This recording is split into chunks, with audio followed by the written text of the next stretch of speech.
Welcome to your life. Help me to decide.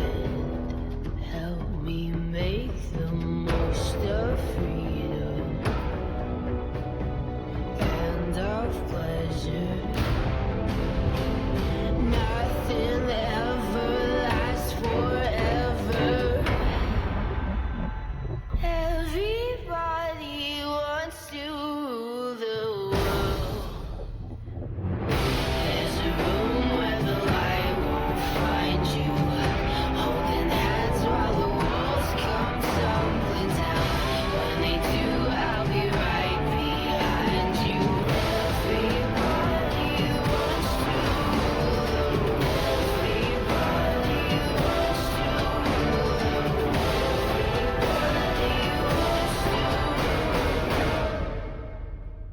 the world. The world.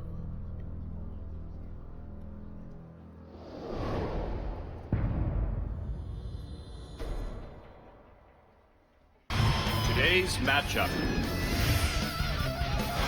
SK Telecom T1.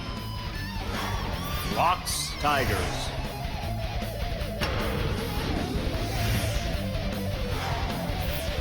Samsung. Africa Freaks. Lotte Kokalkon League of Legends Champions Korea Spring 2016 Round 2.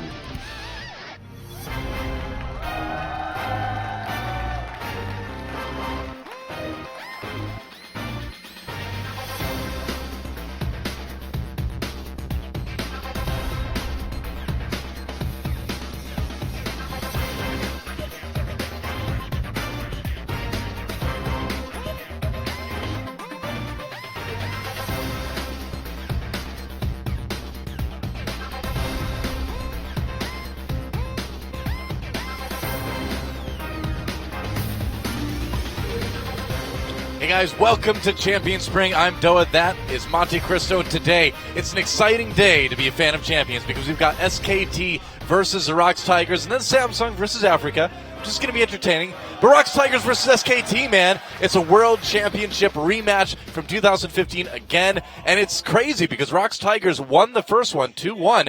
SKT's been looking better lately. Blank's been working out better lately. So do they have a chance today? That's right. And there was that little itty-bitty asterisk, and by itty-bitty I mean quite large. It was a large asterisk. It was a large asterisk where in the first time these teams faced, they played with what was then their starting lineups, and then SK Telecom for Game 3 sort of raised the white flag, subbed in some other players with Blank and Scout. Don't remind me. And then decided to lose. So that was a very interesting match. Now, Blank obviously significantly improved since that time. And SK Telecom looking strong ever since they came back from IEM. And Rocks Tigers are coming off their first loss of the season to Samsung. This really couldn't come at a better time because on Wednesday we saw SKT 2-0 Jin-Air, and they didn't just beat them, they destroyed them. And they did it in a way that we haven't really seen SK Telecom play in Korea until now this season, where they were very aggressive. They look like the Rocks Tigers, frankly. And yeah, like you said, Rocks Tigers coming off of their first loss of the season as well. It's just a really interesting time for these two teams to meet, and I think it's definitely going to go 2-1, one way or the other, and I think it's definitely going to be a pretty exciting match. Yeah, and the thing is, we've seen SKT, though, they have had a bit of a static playstyle since coming back from IEM. It's just been 4 to 5 games of Lulu. Hey, so it's been if it works, Baker's it works. main champion this season. So it is a bit different. He did pull out the Azir again, a champion that he was not really known for. Obviously, Easy Hoon, usually the Azir player last year. But he did really well on that Azir pick. Yeah, his style in that game was very, very cool. He played much more of the Coco style Azir that we call it here, where instead of waiting to use that ultimate at the end to kind of divide the team fight after things have started, you use it to engage. You use it to immediately separate the opposing team and kind of get those easy picks on one or two of the carries, hopefully. So it's interesting to see Faker come back so strong in a champion that's been kind of iffy for him in the past. Yeah, and he really did single-handedly turn around that game number 2. Jin-Air had started to come out to a gold lead, and some of these tower dive Azir ultimates were very impressive and helped SK Telecom really get back into the game. Yeah, so in the end, the question is, can SK Telecom kind of keep up the momentum that they gained in Katowice, winning IEM without dropping a single game, then winning their last 2 matches here in Champions. Now they have to face the ROX Tigers. ROX Tigers, we'll see if this Samsung match was a start of things kind of being figured out on their side, or if it was maybe kind of just a rare misstep. You really have to ask about that Game 2 draft. Well, I mean, the AD carry Varus, yeah. I don't know. I feel like that draft just got messed up. They didn't want to play AD Varus, and they just ended up doing it. Who knows? Well, let's look at our rankings so far. Obviously, the ROX Tigers still in first place pretty comfortably at 11-1, but there's a lot of season left. It's possible that they could be knocked out of first, but unlikely.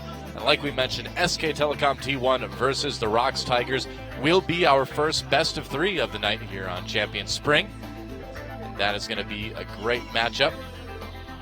It will be. SK Telecom beat number 2 in Jin Air, and now they're looking at number 1, see if they can take out both top teams. It would be a statement week. Yeah, they'd be able to move up to 4th in the rankings because of it too. Samsung versus Afrika Freaks in our second match. And this one, I mean, Afrika is comfortably in 8th. And when I say comfortably in 8th, even though it doesn't sound comfortable, I mean that they have very little chance of dropping down to 9th and 10th, kind of the theoretical danger spots, right?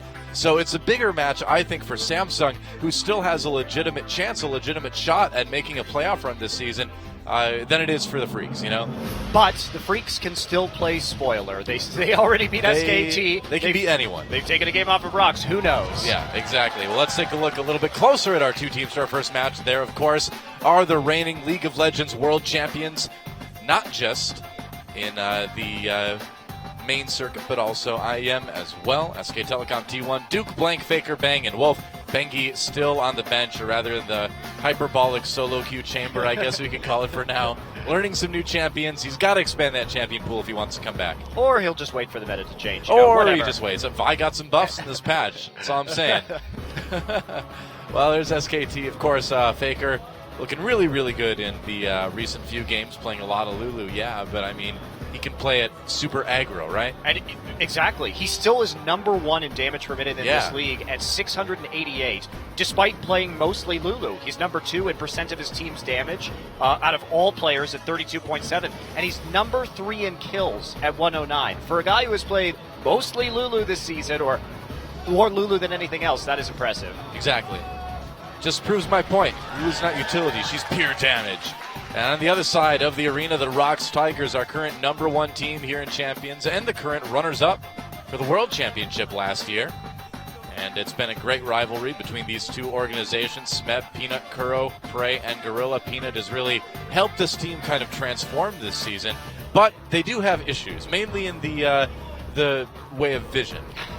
Well, maybe not in Vision, because they use the Battle Ward. Well, Peanut. they do. They have the Battle Ward. But again, you got to think that at some point that's going to catch up with them. Yeah, they are the lowest wards per minute and wards cleared per minute out of all teams in this league, yet they do have surprisingly high first blood. Peanut is still way ahead of everybody else in this league at 64% contribution to first blood. Yeah. And the team as a whole is 82% first blood. They're number 1. SKT is last in first blood at only 35%. That's incredible. So actually. ROX, they can get some really nice gold advantages early if they can continue to play aggressively right off the bat. Well, despite their loss to Samsung, the ROX Tigers still have the highest gold lead average at 15 minutes too. They're still sitting around 1,300. So this is still a team that, despite those losses, gets a big lead early generally, and they're going to need to do that against SK Telecom. Let's take a look at some of the stats going along with this matchup. There's a win rate, and as you can see, SK Telecom, it's been an interesting season so far, but things are certainly improving a little bit.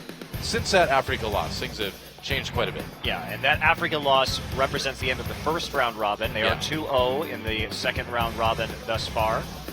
Yeah, there's the record for the ROX Tigers, and of course that loss 1-2 to Samsung in their last best of 3 here on Champions. You mentioned the Varus pick in the game 2. It was a very weird draft. ROX Tigers looked very kind of caught off guard. They didn't really seem to know what they were supposed to do with the comp, and then game 3 they just straight up lost. Well, Smeb played very poorly in game number 3, and to Ambition's credit, he played amazingly on that Kindred and did a great job of snowballing that entire game. So that's a good point. I think the ROX Tigers had an off game in game 3, even with a decent composition. Game 2, though, Lulu mid, Fiora top, Varus AD carry. I don't even know what they were trying to do with that. Just a terrible draft. It was interesting. It was interesting. That's caster lingo for bad. And looking at some of the stats between these two guys, of course, Duke and Smeb are a big story. All the lanes are big stories, but the top laner is certainly a part of it. Like you just mentioned, we're looking for something a little bit more solid out of Smeb this time around. Well, he does have an undefeated 8-0 win rate on Poppy so far, as we take a look at these different champion pools from the MVP points that both Duke and Smeb have accrued so far. Yeah, it does help. But I'm really interested to see how this jungle matchup is going to go, right? Because I think Blank is going to be the weak point for SK Telecom. Peanut has the ability to get in there, do a lot of damage, but at the same time, I mean, it all depends on if he's able to do that, right? If SKT somehow gets the edge, gets into the Rocks Tigers jungle, we know that the warding, the vision is going to be much, much, much better. So we'll see. We'll see.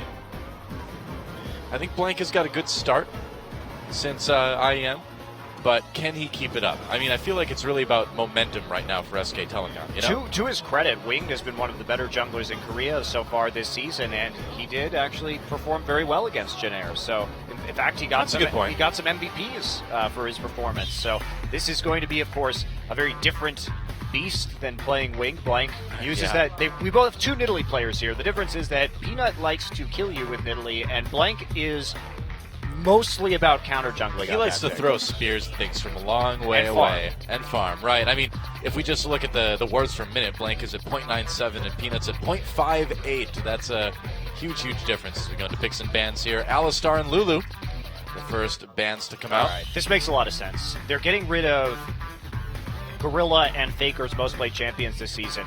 Gorilla has played 16 games on Alistar to this point, and it has been a major pick. It allows them to snowball very well in the early game around their skirmishing and their dives with the use of the Alistar ultimate. And that's why they're going to get rid of that. Gangplank also taken out. It's a bit curious. Faker has played some Gangplank, but it hasn't been, I think, a major factor in their wins. Lissandra. Yeah, I was going to say the Lissandra ban, not bad, but a little bit surprising. SKT started this season playing a lot of Lissandra for Faker, and now they're sort of shying away from it. They really like to play around Bang these days, as you can note, and the Nidalee will be the first pick. Corki will be the last ban after that, or right before that Nidalee first pick, rather. And Smeb gets his Poppy. He does get the Poppy. They're going to take away the Nautilus too, but this might just open up the, of course, Trundle pick if Duke or Wolf want to play that champion. Yeah, and you'd imagine they would take that Trundle. And if they take it right now, you know, they don't have to reveal quite as much, I suppose. But do you take it? Do you need to take the Trundle? I suppose you don't. No, We're going to grab it anyway. I think it's really smart against both Nautilus and Poppy, who are going to get very tanky. I mean, do you need to take it right now in the draft is what I'm saying. Well, you don't really show what you're doing because it's still a flex pick. True. Blank already has that Nidalee, so that at least is going to get changed over, you'd think. Faker switching summoner spells over to Exhaust and Flash before he knows what's coming out of the Rocks Tigers. Interesting. Might just be snagging.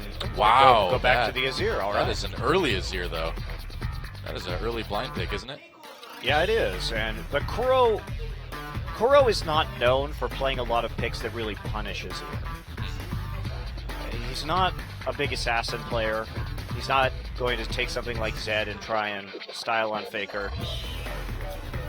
Now, when Prey last played Jhin, he didn't look fantastic per se, but you certainly can't rule out this guy's ability to play that champion. The Sivir may be the pick here, although they do know that Bang has a chance to grab that Vayne if he wants to try to counter it. LeBlanc for Kuro. Yeah, they've already created a composition that is capable of creating big zones for the Vayne too with the Trundle and the Azir, and we are going to see that. It would make sense. SK Telecom does like to play Protect Bang compositions right now. Kuro going back to the LeBlanc, which he absolutely wrecked Samsung with in Game 1 of their last series. He's an excellent LeBlanc player. And Prey back on the Sivir. So very heavy engage here for the Rocks Tigers. Great pick composition they've constructed so far, and they're saving their jungle for a really long time. Yeah, I mean, do you think it's just going to be Gragas at this point? Or do you think they have something actually kind of special Well, Elise planned? would be better for the pick composition. True. Gragas would be fine too. Yeah. Could play Kindred, and they are going to play Kindred, so They are not worried about the disruption that will be caused by Azir and the Trundle Pillar. The fact that they can move that Kindred off of her own ultimate. Move everybody off the Kindred ultimate. That's right. And do you think this really is going to be able to get in on the Vayne? Do you think they're actually going to be able to track Bang down? Well, they have Sivir ult and they have a lot of flank potential. They also have the depth charge where you can just point and click on the Vayne and there's nothing that's going to be able to stop that. So yes, I do think they have the tools to get onto the Vayne here. SK Telecom, they're going to be playing more of a team fighting style. Rox Tigers can use that Sivir to rapidly move around the map and create picks. It's a lot about that single target damage from LeBlanc and from Kindred here. Yeah. Start to scale this game. Smeb is undefeated this season on Poppy, 8-0 so far. He's been wonderful on that champion. Yeah, Blank certainly on a comfort pick though on the other side, and Faker, if he keeps things up like we saw on Wednesday, certainly can make that Azir work. And Prey, one of the more prolific Sivir players since the buffs. He's already had 3 Sivir games under his belt. And it makes sense for the Tigers, a team that likes to dive, that likes to skirmish. If you can arrive faster than your opponents, you can create advantages by simply killing somebody first and fighting the ensuing 5v4. Yeah, but much. SKT, it has a very scary composition in the late game. Duke, there's not an answer to Duke split pushing. If Kuro doesn't get going and can't one-shot the members of SK Telecom, that LeBlanc is not going to be too useful. So, as we suspected, SKT looking to survive. Now the World's 2015 rivalry continues. SKT versus Rox Tigers. Let's get into game 1. Everybody wants to rule the world. There's a room where the light won't find you. Holding hands. And welcome to a beautiful Friday evening here in Seoul, South Korea. SK Telecom T1 taking on the Rox Tigers in our first best of 3 of the evening. As we zoom around very disorientingly on Summoner's trying the Blair Witch riff for a second there. Man. And Faker on this Azir. You know, we talked about it a lot already, but he wasn't the greatest Azir player. You know, arguably EasyHoon did it better when you talked about the former SK Telecom mid lane duo, but that game on Wednesday was so impressive that you'd hope to see more of the same today. Who wore Azir better? I don't know. I think or Faker. I've seen some fans that have worn Azir pretty awesomely. You know what's interesting though? We can talk about Faker's Azir, and he may not be that good on that champion, but he is 8-2 on it all time. So it's not like the results have been bad. He just never looked quite as comfortable with Azir's limits. It's a low win rate for Faker. It's pretty rough to be only 8-2. Clearly, he's slumping. Kuro on that LeBlanc. And again, another champion that he's shown a very, very good performance on lately. Okay, so Wolf and Bang here is going to take some of these small sentinels at the blue camp, get a little bit of experience. Late swap, of course, coming through. They dodge the Vayne matchup up in the top lane, the Rox Tigers. Oh, Braum got him, too. He got the nice. small wolves. Yeah. What a jerk. What a jerk or hero, depending on who you're a fan of. What a hero jerk. That's how I like to think of myself, too, Dylan. There you go. Kind of an anti-hero. Sort of a scoundrel. No, Midoriya. no, more. Oh, that's great. More of a Byronic hero, you know. That's Byronic? yes, as in the mold of Lord Byron. Oh, I see. Okay. George Gordon the Sixth Lord. I thought Byron. it was robots of questionable persuasion. That's what I took the interpretation to mean. But I don't know. Your vocabulary surprises me sometimes. You seem a bit lexiphonic from time to time. I am quite sesquipedalian. Yes. I messed it up. Quite sesquipedalian. Nice try. Well, we're going to see the lane swap. Oh, baby.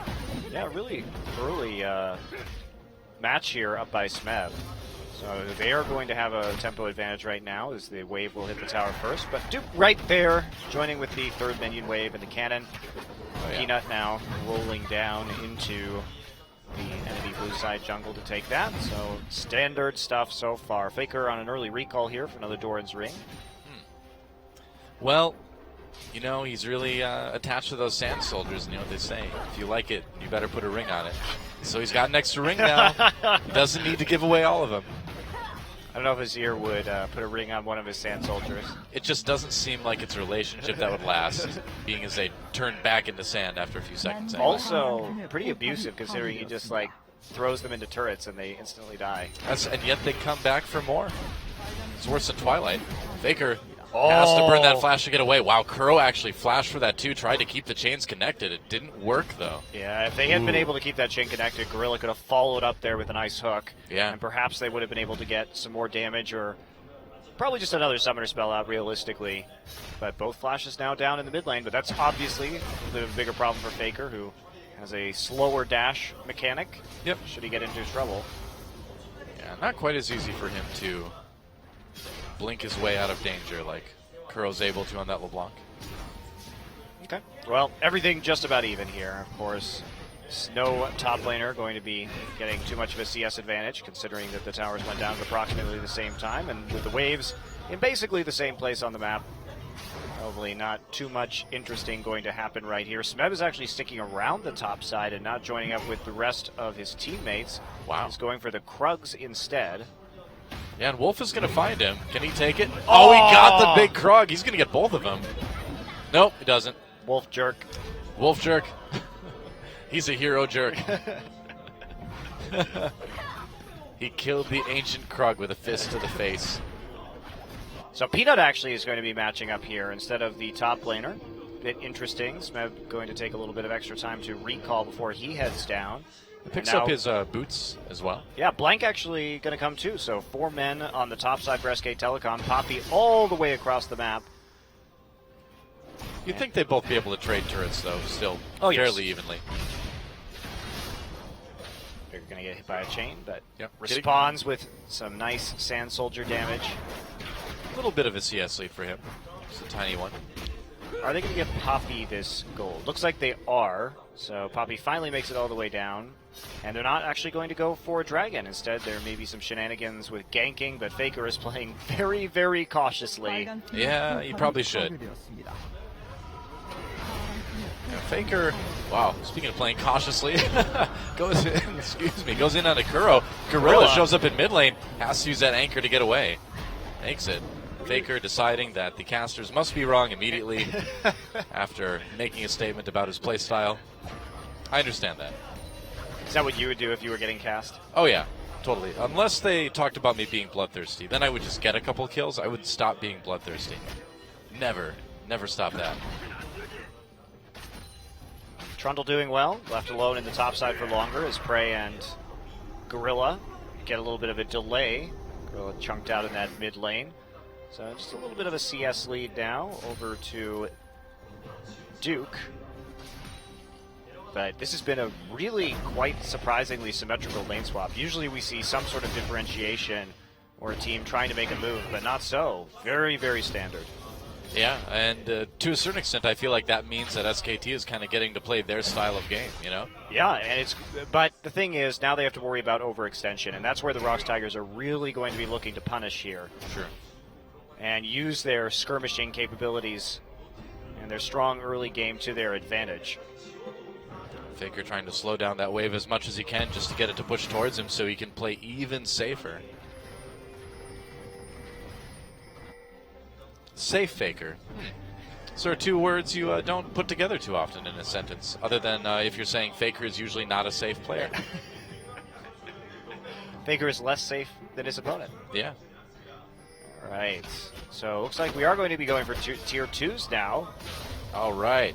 Duke joining up. Blank is Knock the ball down. Ward clearing missions. Poppy has an empty jungle to prance through. Meanwhile, again, Peanut is the one joining up here with the rest of his team. He is a little bit faster on these rotations than Blank. Blank more concerned with that counter jungling, and he will get a couple camps ahead.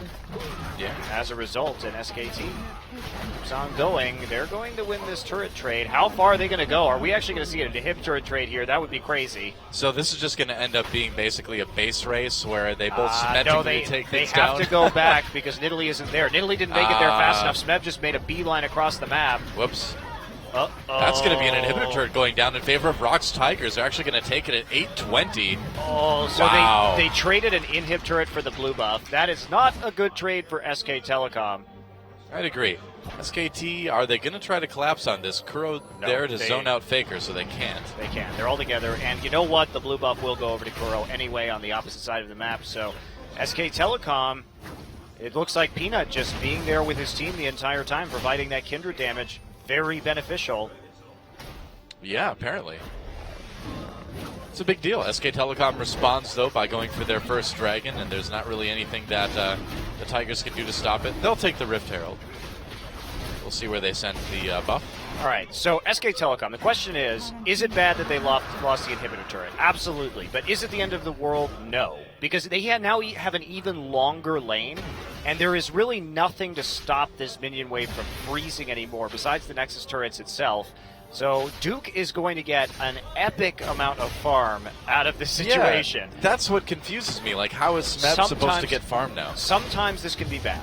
They made a choice. Now, can they make plays around perhaps the Trundle being in the base? Yes. Can they use Poppy to start making plays around the map and trying to pick up kills while Duke is very concerned with farming? Because if there's a big wave right there and Duke has to TP out, well, the inhibitor might just die. True. And it's not going to stop pushing into the base of SKT.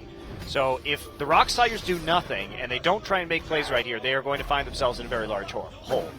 Well, I mean, Duke is already way ahead of Smeb on CS. That's probably going to continue. And Prey actually has jumped out to a big CS lead here. Yeah. There are some discrepancies that resulted out of the lane swap, but they continue just to feed all of that farm over to Prey. Duke now more aggressively pushing out. But nice lead here for Duke. Levels are even, though, it must be said, because Prey has been clearing out a lot of the waves with the Boomerang Blade and the Ricochet. And Smeb has been there. Right. Rox Tigers Here we pushing go. down towards this tier 2 in bottom. And are we going to maybe see some action here? They may just want to go for the They turret. just want to kill turrets. Yep, Poppy ult use. Go and knock away. They're going to go in. That's first blood right away onto Wolf. He should not have been there. Meanwhile, Duke comes in with the teleport. They're going to turn it around. Peanut getting very low. Pops that Kindred ultimate. Everybody stacks onto it. Blank doing some damage before having to back away. And now SKT, everybody else so low. But Great. still, no kills for SK Telecom. Wow. Great Kindred ultimate there for Peanut. Yeah. The timing was impeccable. They get the turret, they get the first blood, and they get out safely, which now nets them a 2,000 gold lead at 11 minutes into this. Taking a look at this, they collapse onto Wolf. Remember, Vayne isn't there anymore, so they're free just to auto-attack this turret afterwards. Duke did not anticipate that, and they try and fight in this gigantic caster minion wave. That wave is dealing so much damage to Faker right there with the help of that Rift Herald buff. And then pretty easy disengage afterwards. Prey runs interference, that spell shield. And a big win there for the Rox Tigers. And most importantly, the gold from that first blood went on to Smeb. So that's going to neutralize a lot of the farm disadvantage that he is at. He now has a chance to farm deep in his own territory also. So Rox Tigers making the plays to get themselves out of that hole and not allowing SKT to take advantage of that really deep freeze that they had. Yeah, what's first blood gold in terms of minions? About 400, so... yeah, about 30 or so. I think it makes about even, right?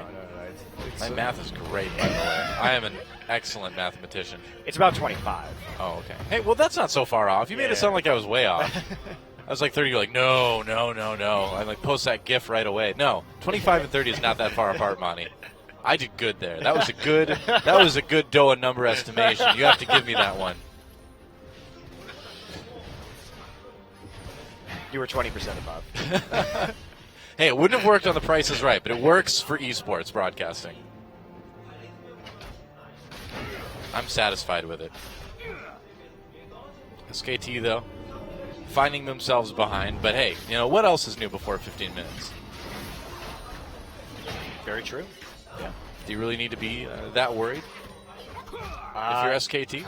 I think that this is an insurmountable lead that we see from Rox right now, and SKT has the advantage of a quick early dragon. If they can control that, then perhaps they can do something else. But Wolf is all by himself. Yeah, this is not a great idea by Wolf. Gets caught immediately up by Kuro. Here comes Peanut for more damage. Bramall has to be used. Wolf flashes away. Faker over the wall. Does barely enough damage to Kuro to save his support's life. But Nice spear, too. it was good from Faker, good from Blank, but Wow. Wolf has been making questionable decisions this game, They still got what they came for in the end. I guess. But yes, a little bit of a dangerous situation right there, resulting from that play. And man, Bang has really been starved on this vein. You can see that gold difference already, 1,500 between Prey and Bang. Prey has 40 more CS at the given time. Faker taking his own advantages, though. He's been farming up and hasn't been on the roam so much as the LeBlanc has. Yeah. His lead is pretty good over Kuro. Kuro with only that one assist, so doesn't have a lot of kill gold, propping that up. SK Telecom just pushing up the bottom lane a little bit. Yeah, they don't have Ignite. He really wants to get some damage down onto Bang right here. Might just settle for some farm, though. How about some farm instead? Yep, farm sounds good. Yeah, Faker gets his blue buff. Teleport coming in. They're going to try to collapse on Wolf and Bang. Here comes Smeb going in with that W. Bang slowed up, gets ulted. He's in big trouble now. Bang pushes Kuro against the wall, though. Smeb still trying to chase, gets exhausted. Peanut comes in with that Kindred, grabs a kill, and Wolf slowed up. He's going to go down to 2 easy kills for the Rocks Tigers. Bang and Wolf just getting caught a little bit too far up. And these are exactly the kind of plays that the Rocks Tigers need to make with this composition. This is how they've been playing all season, heavily focused around the skirmish, just uninhibited when it comes to trying to make picks and make aggressive plays. And they don't even lose that much. They lose a few minions on the top side. They decided that Smeb is just going to make his money back via killing people instead of farming at this stage, and it's actually working. It's not that level differential. And Smeb is just up here able to catch that wave right away. They don't go for a dragon afterwards. Instead, it's just back to farming as normal. And now the burden is on Duke to try and make a play somewhere else on the map. It is interesting to see them just kind of completely bypass dragon. As if it's not that important to them. Well, I guess it's not this game.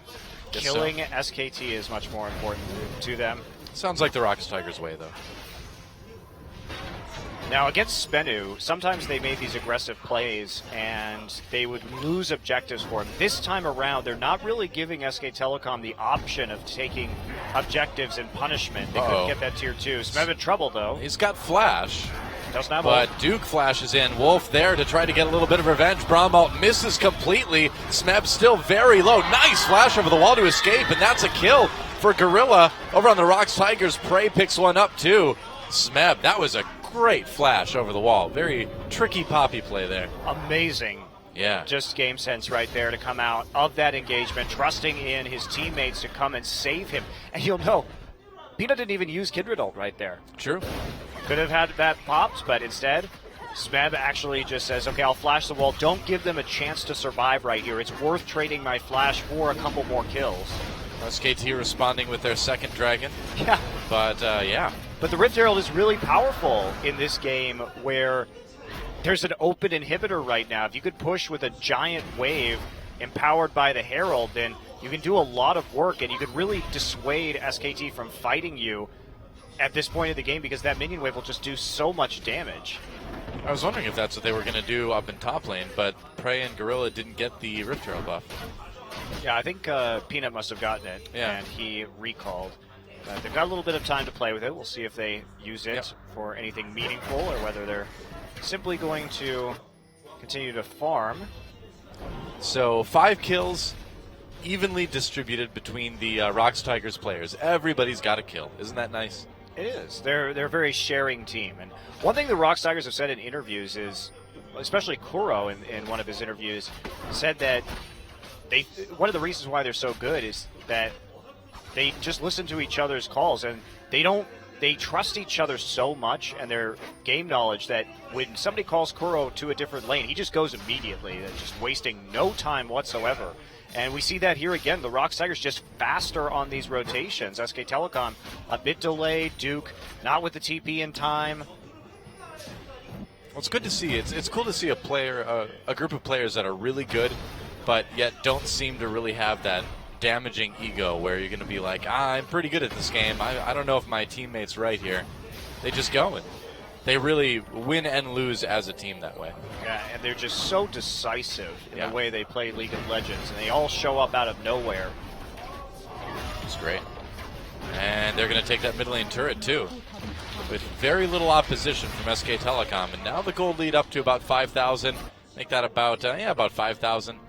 It's getting very scary if you're SK Telecom. They still have that powerful late game, but Rox Tigers is just getting a little bit too much of a lead at the moment.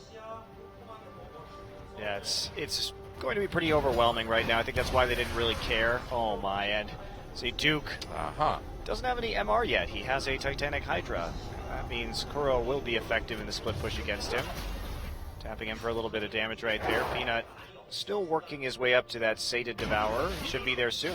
Blank has that CS advantage. He's been just sweeping through the jungle as fast as he can, but Peanut's had a lot more of an effect on this game, obviously, considering that SKT has yet to even get a kill. Yeah. Yeah, you don't often see SK Telecom held to 0 kills by about 20 minutes. That is extremely rare, even with a team that has the lowest first blood percentage in the league. You'd think they'd have something by now. Yeah, SKT also a team, though, that is known for their comebacks rather than their early game. Yeah, very true. And this would be about the time that they come back. They're usually not quite this far behind, though. Yeah. Oh, Duke just can't do anything against Kuro here. Wow, they're going to collapse on him right now. You see Gorilla. Oh, no. Okay. Decided against it. I was going to say he might be in trouble, but Gorilla was really the only one nearby, so it looks like they decided they'd rather save that mid turret, which would have been pressured a bit if people had gone down to kill Duke. Rox now just here for the wave clear in the mid lane. SK Telecom really doesn't have anything they can do besides group up. Nobody can handle this LeBlanc in the bottom lane unless they move Azir down there. And of course, Vayne isn't going to really do much in the mid lane by herself. Lack of wave clear started to really hurt SKT. They only have Azir. Yeah. Faker's good. He can't be everywhere. Not yet, anyway. Not until the technology is developed. Clone Faker. We'll just upload him into the internet, and he'll just be able to play all games at all times. That would be terrifying. Games would not be fun anymore, Doa. I know. Well, Faker would basically be Skynet at that point. See, this is how I could realistically see Skynet happening, is if you can upload Faker's brain onto the internet, then humanity has to watch out. He may seem like a friendly little polite kid now, but once he's in control of the world's technology, I'd be fearing for my life. He'd be really good at microing it. Yeah, that's very true. You see these like Apache helicopters just like, oh, that was close. Dropping the Ignite there onto Faker, but Wolf with the Unbreakable to help out. Oh, Kuro just going nuts now. Kuro has been activated. He did this against Samsung too. Yeah. LeBlanc is in a very weird state, I feel, as a champion right now, because if you get an early advantage, she can absolutely dominate games, but if you go even or start falling behind, she is absolutely useless. She's basically like Magic Master Yi at this point. Except actually feasible to use. It's true. We just don't have anyone brave enough to play Master Yi right now. Smeb goes on to Duke. They're going to use the ult on him. Peanut coming in. Can they actually kill off Duke? He is taking a lot of damage here. Tries to get away. Burns his flash. Faker comes in with the Emperor's Divide. Rox Tigers have dived a bit too deep. There goes the Lamb's Respite trying to keep Peanut and Smeb alive. And it looks like it will work. Gorilla gets out. Another nice ult from Peanut. Turns what should have been 2 kills from SK Telecom into no kills. Duke gonna teleport to the mid lane. That's an odd decision. Thought maybe he could catch people, I guess. They wasted teleport. Now they gave the Rox Tigers a TP advantage for that. Duke gonna push out, so I guess they want to trade TP for this mid-tier 1 turret. Well, they gotta get something now, don't they? Yeah, looks like they are going to be able to get this. They have the damage there to go ahead and take it out. So they do punish the Rox Tigers for that little bit of over-aggression. Going down for their 3rd dragon. And if there's any way SKT is going to win this, well, it's either going to be catching them here, which is not going to happen, or it's going to be dragons. Teleport coming in from Smeb, coming from the side. Gorilla jumps right onto Faker. Faker on top. Everyone's on top of Faker right now. He's trying desperately to get out, but he can't do it. Easy kill for Prey. And without Faker there, SKT get one onto Blank. But aside from that, Don't know how much more they can make out of this. Wolf gets a Q onto Peanut. Duke all over Smeb right now. But man, they just took down Faker so fast. Anchor misses. Wolf flashed. The Trundle Pillar prevented that chain from LeBlanc from landing on a Wolf, which almost certainly would have been another kill. Rocks Tigers there coming in. They didn't actually have a lot of ultimates to start that fight with. A lot of them had already been used. So I think a little bit hasty there on the teleport play. But they trade 1 for 1 and they get the Dragon. So I guess advantage still over to the Rocks Tigers in the end. Yeah. I'd say that's definitely a win. Look at this. Faker just has no chance, man. Yeah, they just don't have any ults to deal with Faker and Vayne, unfortunately for them. Had Rocks had all their ultimates up, that may have been a very different style of team fight. Obviously a lot down for SK Telecom as well. But diving all the way back there onto Faker without the depth charge, a little bit difficult, and they don't have the Lamb's Respite to reset the fight. No, Bang just doesn't seem to have the range on this Vayne too, of course, to sit back there and do more damage. No, Nautilus has always been good against Vayne because you can just, she gets close enough to even a support Nautilus that depth charge is going to not too difficult to land. Yeah, Gorilla saving it in the last fight though. Not using that one. Prey is getting really scary too. Yes, he is. Interesting build he's got going on there. Not a whole lot of crits so far, especially if he's going to be building something like a Bloodthirster next, or perhaps a Mercurial Scimitar. Well, there isn't the largest amount of CC on the side of SK Telecom. It would only really be useful for a Braum passive stun. I don't know what he's doing. Obviously, one of the big changes to Sivir mean why you would pick her now is because her ricochets can crit in these team fights. So low crit builds are a little weird. Yep. Oh, okay. Prey gets totally caught. Nice ult by Faker. We didn't catch the beginning of that. But that was just a sick Emperor's Divide from him to set up that kill onto Prey. And now SKT has a bit more leverage. Smeb coming from the side, though, looking for that flank. SKT with a very small minion wave, so they're not going to be able to pressure that mid turret too much. SKT doing a great job of coming back. The last 2 fights have been good for them when it comes to trading. They managed to get some more gold in the bank with that mid turret. And now they pick up a kill that will allow them to continue to push forward right here. They're going to jump onto Kuro. Faker getting aggressive. They trade health. Faker healing up a little bit quicker, though. Do that in Italy. Smeb not getting to ult. Duke comes in with the pillar. So that Poppy ult is down for the moment. A nice identification of what Rocks is trying to do. They weren't going to get knocked away right there, but it does buy the Rocks Tigers time to defend their turret and for Prey to come back up. So just a little bit, they're inching closer. The gold lead still at about 4,000, but SK Telecom has a very powerful team fighting composition in the late game. Fortunately for Rocks, their progression on the 5th Dragon buff has been slowed. I mean, if any team, though, is going to have a chance to make a wild comeback like this, SK Telecom is certainly one of the best ones to do it. Absolutely. Them and CJ for some reason. Now, CJ just loves to fall behind in the early game and then play these scaling compositions. Oh, yeah. Well, Smeb trying to push down the bot lane for the moment. And SKT, if nothing else, have bought themselves a little bit of breathing room. And again, with this composition's power in the late game, that's not a bad thing. Got to keep an eye on the Baron, though. Rocks Tigers trying to bait them in there. Kuro poking Wolf over the wall. It's the chains. Pina going for the Blade of the Ruin King Kindred build. He is going to be on the squishier end of things as a result, and they have some pretty good front line with the Poppy and the Nautilus, but they're going to be particularly reliant on the Kindred ultimate in order to make the most out of this champion. But they've been doing pretty well with that Lamb's Respite to this point in time. Peanut's use and hold of that particular ability has been strong. Amusingly, you only see like 3 wards in the top jungle from Rocks Tigers as far as like getting wards into SK Telecom side of the map. SKT don't like to ward. They just need to stall. Yep. Continue to have eyes on the Baron so it can't be taken right here. Group up, see if they can occasionally get a turret. And go defend that naked inhibitor, though. That's going to be the constant thorn in their side. And as long as Rocks controls the side minion waves well, SK Telecom should never really be able to get deep wards into the jungle because they will have to constantly recall to deal with the inhibitor. Oh, Peanut decides that he wants the Raptors. Of course he does. Why wouldn't he? You love Raptors too, Doa. Yeah, but I like the Jurassic Park Raptors. Not bird raptors. Cool. You like Velociraptors? Yeah, those are my favorite Raptors, pretty much. Wouldn't want to be like in a forest with one, but if they made Jurassic Park, I'd go there. I'd go check it out. After the 3 movies that they've made, you really would go there. The number of disasters Fourth time's a charm. that Yeah. that park has had is who would insure that park anymore? At this point, we know what not to do, though, right? Don't make Do we? don't make genetically engineered dinosaurs. Don't hire shady people from shady companies.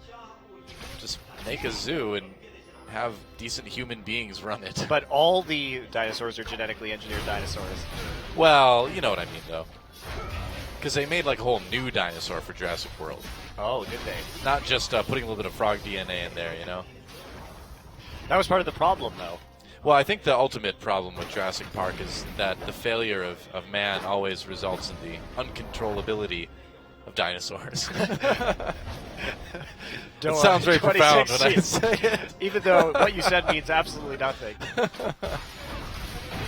I don't know. I think it works. Wolf caught by the chains. The failure of man results in the uncontrollability of dinosaurs. Yeah. Put that on a t-shirt. It's true. Einstein, 2016. SK Telecom going in for what they hope is going to be a good fight. Peanut separated from the rest of the team. SKT, this is getting a little bit risky. Wow, Gorilla goes in. Smeb from the side. The counter. Nice knock-up from Poppy. Gorilla jumps back out. Faker trying to do some damage. SKT disengages well. They're going to turn this one around onto the Rocks Tigers. They force people off of the Kindred ultimate, but Prey turns it right around with the double kill. And now Smeb re-engaging along with Kuro. And this fight is suddenly all Rocks Tigers. Bang can't get away. That is a triple kill for Prey. Duke's going to fall. That's a quadra kill. And is it going to be the ace? Is it the penta? No, it's not. But it was a great fight for the Rocks Tigers. Another awesome turnaround. That's going to be their second dragon, tying it up. And SKT is all out of edges. This team fighting in this game is so beautiful to watch. The way Really that we is. see the flank coming around here. Now, they go into Faker because he's already been poked down. So they get a 3-man knock up there coming in from the Rocks Tigers due to the dredge line then following up with the Poppy ultimate. It's really hard to tell you everything that's going on in this team fight right now. Prey, though, comes up on the side. The Kindred ult's already been used, but he gets that double kill, and that's the threat of this late-game Sivir after the changes. Wolf then gets targeted down. Bang did a really good job of trying to play in that fight. He got a lot of damage down, but unfortunately the Kindred ult stopped him up, and then too many people from the Rocks Tigers left standing. Yeah. Smeb ended up spoiling the pentakill for Prey. But it's okay. He deserved one. He had a really good flank and a really good re-engage. It looked so promising for SK Telecom for just a second there, too. That's what happens when Kindred is on the enemy team. You're like, yes, we're winning the team fight. And you're like, oh. We're crap. not. Yeah. Oh, well. We can't actually kill anybody. And they're So- still DPSing us down, and we can't stand on top of the heal zone. So maybe ban Kindred or play Gragas. Yeah, they prioritize this in Italy, and they know Peanut is an excellent Kindred player. Very true.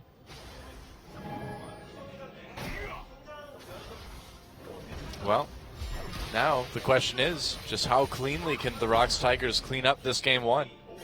How methodically can they end it? Well, they have Baron now, who's Yep. on the little picture-in-picture while the They also have an Replay was 8,000 going on. gold lead.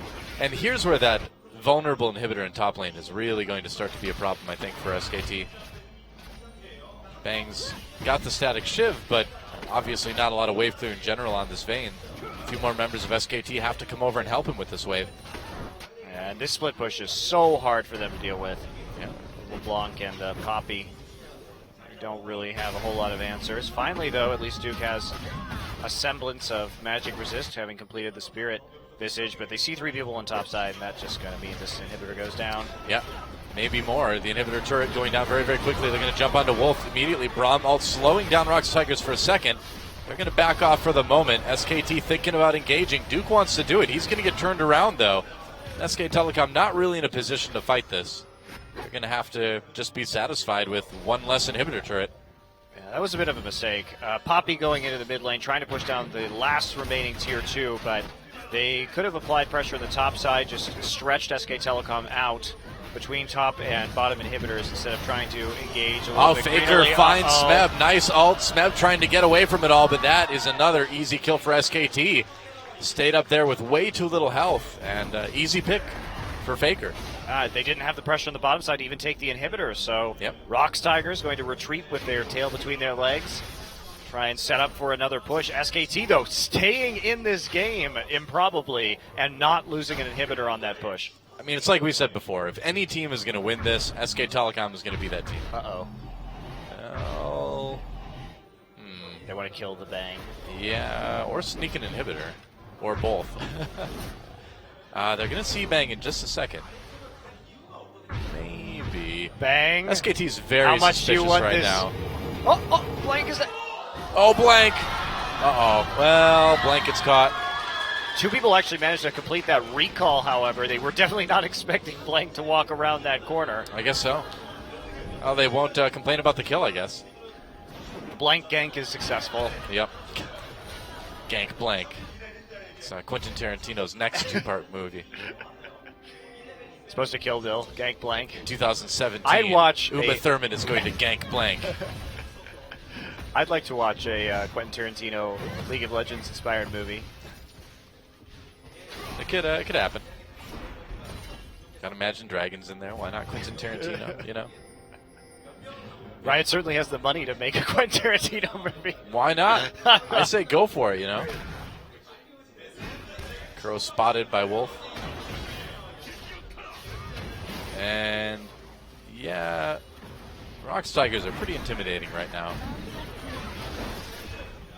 There goes the Disc of the Sun. It was fun while it lasted. Yep.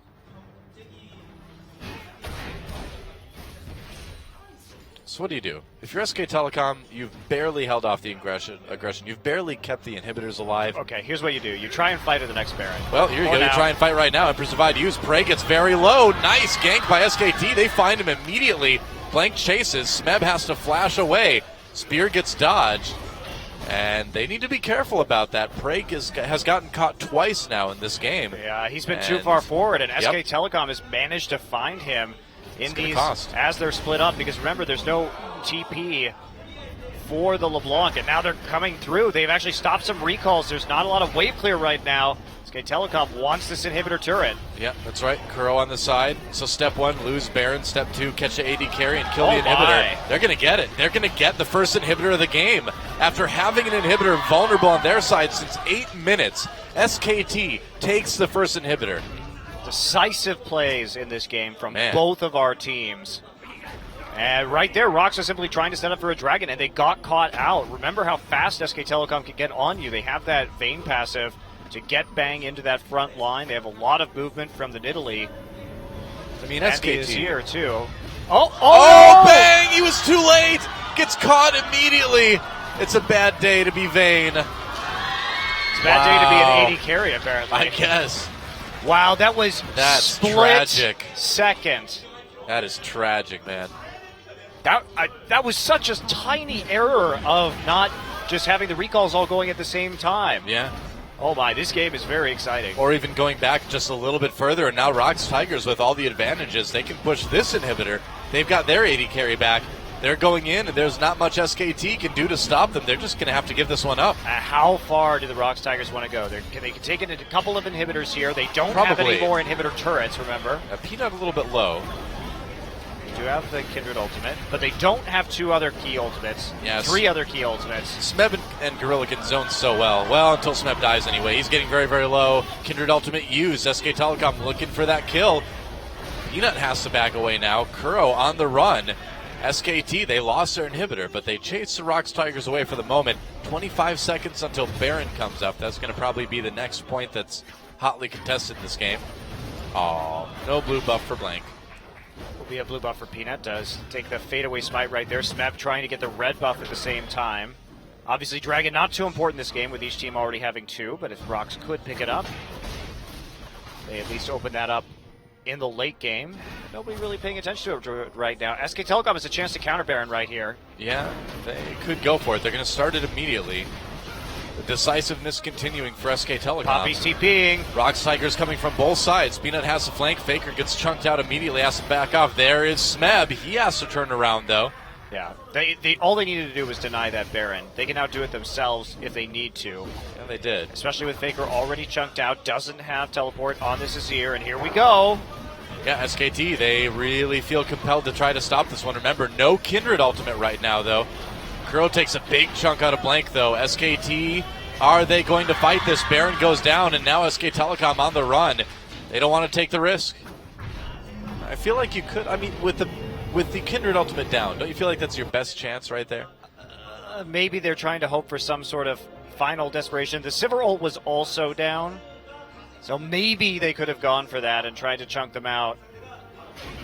It's a tough call, though.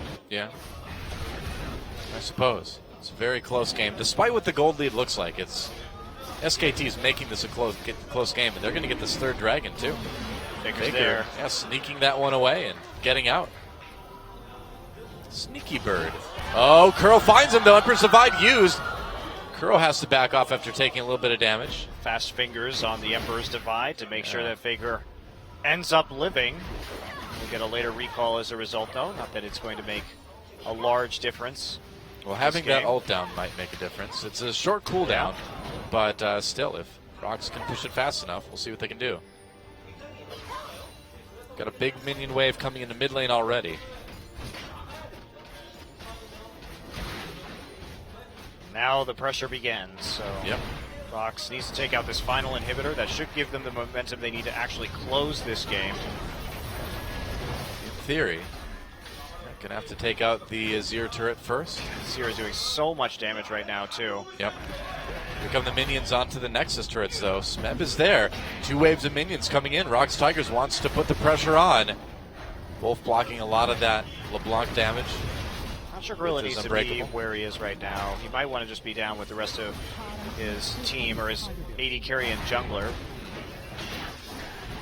That's a good amount of damage coming in onto the Nexus turrets now. And that inhibitor going down.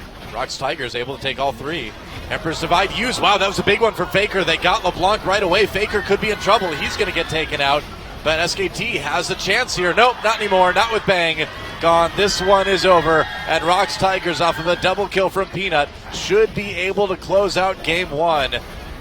After playing a high-pressure game, back and forth a little bit due to the great team fighting from SK Telecom. Duke comes back with that Guardian Angel. He's actually going to kill Peanut. Rox Tigers, though, find that kill in the end. Prey very, very healthy. That means that the Nexus for SK Telecom will not be. Game 1 goes to Rox Tigers. GG. What a great game of League of Legends. So back and forth. Each team playing quite well to their win conditions. Prey gets caught out a couple of times, and that nearly gives SK Telecom a leg back into that game. They maximize that advantage about as well as you can. Take the inhibitor. Yeah. But then that split-second recall from Bang. Amazing, actually, what changed the momentum in this game. I was going to say that. Just like a seesaw back and forth on these small errors, honestly, that were so well capitalized on by both Rox and SK Telecom. Yeah, man. That was awesome game number 1. Just what we were expecting from a series between these two teams. Indeed. And still anybody's series, really, with how close that game was. Hopefully we'll see SK Telecom bounce back, because I would love to see a Game 3. Yeah. I wouldn't be surprised. I mean, again, despite SK Telecom's deficit in the kind of early-late game, they had a chance. It was just that minuscule recall timing for Bang that really opened it up for Rox Tigers to finish this one off. If that hadn't happened, we could still be in game. SK Telecom could be winning right now. Absolutely. Crazy stuff. Exciting times, Doa. Yep, when we come back, it only keeps getting better. Game 2 between SKT and Rox Tigers. Don't miss it. We'll be back after this.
And we're back on Champion Spring. Prey gets the MVP for that game number 1 on the Sivir. I voted for Smeb. I was gonna because say, Prey got caught out too many times, and Smeb had some great plays. I was going to say, Prey was really the one who got Rocks Tigers closer to losing this game than anyone, I feel. I did like some of his aggressive flashes in these team fights, though. Take a look at this one. This was my favorite team fight of this game. There's just an immense amount going on. Yeah. See Prey right there. And where's the double kill come in? Hello, Boomerang Blade. Nice double. Fading backwards and then getting back into the fight. Kuro trying to line up those targets as Prey cleans this one up for a Quadra. Yep. Clean up carry. Sivir. That's what she does. And Oh, bang. wow. Yeah. Just gets annihilated by a point-blank depth charge.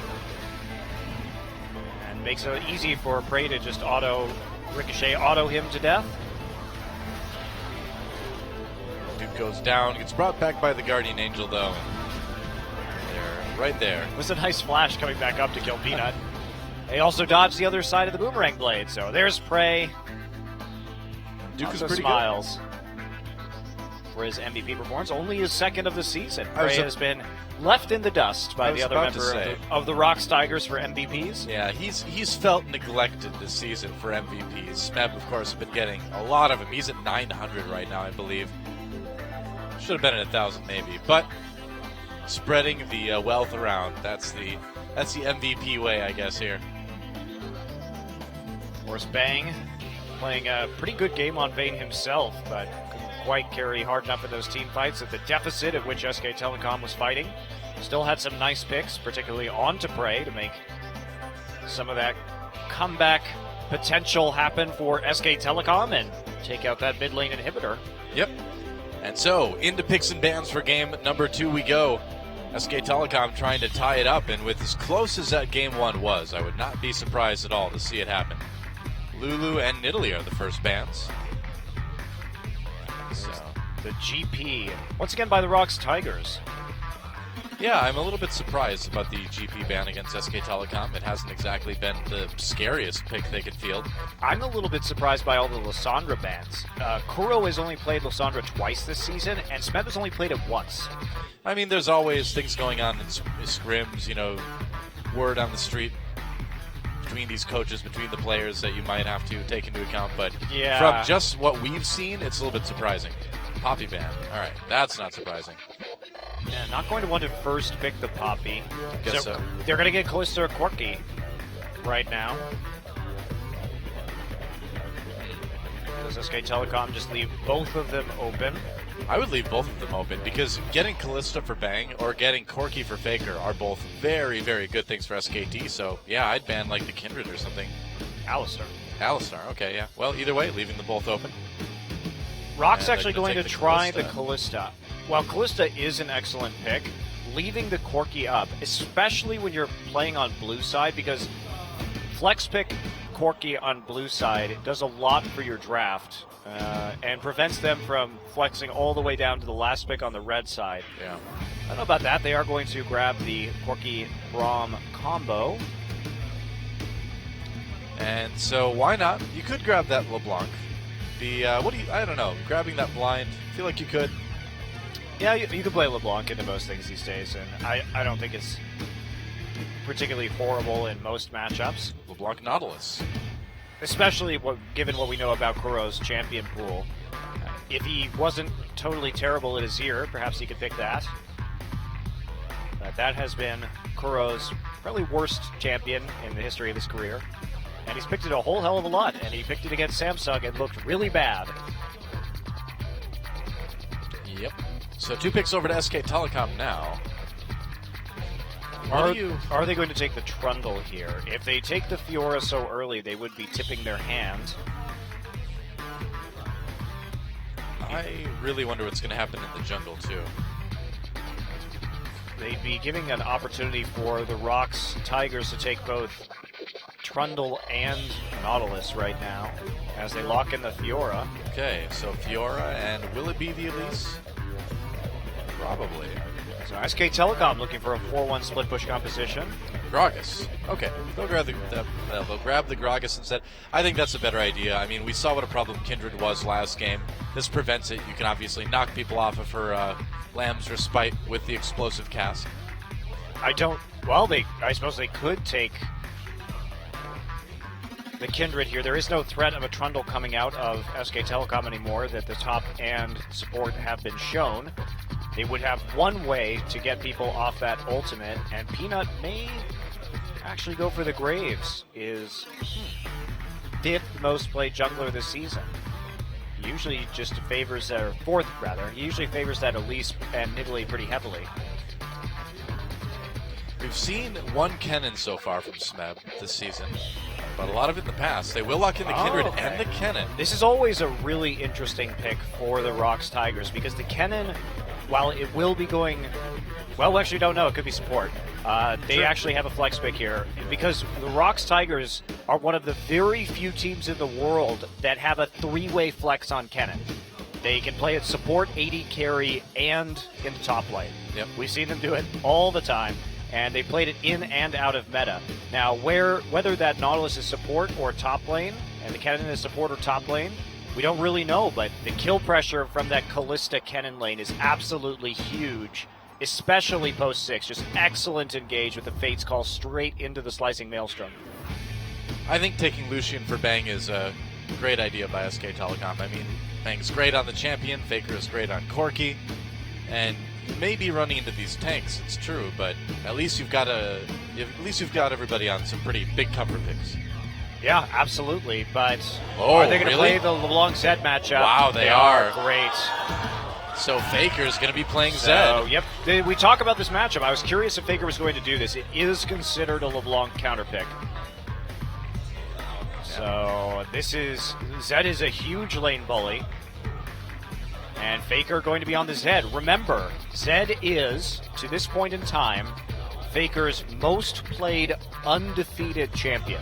He has never in his career lost a game on Zed. And that we're talking games that go back, well, we're up to almost 3 years now on this champion. I believe he is 8-0 all-time on Zed. I'm going to check. He's got there is an SKT Zed skin because of him. But he won't play it. Remember, he played it once he tried to play it at IEM. He played Zed at IEM, but he never selected the actual skin. It was quite sad. Yeah. So Zed, he's 9-0, did play 2 games at IEM in Poland, and therefore looking to slowly eclipse his LeBlanc record, which before he lost at MSI last year was 12-0. Wow. And so he's got a few more games to go. Faker on the Zed. Very interesting. He always plays a lot of Zed in solo queue. Yep. Went for the Ignite this game too, so really looking to be aggressive, get the kills. Yeah, this is Faker at his fakeriest. At his fakest. Fakest. He's Faker at his fakest. And when Faker is his most fakest, he's the most real. That's how it is. SK Telecom picking quite the composition to try to catch up here, to try to get the tie against the Rocks Tigers and move us into a Game 3. We'll see if they can do it. Time to get in the game.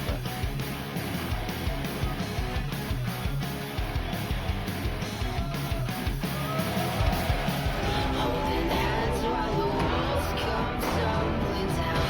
When they do, I'll be right behind you. Well, welcome to Summoner's Rift for an epic game number 2 between SK Telecom and the Rocks Tigers. Here in this second best of 3 between these two teams this season, and if Rocks Tigers wins this, they will be 4-1 against SK Telecom in terms of total games in Champions Spring. And if they end up losing this match in the third game, they'll just split it 3-3. So either way, a good showing for the team that lost to SK Telecom in the World Championship Grand Finals last year. And it will be a top lane Kennen. Yep, that's right. So we're not going to see that Kalista Kennen combo launching the Kennen right in. But Smeb is so fun to watch on Kennen. His teleport flanks are very, very good. But Rocks, this is going to be another skirmishing comp for them. They have a lot of utility for which to dive in the early game. Oh, Gorilla gets found. Wolf takes a bit of damage, though. What comes in from Gorilla, they're going to trade a little bit. Nice Ren from Prey at the end. That's going to give Prey and Gorilla a little bit of an edge in damage. Not too much, though, and they do stop them from doing the Gromps, so both of our dual lanes will end up in that top side. And Kuro and Faker, 2 Ignite mid laners, LeBlanc versus Zed. This is what we wanted. It's like the good old days. Kuro does have a history of being outplayed by Faker. Yes, that is true. That is true. There are some very amazing highlights of Faker playing against Kuro throughout both of these players' careers. Most notably is the one where Faker played Yasuo into Kuro's Orianna. And that is a truly amazing 1v1. If you want to watch that, you can look it up. Faker already getting some decent damage in onto this LeBlanc. It's really hard for the LeBlanc to trade with the Zed. Those Razor Shurikens doing quite a lot, and being able to dodge out with the Living Shadow makes landing some of the trades from LeBlanc with the distortion and the chains quite challenging. You notice what Faker's trying to do too is he's trying to keep the angle on Kuro so that when he throws in that Q to CS, he's also trying to hit LeBlanc at the same time. And it's working really well. Faker's pretty good at the old League of Legends. Well, Peanut and Blank going to see each other in this bottom lane. Yeah, Ward just left by Blank. So interesting about this Kennen Fiora matchup. I'm not familiar with it. It's not something we've seen a whole lot of. But having that stun, especially from the range that it has, makes it very difficult for Duke to actually stun somebody on the riposte. Like, you can riposte it, but you're not actually going to stun the Kennen, as we saw right there. So he can kind of keep trading with you with his ranged auto attack and his early Doran's Blade. And should be a pretty big discrepancy in terms of lane power right here. Smeb is a bully lane for sure against the Fiora. Late game, though, Duke will have a good time, especially if he can riposte the stun or picks up a QSS in the 1v1. So for SK Telecom, this game is all about 1-3-1 split pushing. Yep. With the Zed and the Fiora. Rocks, though, they've got to make some plays early. Wow, Exhaustius on Prey. They're going all in on this right now. Gorilla re-engages. Prey very, very low. Can they finish him off? Doesn't quite look like it. Gorilla blocking some of that damage there, but that was a all-in attempt from SKT. Bang not using Peanut's his flash. There's a pink ward. Both junglers are there. Blank coming down right now. He's going to walk right into Peanut, though. Peanut getting slowed by the cask. By the barrel. And Blank's just going to take another auto or two on the way out. Chasing him off. Does have that level advantage. SKT did get the summoner advantage in that one, saving the flash on Bang, but burning all of the summoner spells on the other side. Yeah, good all-in attempt there from SKT, noticing that that Gorilla was gone, and so they had that 1v1 opportunity, or 2v1 opportunity. Wow, Faker blows up Kuro, and with that, the gank coming in from Peanut is nowhere near as strong. Faker just doing some damage to the Kindred on his way out. Well, Peanut's job right now is just to zone Faker away from the wave so that at least LeBlanc can farm a little bit of this, but the timing couldn't have been better. Faker proccing that LeBlanc passive, getting her very low right as that big minion wave came into the turret. Yeah. And now, look at the pressure advantage. Kuro actually has to back right now. Has evened up that CS, but he's going to start to lose a little bit of it. Peanut responsible for cleaning that up. Faker just sticking around to do a lot of damage to Peanut. Wow.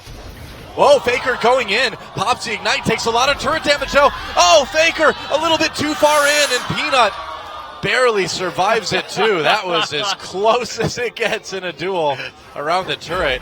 What a boss. Faker has now attempted to all-in 2 people before he even hits level 6. Oh, he's got to run. Yep. Yeah, that push was a little bit too dangerous to recall in.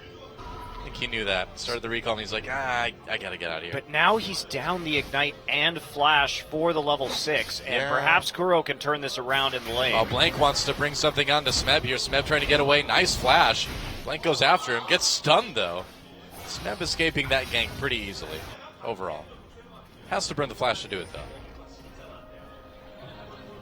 Kuro now in charge of this mid lane with the Summoner Spell advantage. Faker rolling back with a Hex Drinker on his side. Kuro, Fiendish Codex, so no attempt at purchasing armor just yet.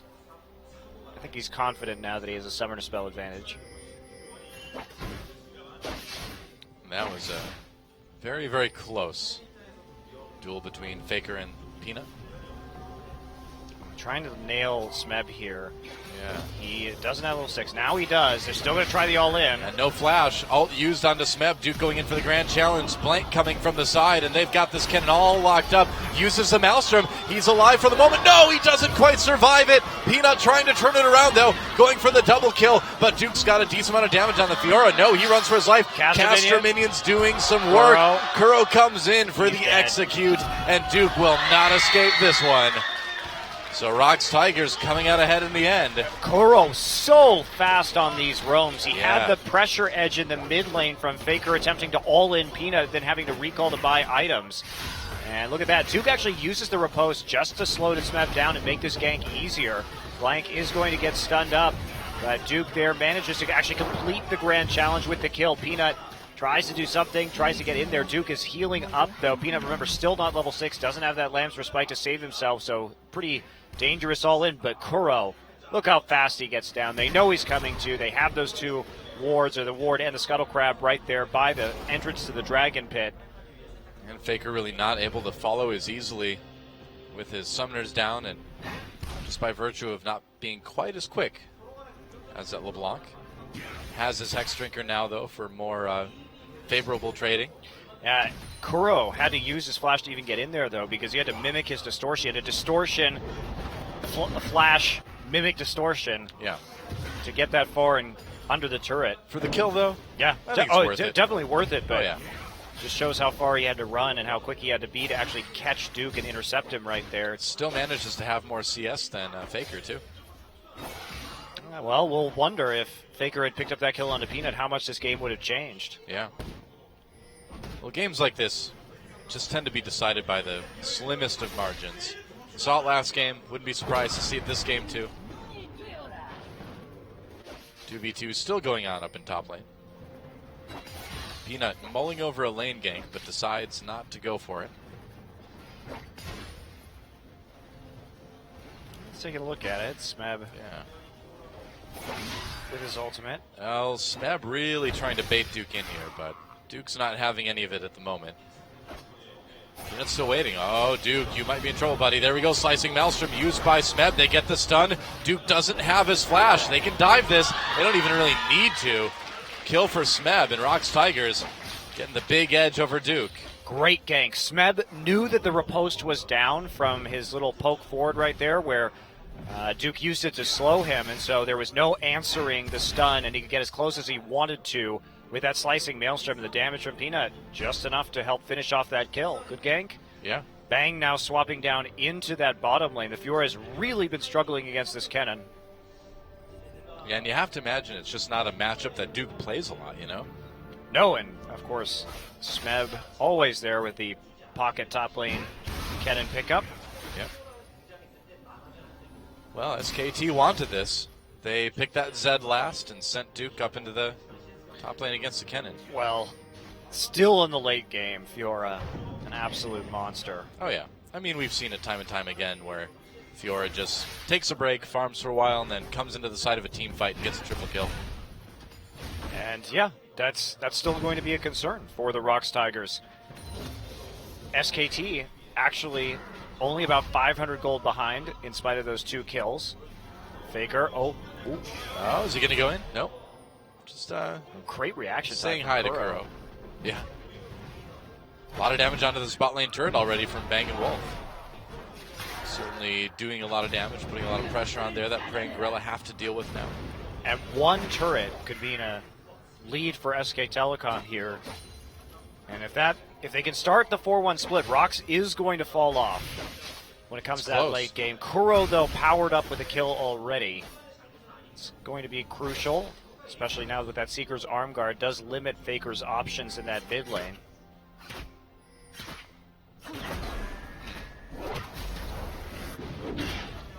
Moment, though, things are quiet. SKT sitting back, concentrating on farm, rather. Maybe farm and form. Maybe both for the moment. Why not? Work on your form, too. Gotta have good posture. It's really just about the technique, though, of the gank, right? It is, isn't it? That's what it's been about so far. Yeah, blank there, just to keep Duke safe, because if you're Rocks Tigers, you're going to keep trying to punish this Fiora as much as you possibly can. Swap Smep up there because of it.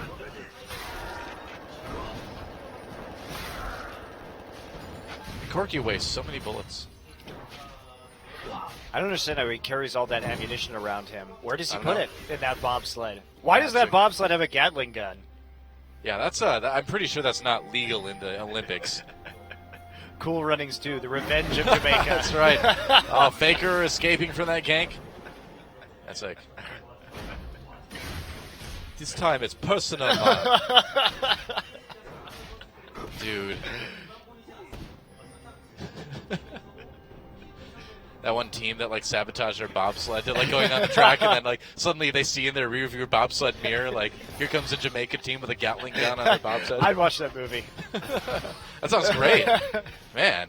Let's quit casting and make movies, huh? All right, That'll be our first one. Deadly Runnings, or You'd Better Run. You'd Better Runnings. Runnings for your life. This time, they have to run to survive.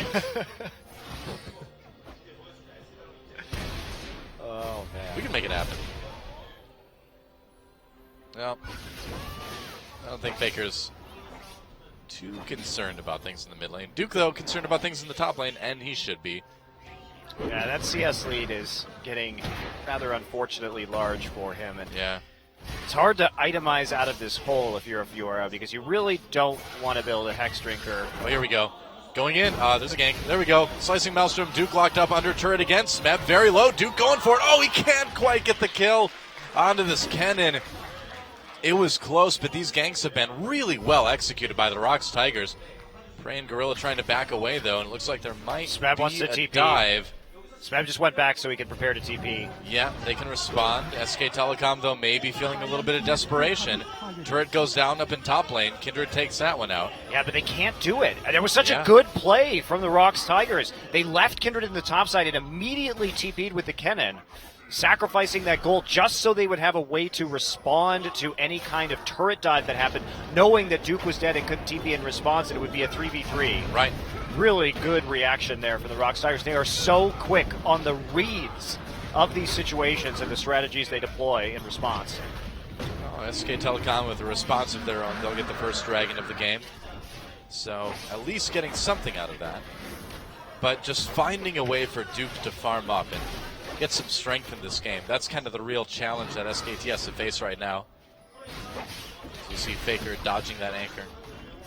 And Rocks Tigers, you know, just like last game, kind of giving up those early dragons, focusing on the Rift Herald and the pushing power they can get from that. And the gold, too. Yeah. So, not a huge gold boost, but every little bit stacking up in their favor. Well, these games are going to bring the gold lead at 15 average up once again for the Rocks Tigers. They So were far, really yes. far ahead in game number 1, and game 2 about a little over 2K gold up at the 15-minute mark. They started split pushing really early on with his Zed, and he is not itemized to be in a lane against Kalista with that Maw of Malmortius, so now he's going to, I think, swap back into the mid lane where he can actually use that magic resist a little bit more effectively. Just a little temporary switch after they take the dragon and clear waves. As soon as they have that chance to recall, they will be going back to their respective positions. SKT has bought a lot of time for Duke, though. He's starting to close the CS gap due to the freeze that he had up at the Tier 2. So it's all about, for SK Telecom, empowering this Fiora, which the Rocks Tigers have targeted early, counterpicked with this Kennen, and they made it work really well so far. Yeah. And that growth of the really dangerous split push champion has been curtailed for the time being. It's just amazing how well prepared the Rocks Tigers are for seemingly everything. Everything except for Samsung. Well, maybe you shouldn't pick a Fiora Lulu 80 carry Varus comp. Yeah. Just saying. Not even sure what that's supposed to do. Gragas is kind of randomly in there, too. He just shows up. Throws a party barrel. Yep, that's right. Brings the drinks for the party. But then he throws the drinks on the ground. Gragas is no fun at parties. He's a party fouler. Yeah, no kidding. It's like, hey, thanks for coming to my party, Grog. His keg's right over there, and he picks it up and just like throws it through, and like, Grog, it's not again. All in down in the bot lane. Bang knocked up twice, trying to back away. There's Exhaust on the break. Nice Fate's call all over the AD carry from SK Telecom. They try to equalize, but they can't get it. Kill for Rock Tigers already. Faker. Here comes Duke, though. Yeah, Faker coming from the top. Wolf very low, has to back away. Gorilla being a nice big zone in the front lines. Faker goes into the back lines, gets exhausted though. Explosive cast from Blank, trying to keep Faker safe. He can't do it. And SKT losing 3 in that engagement. Oh, and they may not be done yet. Kuro and Peanut coming through the enemy jungle. And you're right, they're not done yet. They're going to get the Gromp. Well, Kuro going in. He finds Duke, gets the chains. Can he kill him? Flash hook from Gorilla, and Duke's going to go down. This Rocks Tigers team just looks unstoppable, unless you're Samsung. But aside from that, they look unstoppable. Duke's teleports this series have been really questionable. He caused his team to vastly overcommit. They could have just let Bang die to start this fight, remember. Wolf does his best to keep his AD carry alive, but there's the Fate's call. TP comes in, but Smeb is already here. He's going to get a huge AoE slicing Maelstrom off. He repositions to hit Duke as he comes in. Fiora is absolutely useless in this team fight this early in the game.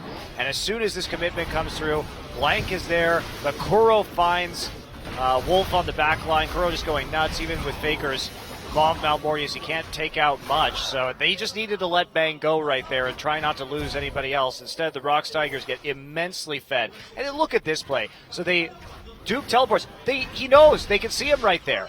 They drop the blue trinket ward in, and he still decides to go after it. Gorilla with the follow-up crowd control, and Duke just melts. Wow. Meanwhile, some aggression out of the mid lane turret. SKT can't fight this. And Duke has decided to purchase a Hex Drinker. He was losing that lane so hard that he bought a Hex Drinker, and now he has no pushing power. So they don't have any kind of wave clear in the side lanes, which means this Fiora is incredibly far away from actually starting to put pressure on the map and threaten turrets. Wow. And he can't team fight with it either, so there's actually no point to buying a Hex Drinker. This is a historic game, man. We may actually see Faker's first loss ever on Zed. Yeah. 9-0 in his professional career. Would be sad to see that record go, but with the way the Rocks Tigers are playing and the enormous advantage they've gleaned, and SK Telecom, they don't even really have a great... They don't have a great team composition for late-game team fighting here. They needed to split push. Well, their only real late-game power came from Duke, you know? I mean, if this Fiora would have been able to farm up, would have been able to get the items, could have made a big difference. Still might, but it's just looking less and less likely as the Rocks Tigers jump out to about a 6,000 gold lead at less than 20 minutes. Yeah, the comeback was conceivable in the last game from SKT. Yeah, when we looked at the two team compositions, but more so than this game. SK Telecom is going to have to get some epic picks and turn them into objectives in order to make any kind of attempt at a victory. Goodbye, auto attack. Look out, Faker! Here it comes! No! Oh, he's okay. Huh. Okay, it wasn't as bad as I thought. He's fine.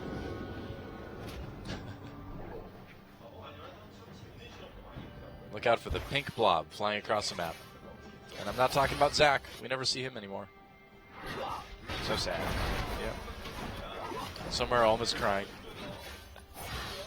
In China. In China. He's but crying into his not for the piles Zach of money. Not for the Zach reason, though. Yeah, that's right. Oh, well. He like cries for a little bit, and then he goes to his Scrooge McDuck vault and goes diving in his giant piles of Chinese money. SKT trying to defend their tier 2 turret in mid. Him and Dade, man. Their vaults are right next to each other, probably. Dade was cut. Yeah, but that doesn't... Now he's back in Korea in his Scrooge McDuck vault. Exactly, I was going to say, yeah. Just brought the vault with him, probably.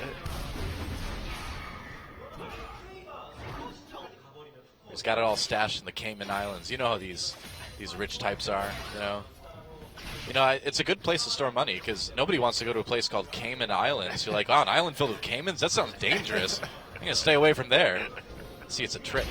All these rich dudes put their money there. Nobody wants to go there and try to get it. Smart stuff. All right, Dragon time. This is the last hope for SKT. 5 dragons. Yep.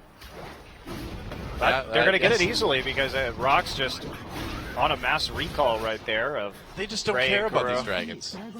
They don't care. I mean, they care about it's probably 3+ dragons. I don't think they care about dragon number 2. Yeah. Well, I mean, that's exactly what we saw last game, right? You know, they let SK Telecom have 2, and then like, all right, that's enough, guys. Got to stop it now. And Peanut just taking as much of SKT's jungle as he can. Little bit risky, but now Prey is there, so it should be fine. They're going to go for this tier 2 up in top lane.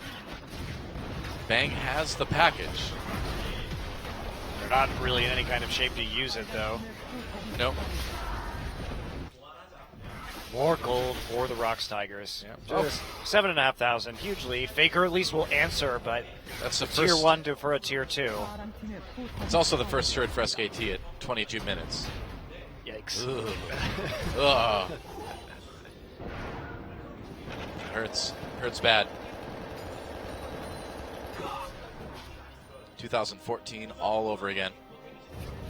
Well, Although I don't technically- think it's that bad. Well, technically, SK Telecom did win the first season after Yes, Worlds they 2 did. in 2014, so it got bad later on. Rocks Tigers wants all your buffs, and so they will get them.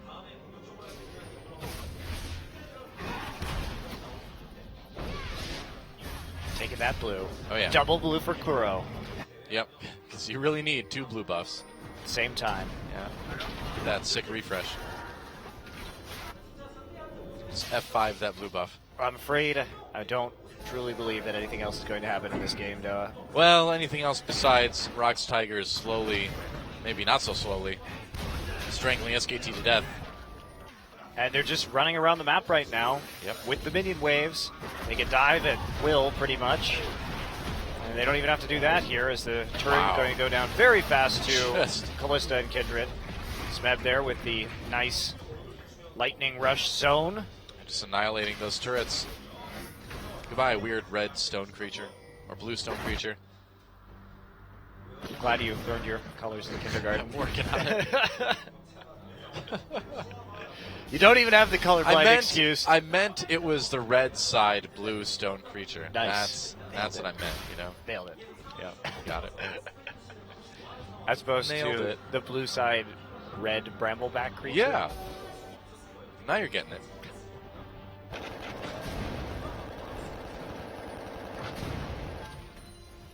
Oh, well, Bang taking his anger on the drugs. Uh-oh, Kuro coming in. Bang taking a lot of damage. It could be an easy victory. Pops that summoner heal, but gets popped by Kuro. Oops. Well, Bang, bang, bang. there's a Fed LeBlanc on the map. Yep. Kuro can actually duel at close range with that Corki, considering has that Zhonya's Hourglass, so at least he's going to be mitigating some of Corki's damage. And that Ignite, easy kill. Faker looking for an angle right here. Looking to save his undefeated Zed streak, but I think that streak will end tonight. Well, Faker clearly needs like a roof to jump off of or a paper wall to come bursting through. So if Faker loses on Zed, his next champion that he hasn't lost on is Riven. All right, well, we'll see when we get to that. TP coming in from Smeb, and they could dive this so easily right now. Duke there. There goes the inhibitor turret. Anchor thrown out. No connection. There goes the inhibitor. SKT just doesn't seem to be able to stop this. They have to go in. They want to go in. I want them to go in. They aren't going in, though. Well, I don't think they are going to go in. They can't really team fight as effectively as the Rocks Tigers. Team compositionally, and they're, of course, now 10,000 gold in the hole. Rocks Tigers have an easy time, just recalling right now, pushing out the lanes, and then really starting to take a hard look at this Baron. Yep. Well, that was kind of a weird Kennen effect. You saw the little lightning ball, but you still saw him running in front of it. So it was like he was getting chased by himself or had a lightning backpack. See, now it's just a ball. I didn't see it. It was both. I'm sure some people saw it. So Riven, though. Riven. Faker. Now we have to talk about the next line of Faker's undefeated champions. All right. 6-0 all time on Riven. If he does lose on Zed, that will be his next one. After that, it is Cassiopeia at 4-0. Wow. Much Well- less impressive than his 9-0 record or his former 12-0 record on LeBlanc. I don't think we're going to see a Riven game anytime soon. You never know. I didn't expect we'd see a Riven game in the finals of the summer season against KT, but we certainly saw one there. True. I mean, we did see a Sejuani recently, too. You never know when champions are going to pop up, although Sejuani got some buffs in 6.5, so yes, that's not as surprising. I want to see the Jarvan come back, though, now. Do you really? Yes. I love watching Jarvan. Well, if Jarvan comes back, then Rumble comes back. Sounds good to me. I like the Jarvan Rumble combo. The hot pot. That's true. That's a great way to describe it, yeah. The hot pot. Wow, Faker. His son Karuk could come over the wall. There goes the inhibitor turret. Rox Tigers going in. They catch Wolf, do a ton of damage to it. Great Fates call 3 damage, and right away the follow-up with that slicing Maelstrom creates a great team fight for the Rox Tigers. Looks like it could be a clean ace. Double kill for Peanut, and there goes Duke. It will be a clean ace, and that will be the game. And Rox Tigers proving without a doubt who is the most dominant team in Korea right now. It's them, as they 2-0 SK Telecom. Game 1 was close. Game 1 was back and forth. But Game 2 is a sub-30-minute win. Rox Tigers take it. GG. 14-1. The kills at the end of that game. Wow. 12,000 gold, 8 turrets up. 10-2 for that turret score. Extremely dominant performance of the Rox Tigers. Not phased at all coming off that loss to Samsung. Yeah. They tighten things up. They bring out some pocket picks, and they cause SKT to have their first loss since coming back from IEM, and Faker's first ever professional loss on Zed. Wow. That was an interesting match. I did not expect it to be a 2-0. We talked to all the Korean commentators before this too, man. Everybody was saying 2-1 one way or the other. But Rox Tigers, if you can believe it, stepped it up even more from where they were already at.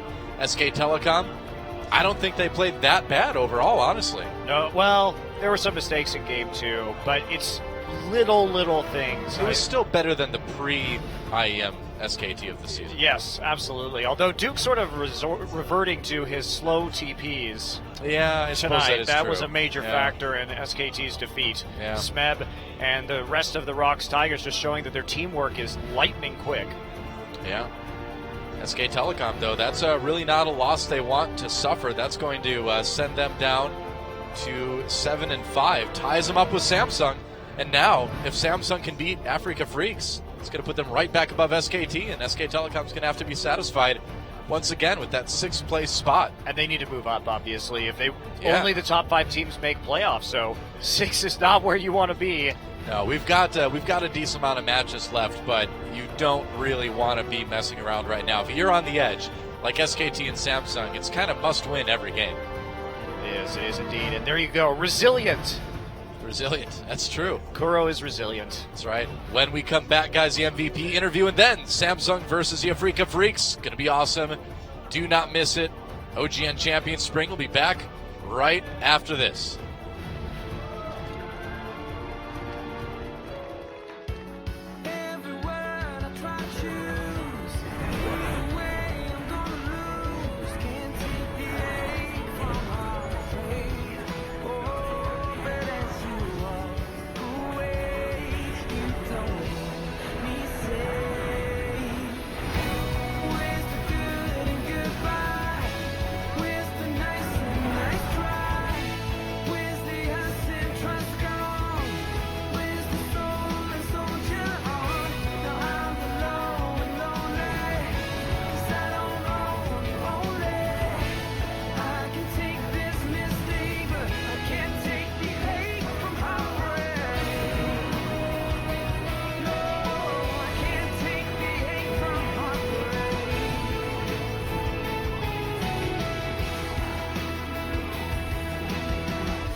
Coming up next,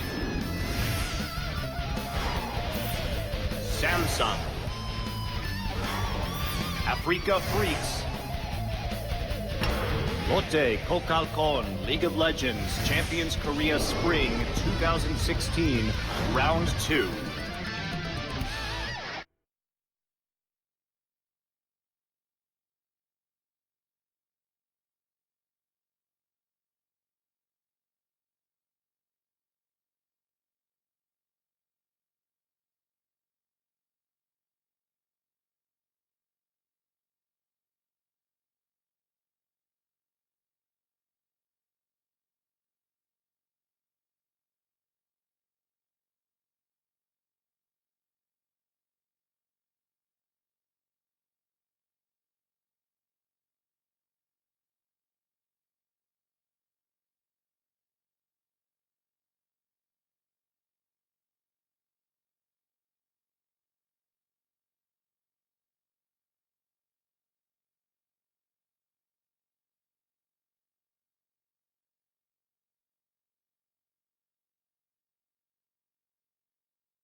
지난주 정말 인간미 없는 한 주였습니다. 알파고의 등장으로 대한민국이 들썩였어요. 알파고 때문에 이 바둑계 일대 혼란이 벌어졌지만 롤칩스는 아직 무사합니다. 인간 대 인간, 인공지능, 예를 들면 없는 정정당당한 승부가 펼쳐지는 곳, 바로 이 롤챔스와 함께하는 위클리 SK 지금 바로 시작합니다. 자, 탁월한 댄스 실력과 방송 능력을 겸비한 롤계의 아이돌 캡틴 잭 선수 드디어 공중파에 진출했습니다. 축하드립니다. 아, 공중파. 예, 하늘이 내린 프로게이머 캡틴 잭의 연예계 데뷔작은 바로 출발 드림팀. 그런데 캡틴 잭 오늘 나오는 거 맞았나요? 분명 녹화는 했다고 들었는데 모습은 보이지 않고 이거 뭐 통편집 당한 건지 뭔지, 예, 캡틴 잭 선수 본인에게 직접 그 진상을 파악해 보도록 하겠습니다. 안녕하세요. 예, 안녕하세요. 예, 여기 위클리 SK입니다. 오늘 아침에 혹시 뭐 하셨습니까? 네, 요즘에 자고 있었어요. 아, TV 안 봤나요? 저는 제 자신을 보지 않습니다. 그 TV 봤어요, 안 봤어요? 출발 드림팀 봤습니까, 안 봤습니까? 저는 제 자신을 보지 않았습니다. 아, 봤는데 못 본 겁니까? 본인이 안 나와서? 본인도 못 본 거예요? 저는 저의 모습이 어떻게 나올지 이미 알고 있잖아요. 아, 녹화 때 이미 분위기를 알고 있었다? 네, 그래서 저는 제 자신이 부끄러워서 보지 않았습니다. 아, 보지 않았다. 아, 녹화 때 이미 예견된 어떤 참사였군요. 네. 그리고 연예계에 진출하라는 이런 또 얘기들이 있는데 그거에 대해서 어떻게 생각하세요? 고민을 다시 해봐야 될 것 같아요. 근데 진짜 그런 생각을 하고 계셨었어요? 아니, 처음에 섭외가 왔다길래 이제 뭐 이제 공중파도 나가고 이제 데뷔하는 거 아닌가? 아마 출발 드림팀 나갔다가 뭐 라디오스 나가고 무한도전 나가고 거기서 입소 못한 걸 괜찮더라. 아, 방송 잘하더라. 그래서 이제 또 다른 방송에서 프로게이머 한 명 섭외하고 싶은데 누가 괜찮더라? 캡틴 걔 괜찮았어. 그리고 이제 무한도전도 나가고 무한도전이요? 아침마당 나가고 아침마당은 뭐야? 그림은 많이 그려봤는데 이제 촬영을 하고 난 뒤 이게 좀 쉽지 않구나. 그런 걸 느꼈군요. 아, 큰 그림 그려봤는데 캡틴 잭 선수 아직은 조금은 부족한 것 같습니다. 일단은 우리 롤챔스 우승하고 그때 다시 한번 생각해 봅시다. 알파고가 와도 절대 무너지지 않을 것만 같던 낙스 타이거즈, 이번 시즌 처음으로 삼성에게 발목을 잡혔습니다. 3세트 내내 거침없이 휘몰아치는 앰비션의 킨드레드, 락스의 전승을 꺾은 삼성 다시 한번 축하드리면서 경기 후 이어진 삼성팀의 기분 좋은 팬미팅 현장, 위클리 LCK도 함께했습니다.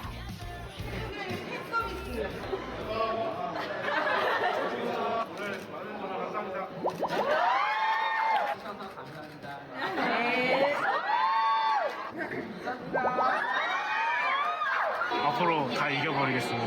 당근한테 하고 싶은 말. 좀 더 재밌게 좀 해주세요. 김현 선수 더 재밌게 해줄게요. 걱정하지 마세요. 아, 형이 34살 먹고 재밌게 해줄게.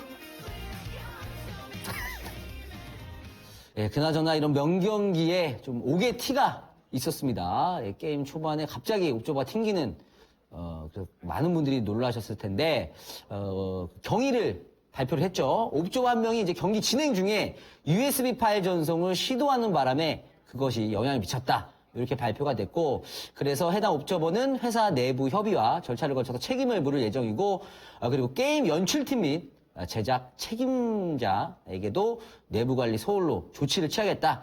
이렇게 발표가 됐습니다. 정말 뭐 다시는 일어나서는 안 될 그런 문제입니다. 이제 썸머 시즌 얼마 남지 않았어요. 그때도 혼자 아닙니다. 오진 혼자 아니에요. 예, 경쟁 체제입니다. 다시는 이런 일이 없기를 바라고 제발 방지를 위해서 좀 노력해 주시길 바라겠습니다. 자, 이번 주 위클리 LCK 여기까지입니다. 늘 위클리 LCK를 성원해 주신 여러분께 저도 고마움의 팬 서비스 날려드리겠습니다.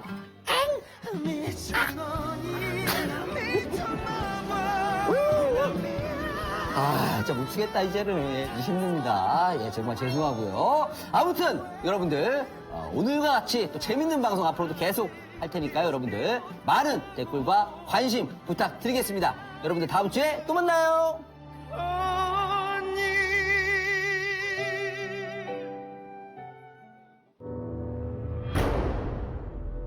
Welcome to your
the world.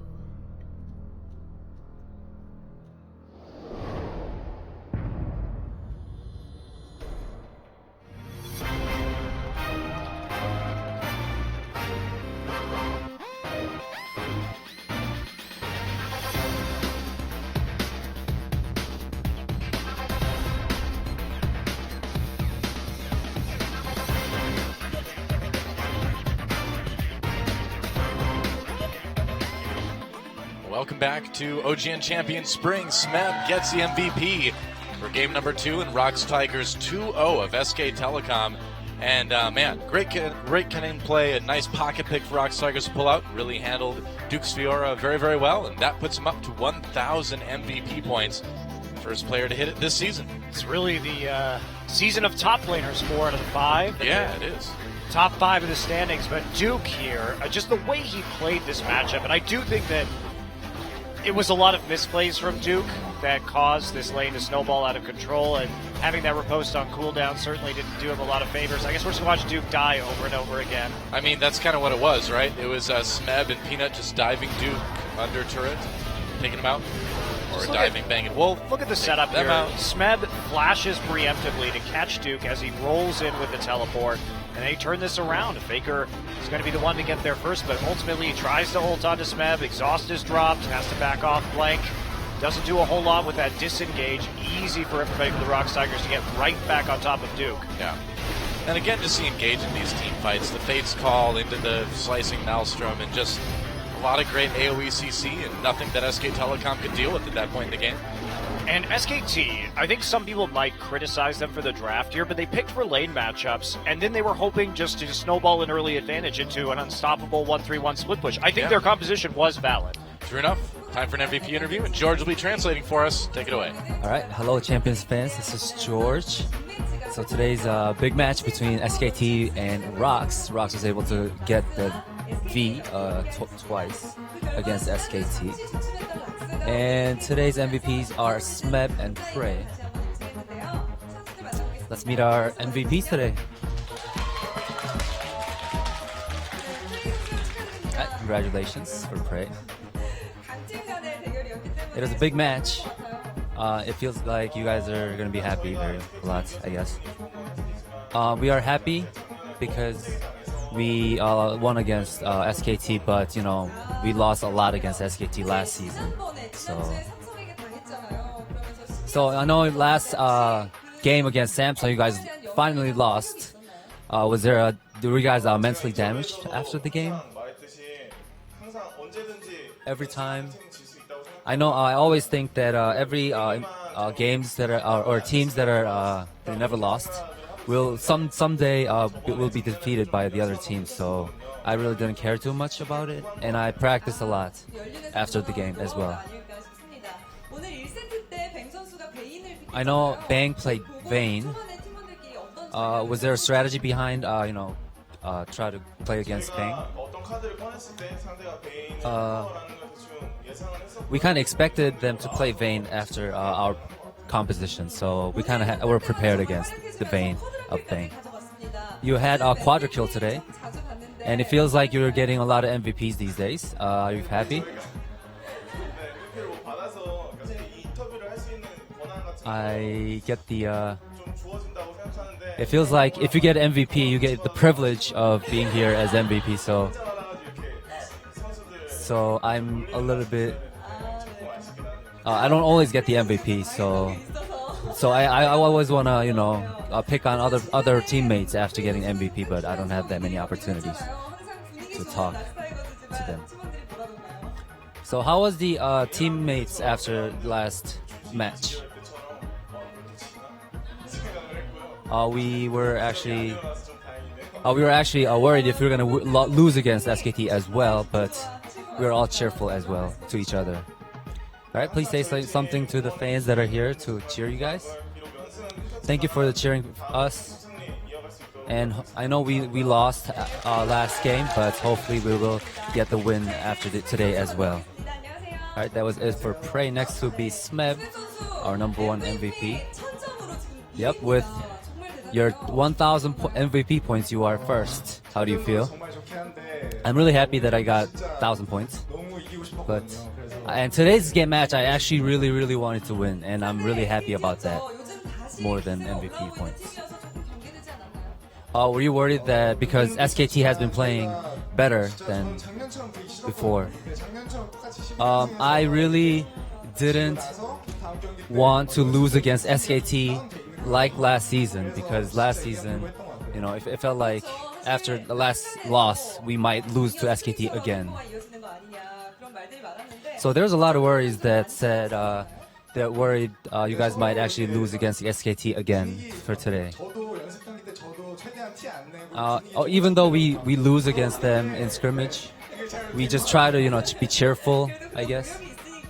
We kind of made effort to not get disappointed after losing to them in scrimmage.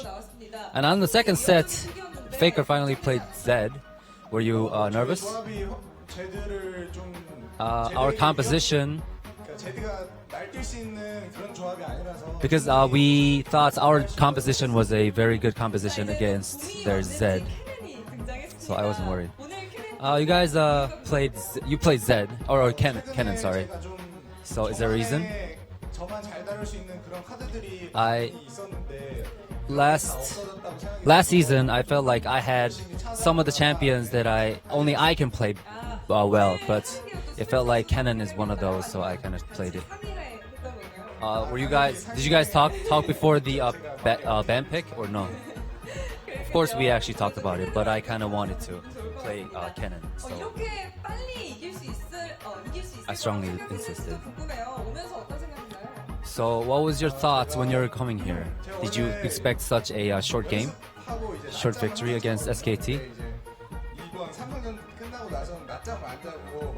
I usually take naps after playing matches, but yesterday when I played against Samsung, when we lost, I didn't actually take a nap. I just practiced a lot. Our next game is going to be against CJ. How are you going to prepare for that? I know CJ. I actually played well. We played well against CJ last game, so we might actually play better as well against CJ.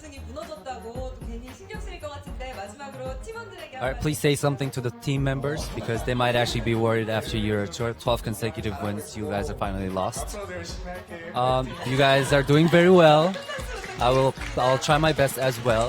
Let's go. All right, that was the it for MVP interviews for the Rocks Tigers. Take it away, guys. All right, thanks for translating, George. And so there you have it, another win for the Rocks Tigers, but this one's different.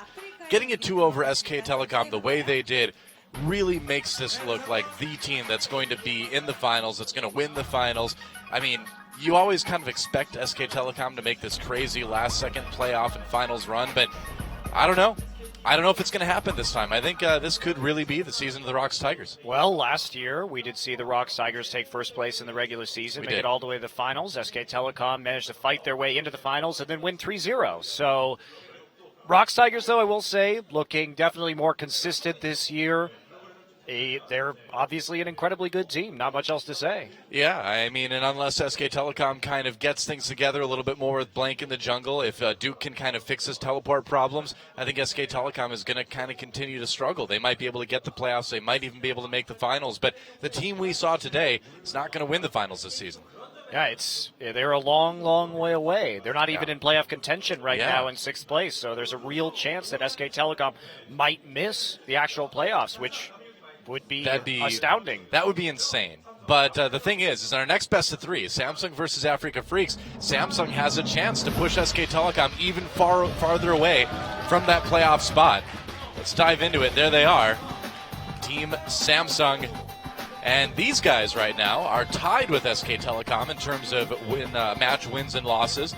And with a win today over Africa Freaks, which you would think is pretty possible, they could move up even farther. They could be the team moving into 5th place. Yeah, the first team now to knock the Tigers off of their high horse. And they did it in a pretty convincing fashion, particularly that Game 3 was excellent play from the members of Samsung, particularly Ambition, who actually in a bit of a surprise, is now number 2 out of all players in the league at gold differential in 10 minutes at plus 214 compared to the enemy jungler. Now, this comes from the fact that he farms like a monster on Graves and Kindred and Nidalee a lot of the time, but he's been getting pretty significant leads in the early game.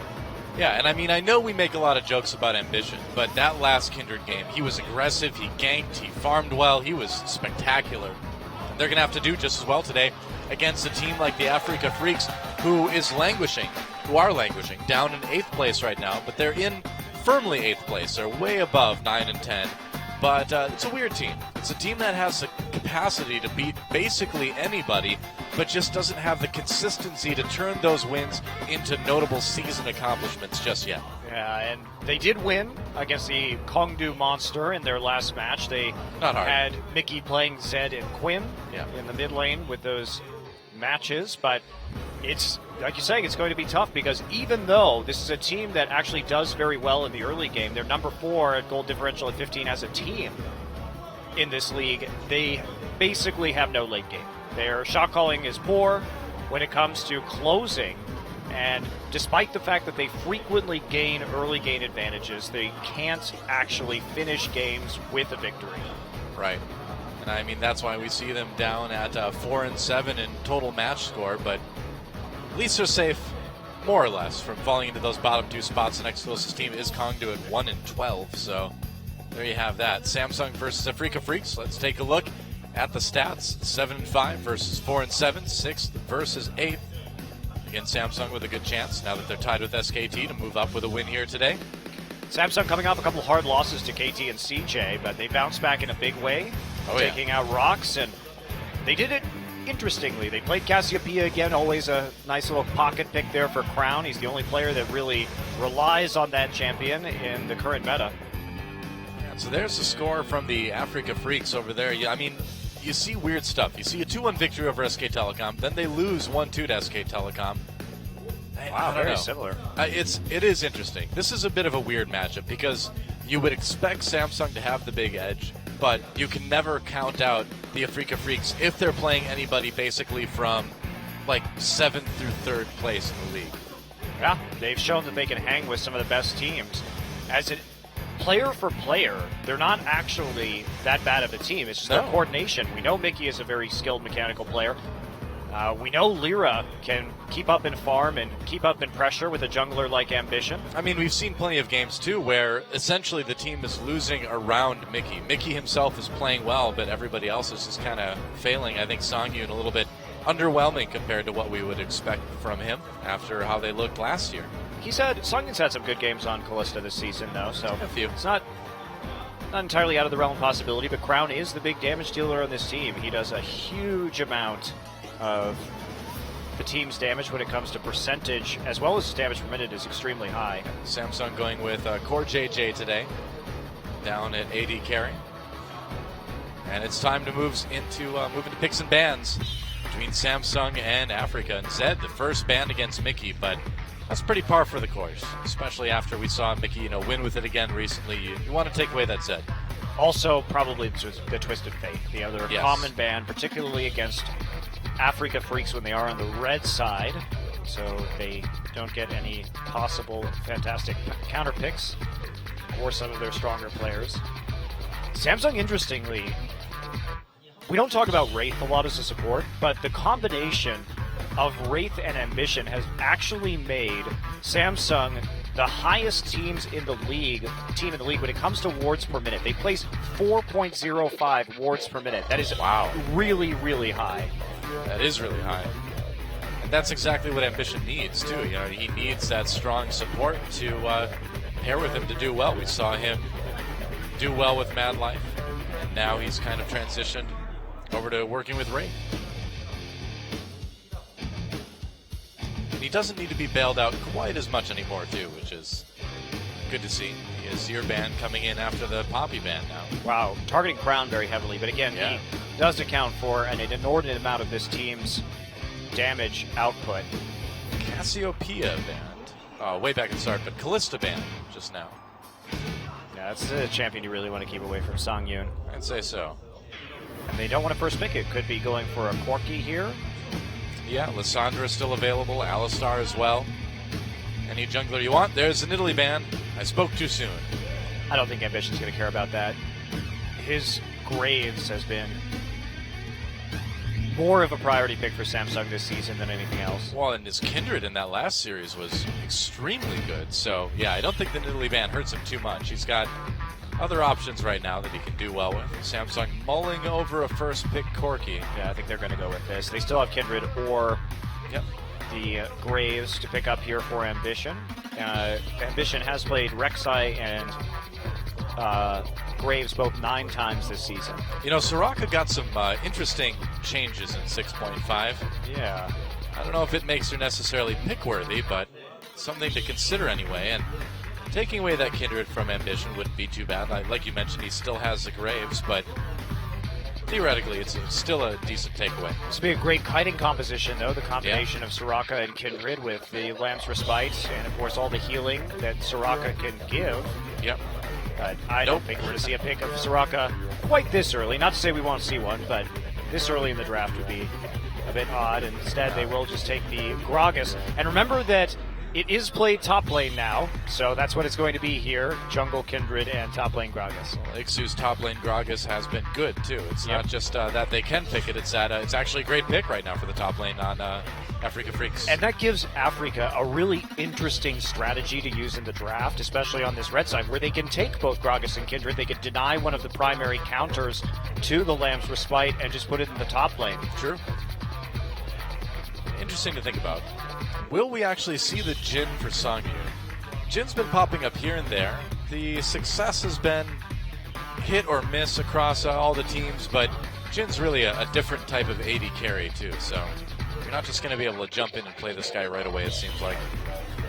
Yeah, it's played quite differently than most other AD carries. Yeah. It's been done successfully in Champions here by Prey. It has been done very unsuccessfully yesterday by Fury on Longzhu, who had one of the most awkward series on Jhin that I have seen yet from a professional player. Yep. The Lucian would fit a little bit better, I think. To the Yasuo. Oh, Kog'Maw. Okay, so they're Really? taking away the disruption that would prevent Kog'Maw. This actually is a good draft. They fit the Gragas top lane in as a denial pick against Kog'Maw being able just to simply stand there and auto-attack in place. I really like what Africa is doing in their draft. This is something that's clever and also unique to the Freaks. So, do you pick a Lulu, finally, to finish us off?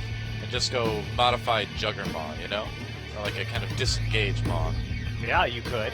You could definitely try and make that strategy work for you. You see the triple AD maybe coming in from Samsung. Could take the Varus in the mid lane here for Crown and then try and just play a poke composition and hope that the Africa Freaks are not able to engage on you. If they don't have Gragas Barrel right now, they don't have a real good form of primary engage, so poke would be effective. All right. And they're able to target down the Kog'Maw with the Maokai, should they need to get into that back line with Twisted Advance. Makes sense. Varus Maokai will be the final pickups for Samsung. And now what do you do? What do you send to the mid lane if you're the Africa Freaks? I like the Lulu. I think Lissandra could also work. Yasuo would be more disruption. It would also be more Mickey. Even though this is not a meta pick. Even though this is not normally a meta pick. Against a poke composition that Windwalled can do a lot of work. They have a lot of knockups with Braum and Gragas to use the Yasuo ult on. Multiple walls with the poke coming out from the Kog'Maw. Braum and Yasuo, the Brasuo. Brasuo. It's kind of like a phalanx, you know?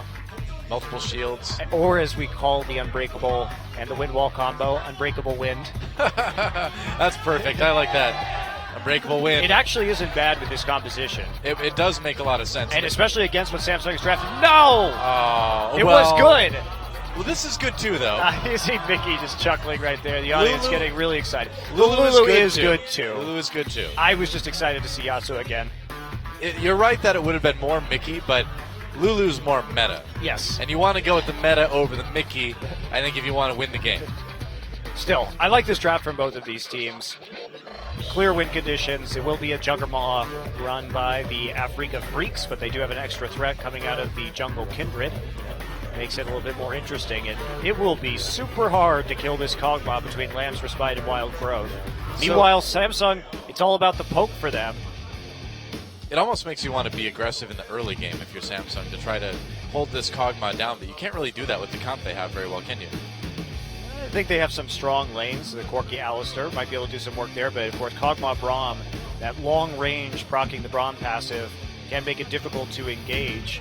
And tank wars in the top lane not going to be too exciting. And farm junglers, this actually should probably be a pretty boring laning phase. Okay, thanks for getting me hyped up. I'm a realist, Doa. See, I'm picturing Tell her like a it game. is. I'm picturing a game where Ambition just is like, I need to go in there and blow up that Kog'Maw now, and he just ganks like crazy, super exciting. Awesome and then early Braum game. just uses his Unbreakable on all of Grace's abilities. Nope, he's he messes off. it up. He's off somewhere else. Just uses it for no reason, and then that's when the collateral damage comes in. That's right. It's like too many caster minions. I gotta block some of this. Yep, that's right. Samsung versus Africa Freaks. Let's get into game one and see who gets the early lead. Everybody wants to rule the world. There's a room where the light won't find you. Holding hands. And here we go. Samsung taking on the Africa Freaks in our second best of 3 of the night. Welcome to Summoner's Rift. Exciting first match between SK Telecom and ROX Tigers. And now, Samsung looking to capitalize on the defeat of SK Telecom just mere minutes ago. Keep that streak alive. Yep, that's right. Interesting. Crown is going to start with a Mana Crystal. Sapphire Crystal, rather. Okay. Very confident that he is just going to sit here and play safe, play the farm game and the poke game for a little while, and try and get that tier even faster than normal. Wants to poke. He's working out his triceps with that bow. Lifting it over and over again. That'd probably be really heavy. That's a huge bow. It literally is the size of Varus. I know. Maybe it's made with really light metal, you know? It doesn't look like a compound bow. Looks like just a... Well, actually it is, probably. Is it? Arctic. I think that's Arctic Warfare Varus. It is, yeah. Because this is one where the bow folds up. Oh, yeah, that's dumb. Yeah. But they did it in Avengers. I dislike everything about Avengers. The second one was not good. A lot of harassment coming in from Wraith and Core JJ. Lyra on the run. Ooh, wow, that's really close. I thought maybe he was going to flash. One more auto, and he probably would have. Meanwhile, Snowflower back Hello. for Braum, More pain. the revenge. This time it's personal. It's always personal with you. He's going to give him the chair. Oh, Snowflower taking a lot of damage now. But yeah, you just can't focus on killing off that Braum. It takes too much time. Can't give him the chair. That's right. And so the blue buffs will just be taken by each team. Crown already pushing that lane in pretty hard onto Mickey. Yeah, he'll be farming up really quick and looking for that fast recall. He hasn't taken TP this game. Mickey has. So having that heal instead, double heal on this team, will make it difficult for Africa. Remember that, again, their engage is somewhat limited here. We're going to see kind of a standoff of poking in Most this likely. game. Yep. But Maokai is a good answer to any kind of Juggermaw because the Kog'Maw, a targeted form of CC like that, is something you can't dodge even with a hugely fast Kog'Maw with a lot of whimsy on it. So if you can actually catch him out in that front line and then burst him down, which again is going to be difficult through the Lamb's Respite. This is probably going to be a really interesting, and by interesting, of course, when casters say that, they mean bad. Team fighting game with them standing and looking at each other and shooting a lot of poke and then waiting for somebody to get low enough Or to somebody- push them off of an objective. Or somebody just gets caught. At some point in this game, somebody's going to get caught, and that's going to be kind of it. Yeah, the Varus also effective if you can land that Chain of Corruption onto the Kog'Maw. So they have a couple of That's it. ways to try and get the Kog'Maw. Meanwhile, Africa If that barrel is down, no engage. So they need to get the priority on the objectives, get in that river first, try and play around the Baron and the Dragon and force Samsung into these engagements as best they can. Yeah. I suppose the nice thing about Varus' ultimate is that you can try to chain it back to the Kog'Maw if you hit somebody in the front lines. You still need the follow-up. You still need the damage on that immobilized AD carry. You still have to have Kindred ult down, or you're not going to kill it. And then when it comes out, it's going to get a heal, it's going to get a wild growth, and then things are going to get sad for Samsung. Yep. Sad song. Sad sung? Yep. You know, Samsung actually means 3 stars. I do know Korean. that. So sad song would just be sad stars. I know you know that. I was just giving some knowledge to our viewers because we're an educational show. When you said you know, you were talking to the many viewers that we have right now, and not to me. I meant you personally. You know. But yeah. When I was using you before, it was a general you. It's hard to tell with you sometimes. I know. You can be like that. Sick double entendre, Monty. He's going for the triple entendre. Pentatondra? That would be quite a feat. It would be, wouldn't it? Ixu pushing up this top lane onto Kuve. A little bit. And will we see these other lanes traded? It doesn't look like it. Looks like the turret trading is over for the moment anyway. Kuve got a healthy little lead out of that turret trade, and the fact that we do have standard lanes now as Songyun and Snowflower feel safe right next to their turret, and overextensions coming in from Samsung. Ambition is coming up just to cover their butts. But Kindred already here. Are we going to see a play attempt here from the Afrika Freaks? Lyra wrapping around through the Tri-Brush. This is dangerous. Trying to come from behind. There's a slow under Wraith. They want to get that Braum passive proc. Wraith goes ahead and goes for the flash, gets stunned up, goes for the engage. Headbutt pulverized. Lyra gets low, but it's just way too much coming in. Wow, flash Q from Snowflower for the bloodthirsty kill, but here come the TPs on both teams. Ambition flashing in, looking for one onto Lyra. They'll get it. Songyun on his own. Kuve getting a little bit low. That is not a tanky Maokai. Snowflower flashes away, now using it. Ixu flashes well. Flash Chain of Corruptions. Great ult from Crown. And that's a double kill coming in from Samsung. They take the lead and they get the win.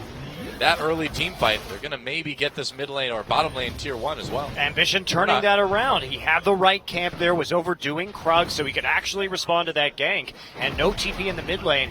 A little bit faster TP from the top laner, Samsung, starting this fight. Wraith does a good job. He realizes he's dead, tries to turn it around with some crowd control, gets a little bit more time for CoreJJ to land a nice Frost Bomb. And Ambition coming in here. Great patience, waits for his top laner who's going to get there first. They immediately go on to Lyra, take him out. It's again a 3v3. CoreJJ gets another multi-man Frost Bomb though. And here's the key. Varus just gets down a little bit faster, forces that flash. No hesitation. Crown lands the Chain of Corruption. And the damage from that Graves and the Corki clean everything up. Yep. Crown already really making that Varus work, getting that first ult of the game. And helping secure 2 kills with it. 2 kills onto Ambition, too. And here's where you start to get a little bit worried about that Graves getting a bit more involved in the lanes. Well, just getting a huge farm advantage, too. That, too?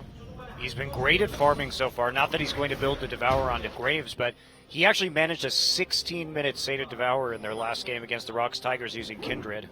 Yeah. This is a farm machine, taking a 10 CS lead really early on.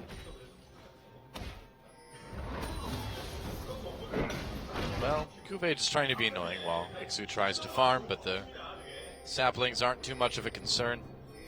Sapling is actually one of the highest base damage abilities in League of Legends, though.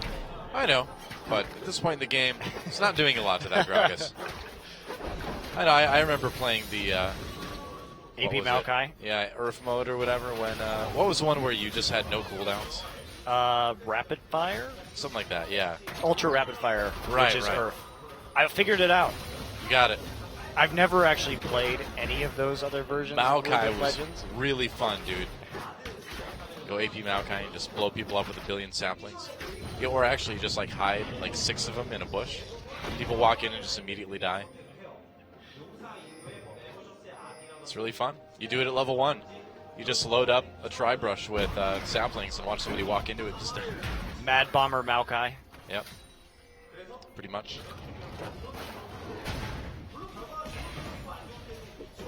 A little bit of damage onto that bottom turret. Wow, Crown got the blue. Oh, that was intentional, though. That was intentional. Like, wow, that buff is great. I didn't see who that ambition was there for a second. There we go. It's okay. I'm just easily impressed, apparently. By Varus piercing arrows. They're so long distance. Wow. Samsung's a little bit slower right here. All used by Crown. Snowflower comes in, misses that Q. Crown walks away to safety, but he may lose his mid lane turret for it. Africa just ganging up here on turret after turret Hello. after turret. Ambition has to come around to the side, gets the Q. Yeah, Lyra takes a lot of damage, getting very, very low. Ambition in trouble now, though. Dashes over the wall. Ixu gets him with the explosive cask. Party Just cask. blew him up, yeah. It was a party. Ambition was invited to the afterlife. That's a party I would not want to be invited to. I don't think I would either, but that's the type of party you went to. Maybe that's what the Grim Reaper says when he comes to collect your soul. You're invited to a party in the afterlife. Pretty sure. Might as well have fun with it, right? Of course. Getting to Grim Reaper is really just like a frat boy. we're kind of getting into Terry Pratchett death sort of referencing here. Good job by the Africa Freaks to balance out, get the faster tempo on some of these turrets, even dealing a bunch of chip damage to the mid lane and taking a kill as well. So Samsung's gold lead cut a little bit. Samsung did not actually take the dragon while Africa was up on the top side of the The map. package delivers Core JJ to safety. In Summoner's Rift, the package delivers you. That's right. There is no package delivery. It's only Corky delivery. Isn't Corky the package in that case? I think we have to ask. Who is the package, really? Who is the package all along, Noah? Corky is. You must pick up the package to become the package. Is that Zen-esque sayings by Noah? That's right. Corky went to a mountain on top of Freljord. And there was a UPS guy there or something, and he was like, "In order to become delivered, you must deliver yourself." Ixu comes in, explosive cast only knocks right back. Ixu turned on immediately. Samsung with a lot of damage in there. Ambition getting ambitious. Wall thrown up by Snowflower. They're going to keep going though. Flash. Core JJ comes in as well. Q misses from Varus, and wow, that was just a shooting gallery, but Africa Freaks make it out somehow. It's all about the poke, Noah. It really is. Consistent poke wars. Samsung does manage to push up into this mid lane. Snowflower's going to have to recall Ixu low. Ambition looking for an angle for his Q. Got to be careful. Lyra's still got his Lambs Spite, so they can keep Ixu alive if things get really dicey, but this game's all going to be about turrets. Oh yeah. And retreating when teamfights start, so you can kite and poke again. Will there be a dragon? Yes, there will. Samsung going for it as Crown keeps that mid lane push. And there's nothing really that the Africa Freaks can do right now to stop them from taking it. A lot of farm denied in the top lane too, as Cuvee just stayed up there pushing while Ixu was joined up with the rest of his team in the mid lane. So finally that dragon will go down. Samsung finding an opportunity and taking it out here a little before 13 minutes. Yeah. Crown's got a nice lead as well. And that Kog'Maw's already starting to attack very quickly. That's what he does. Even after they changed his W, increased his sort of natural attack speed growth stat. Mickey has found Core. Yeah, going in onto Core JJ. There's the Valkyrie. There's a flash from Mickey. Flash in response from the Corky, and looks like he'll be able to get away. The Corky JJ. Corky JJ. Yep. It's Destiny. That's the champion he was born to play. Don't have the Skorky anymore, so we got to go with the Corky JJ.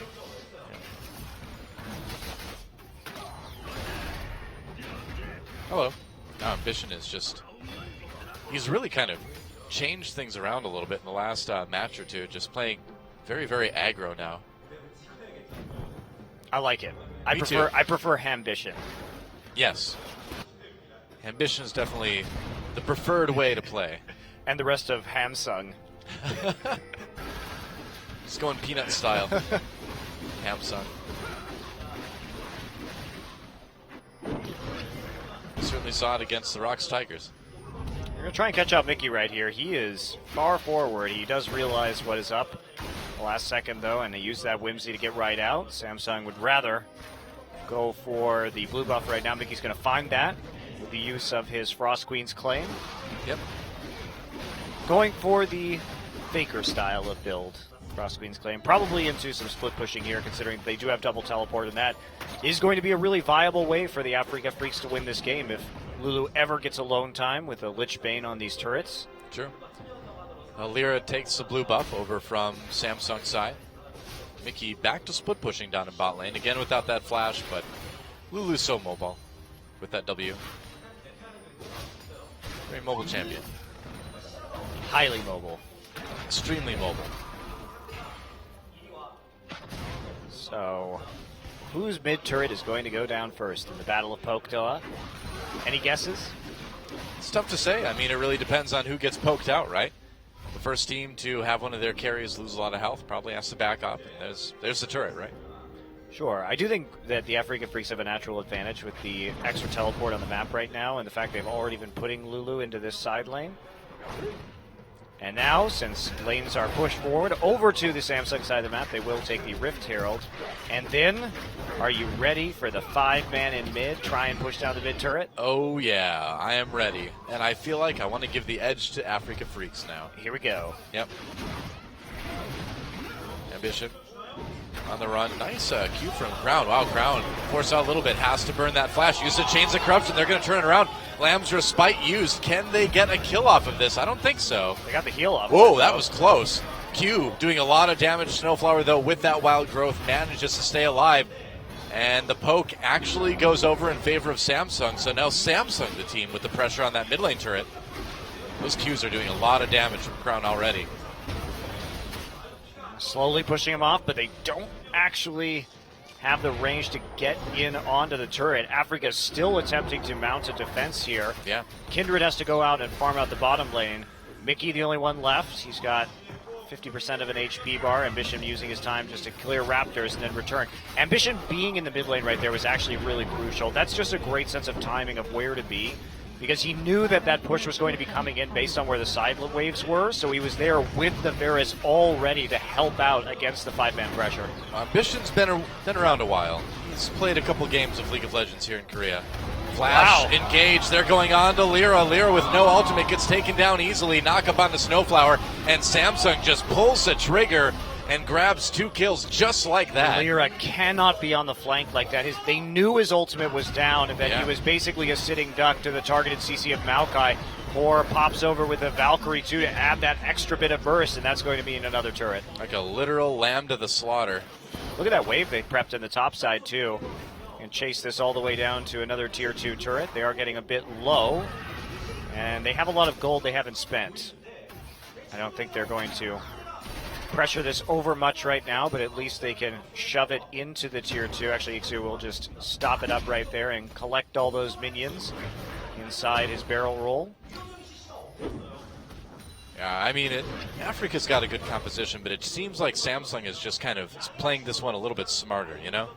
No, they are, and Lyra certainly out of position after that initial fight in the mid lane, and Ambition's positioning has just been better as a jungler in this game. The Ambition position is their primary mission. They are assuming the Ambition position. That's right. Africa Freaks is assuming the Ambition submission position, though. That's right. Snowflower. Ouch. Getting poked. Gonna start calling him Slambition. Only if he's playing Gragas. So is he Bambition with Gravesend?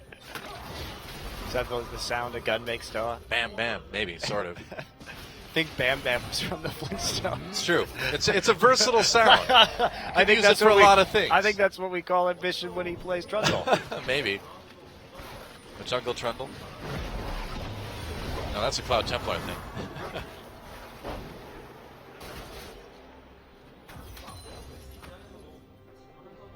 It's pretty amazing how good Ambition still is after being in this league for like 4 years now. Yeah, same with Score and Mad Life. Yeah. Still around.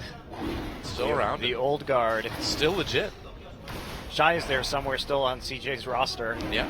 But has not played a single game this season. Ryu's out there too, but some say he's still dying to this day.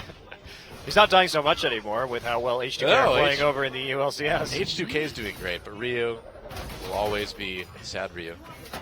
It's me. Always the Eeyore of League of Legends. First time I saw Ryu happy was with the KT Bullets 1 IEM.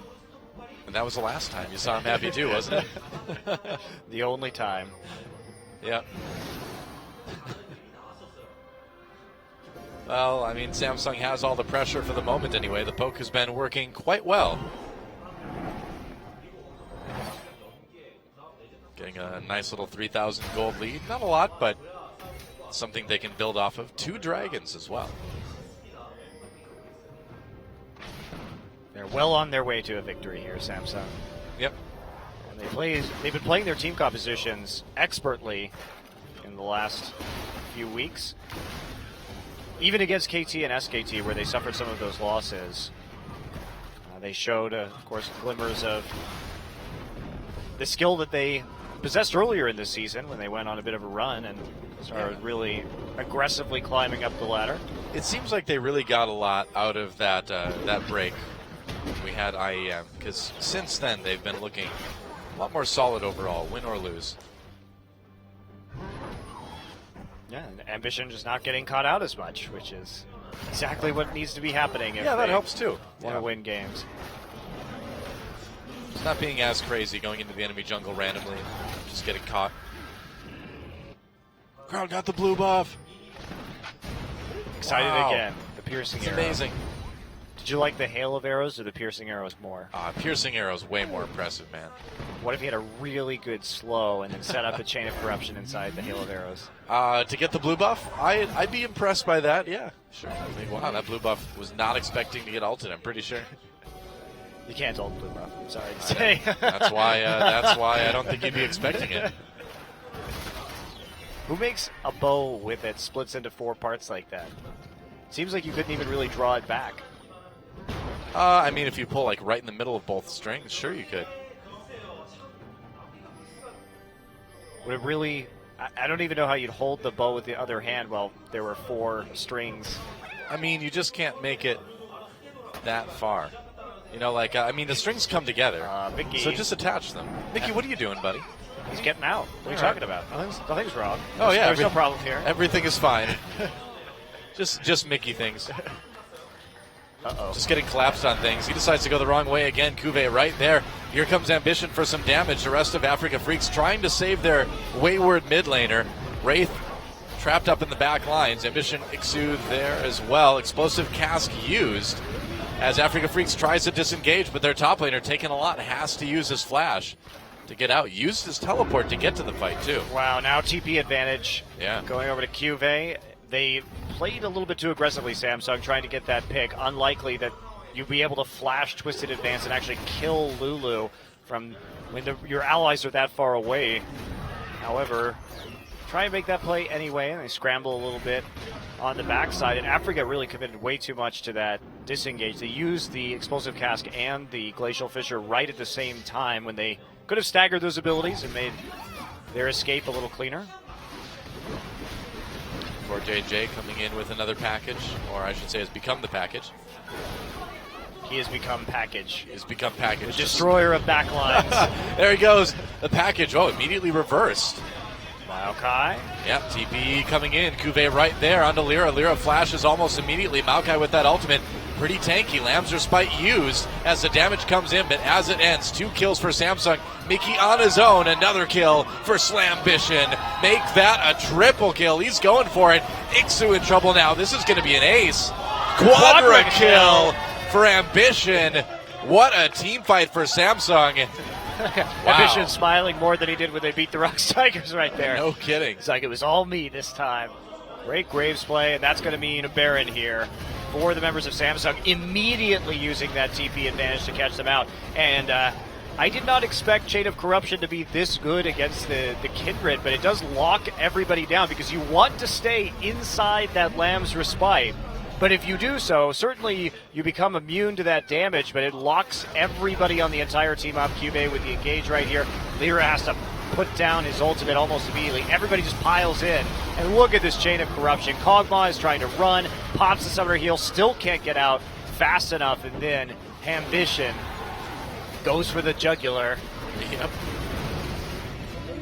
How did he, oh, it was a red buff tick looked like. Oh, yeah. Actually finished that kill off for the Probably Quadra. was. So Baron taken by Samsung immediately afterwards. Now the push continues, and this Kog'Maw from Africa Freaks has done literally nothing this game. Well, they've never really been grouped and effectively team fighting as a Juggernaut. You have to start sort of set up and make sure. Okay, engage onto Ixu. Went for a play there, but he was really the only one around. The rest of Africa Freaks taking a long time to join the party, and now the party's brought to Ixu. Core JJ just loading on the damage. That Corki.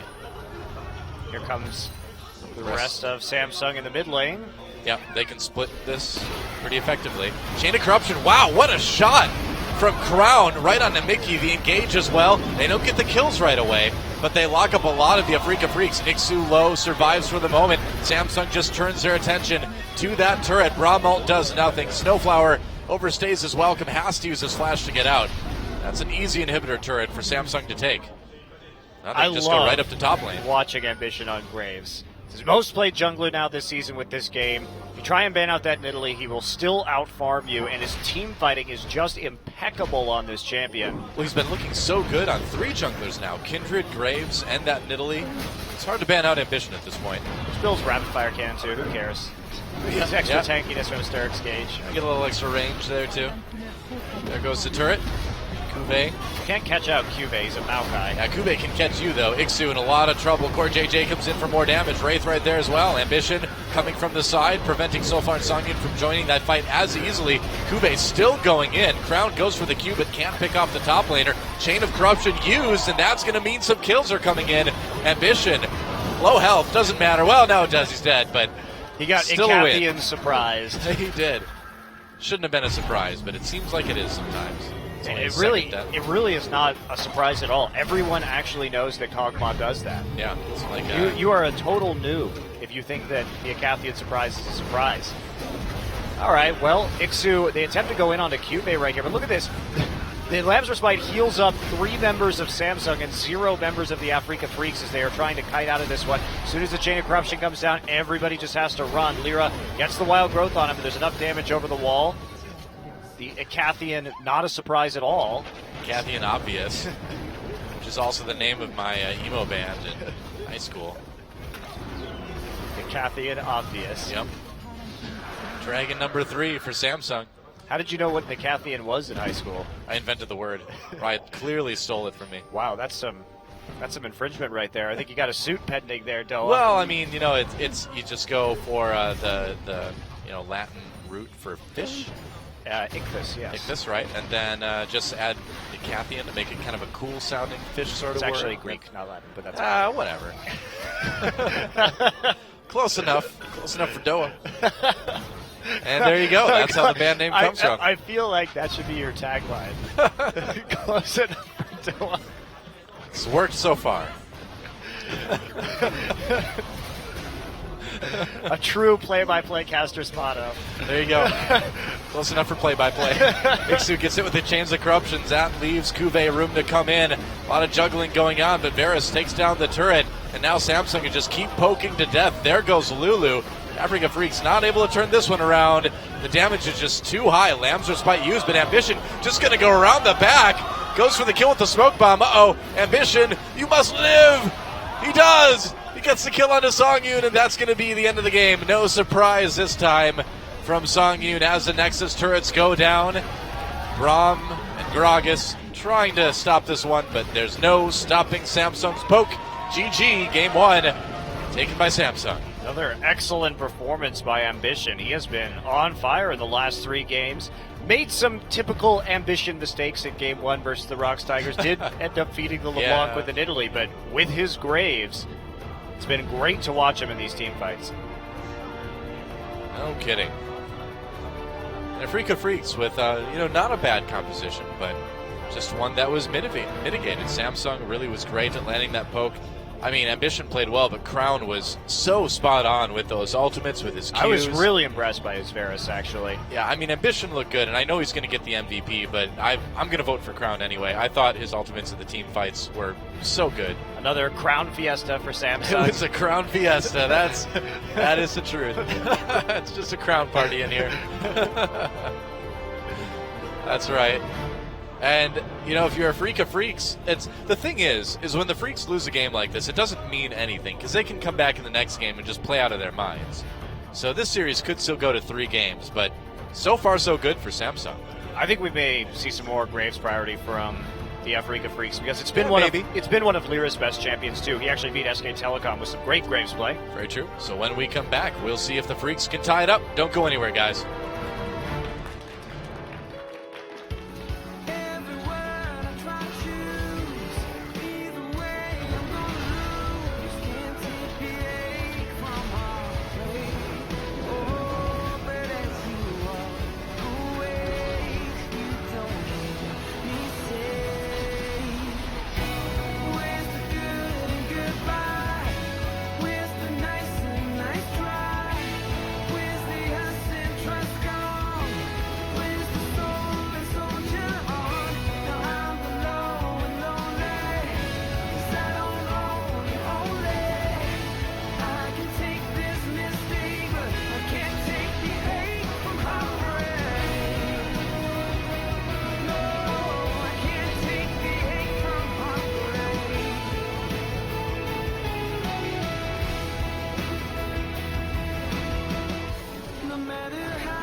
Welcome back to Champion Spring. Ambition grabs the MVP for his awesome Graves play in game number 1.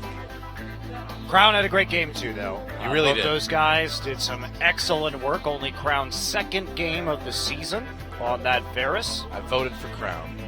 You're a Crown voter. I was. He deserved it. But Ambition certainly deserving of that too, both of them with great games. And I mean, Ambition is quickly becoming quite the star on this team. Look at that though, Flash, Chain of Corruption. Oh, so man. good. Crown is awesome. This fight, though, is, I think, really the crown jewel in Samsung's game versus the Africa Freaks. Oh, yeah. Yeah, that ultimate on top of the Kindred really helping out. As Samsung did a great job of actually getting more out of Lamb's Respite than the Freaks did themselves. I like Core JJ flashing for that one, even though the guy was already dead. And the red buff tick on him, you have to really commit to it. It's okay. Yep. At least I got the kill. I got the Baron. That's the important thing, Made right? sure. That's what I love it. Core JJ's going to tell himself. Flash tonight. is over. Now watch this Q. He's going to rip through Song Yoon. Song Yoon tries to just stand there and use his W to burn down Ambition, but Ambition's just too tanky. So he ends up getting hit by both procs of the end of the line, ending his life. It was the end of the line. Literally. Coach is not looking too upset, but the former CJ coach, as we have coaching for Africa right now, he tries to keep a smile on his face, I've noticed, you know? He's like the opposite of Coma, who constantly looks angry in the booth. Coma's not an angry guy in person, though. No, he's not. He's great. He's a ton of fun outside of the booth. But in the booth, he's all business. He's 110% business. That's more percents than you could be business, though. I know. That's why it's so impressive. Damn. Two-time world champion. He's got some extra percents. So, Africa Freaks versus Samsung game number 2 into picks and bans. And it looks like the Graves ban, not surprisingly, will be the first from the Africa side. I don't know. You can still have Kindred and Italy here, so unless they're just going to mass ban junglers, I don't really think you can slow down Ambition. I think they're going to mass ban junglers. Okay, they're going to first pick Italy, apparently. See, I want to see, I want to see the Nidalee ban. Now, Lee Sin will be the first pick. Well, maybe Elise. Or Gragas. Yeah, or Gragas, that's true. We begun the jungle wars, jungle ban wars. All right, what's it going to be? Keep banning junglers, come on. Ban Gragas, do it. Let's bring it down. Oh, Azir, all right. I thought we were going to get down to, like, Jarvan territory here. Sad. Well, the Cassiopeia is still available for Samsung on the red side now. True. Corki. Okay, so they're like, all right, you want to pick that jungler first? Go ahead. Blue is still available, though, as is Poppy, Lissandra. A lot of good power picks. Samsung did ban the Poppy and the Zed last game. They've switched up for Nidalee and Corki. I assume Samsung will be saving that mid lane pick for last now with the Zed still available. Yeah, you're just not going to be as afraid of the Zed coming out blind on blue side. You're going to be prepared if it is. They're chatting with his teammates. He looks tired. Rubbing his eyes. He's only played one game. You can't be tired yet. Come on, Lyra.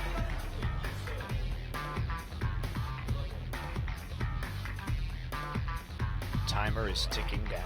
Yeah, it's taking them a long time. I think this ban phase went a little bit different than Africa was expecting. They will go with the Poppy first pick. Certainly a strong pick, but now Ambition has his choice. He can go with Elise, he can go with Gragas. They could even go with both, but there's really no need to, I suppose. Assuming Cube can play top Gragas. Yeah, that's right. I think Ambition definitely wants something he can go a little bit harder with in the early game, and that would make sense for the Elise. It would. And Alistar for Wraith would be okay. Yep, they're going to lock that in. Okay, Alistar and Elise. I mean, we're in Korea. The land of the teleport jungle Yi. Teleports my E in the jungle all day, every day. All tiers. He's perma-banned. He's perma-banned. If he's not banned, he's perma-picked. It is super annoying.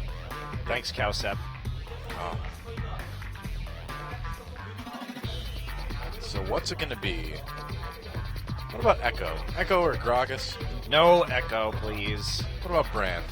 What about Urgot? Urgot actually got some really crazy buffs in 6.5. I want to see Urgot get I really played. want to see Urgot get played too. Yeah. That'd be fun. But The fear after his ult completes, I want to see that. Gragas and Lulu, though, the pickups. standard to standard can be for the Afrika Freaks. Oh, yeah. I assume we will see some sort of Lucian again. I doubt they will go with another Juggernaut composition. You're probably right. Oh, so Gangplank and Lucian. That gives them some flexibility as far as where that Gangplank ends up. Probably going to be in the top lane, but Yeah, Cube is typically the GP player That's right. on Samsung. Although Crown has played it once this season, Cube has played it twice, so you've got the flexibility. very small sample size. Yes, you do have the flexibility. Okay, Sivir may be the pick here. So can Core JJ play Vayne? Nope, he can't, because they'd have to put the Lucian in the mid lane, and although that's something that Samsung was known for a long time ago, it's not quite as good now. Yeah, this would be a very SK Telecom style of composition from last year, where they would run Lulu Sivir as a pick comp, which would make more sense with the Thresh pickup. Not only is Snowflower a good Thresh player, but you need a pick champion, and you use the Sivir ult to create picks and to collapse very quickly and get a kill before your enemies can respond. Right. Arguably, it's his best champion. Oh, please. Ah! Why do they do this to me? No, I shouldn't even... They're laughing so hard. I shouldn't even believe it's a possibility. Blitzcrank is so bad right now. You can see Africa having a good time at the booth still. Quite the giggle. Breaking my heart.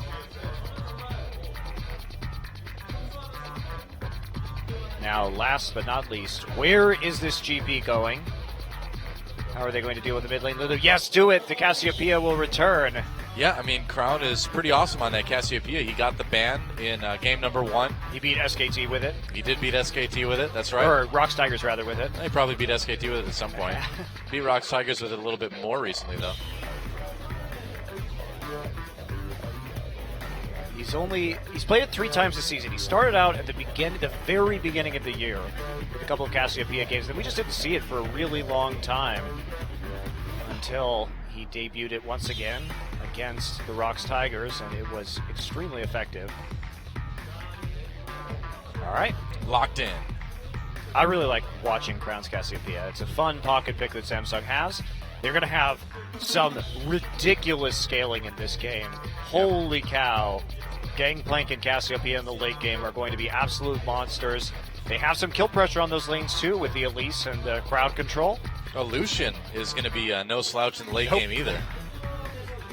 Just all in all, strong team composition coming out from Samsung. And Afrika, how early do you think they need to get things done? I feel like Very they need early. I feel like they need to get things going right away. Right.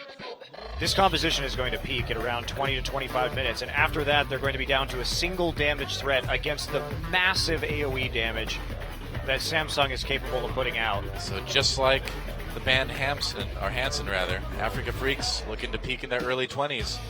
It's all downhill from there, so they better make it count.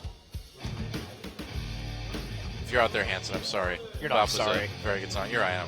And Bop was not a very good song. That was a very popular song. Well, those things oftentimes don't go together, Noah. Oh, I don't know. Macarena, Mambo number 5, the Thong song. I mean, you're absolutely right, is what I'm saying. The 90s were a dark time for music. Well, if you listen to Top 40s radio, yeah, it's but terrible. if you didn't listen to Top 40s radio, there was a lot of good music in the 90s. Yeah. Well, Afrika really wanting that win. They can play spoiler, but Samsung with a good chance of making it 2-0. Let's get in the game and see if they can pull it off.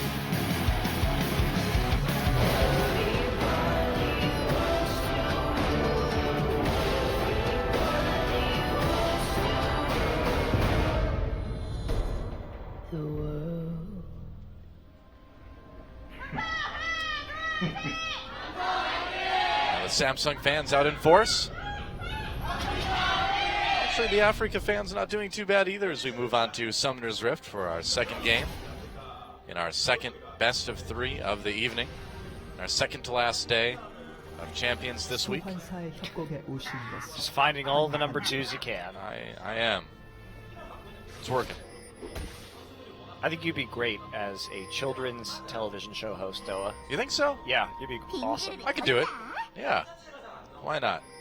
I don't know what I call it, though. Awesome Town.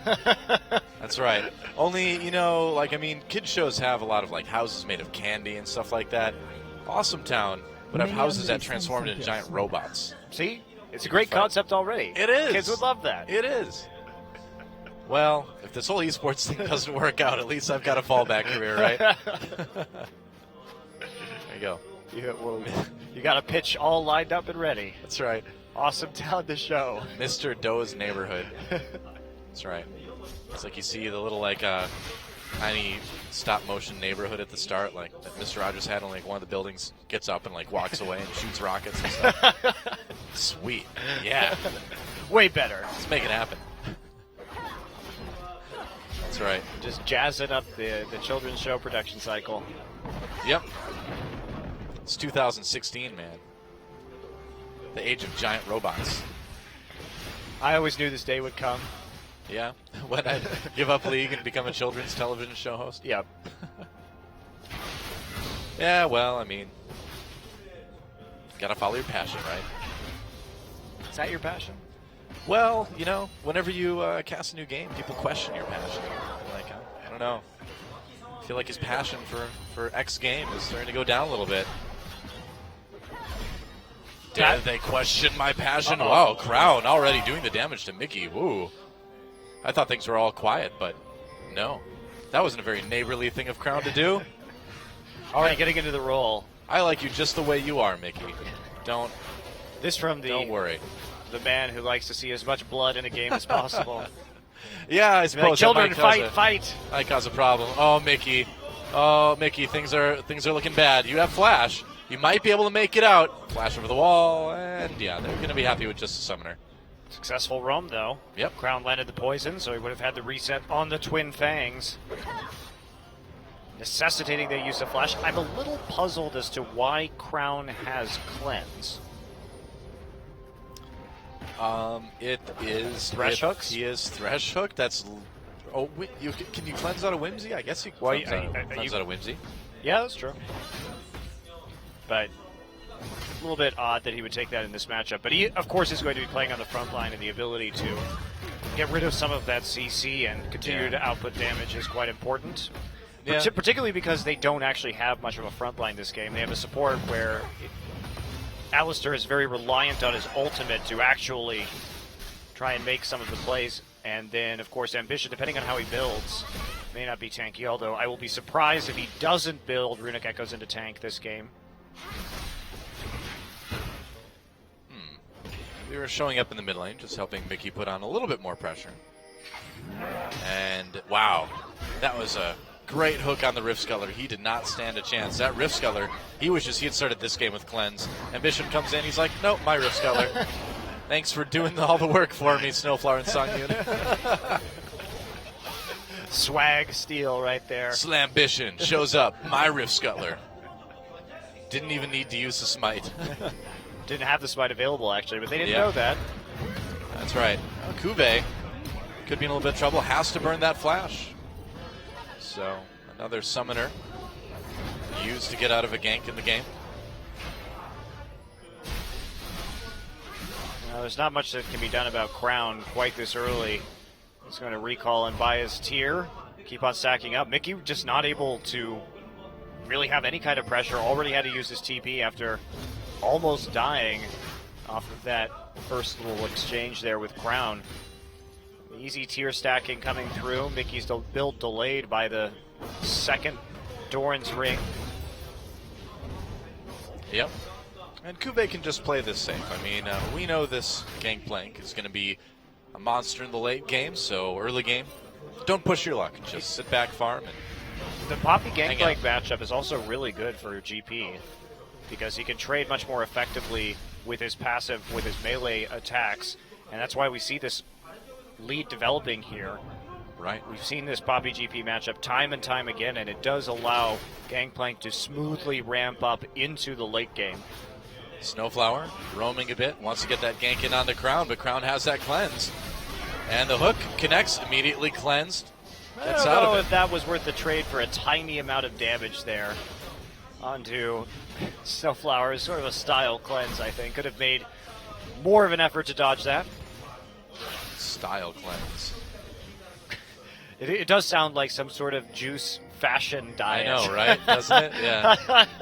That's what I'm going to start, Doa. His scaly snake skin will be looking radiant after the style cleanse. That's my new product. That's your esports fallback. Monte Cristo style cleanse. Style cleanse. I could see it. We could sell that on my show. You could be during the commercial break. No, we're not selling fasting and cleanses to children. Yeah, well, my point is that parents are going to be watching this with their kids. No, Noah, I don't think that's appropriate. Maybe. Well, I mean, the parents should be making their kids do it. It's for the parents. You know, daytime television, right? Our plan is flawless. I don't see how this can fail.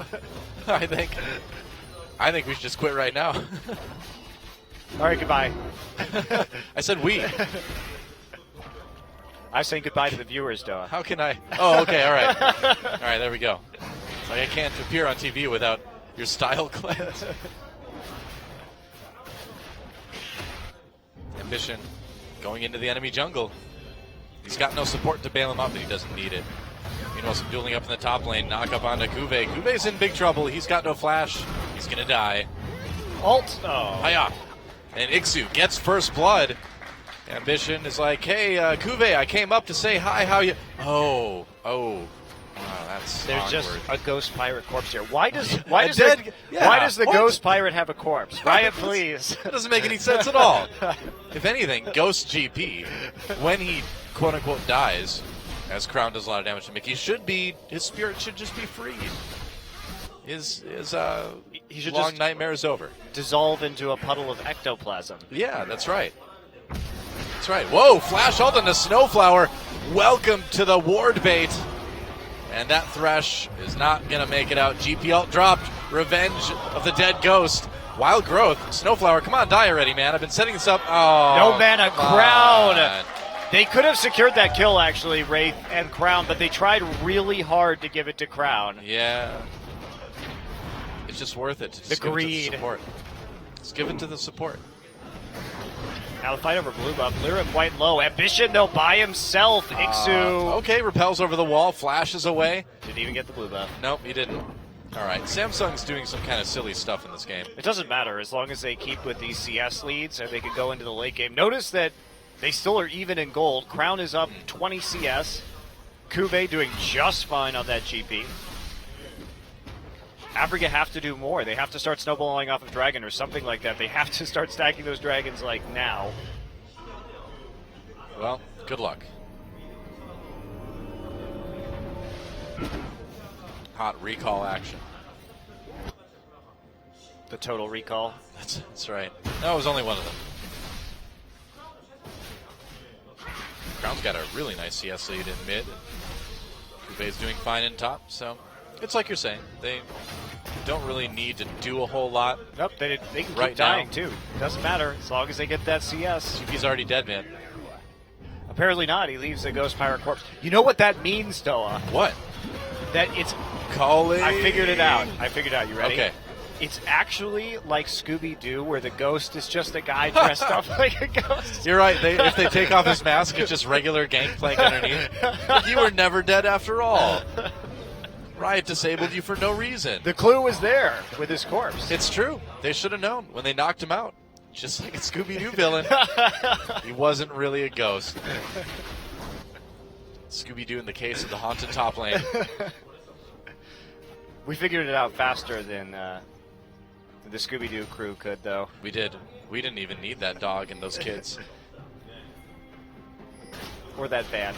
Like, I would have gotten away with it if it weren't for you brilliant casters. Like, I know. Gangplank. It's okay. You'll still do a lot of damage late game. You're still probably going to be a winner, Gangplank. That's right. You'll come out the winner in this game. Don't worry. Even if you can't complete your crazy scheme. I think his crazy scheme is just to win this game. His dastardly scheme. So I think he might actually complete that in spite of being exposed. It's possible.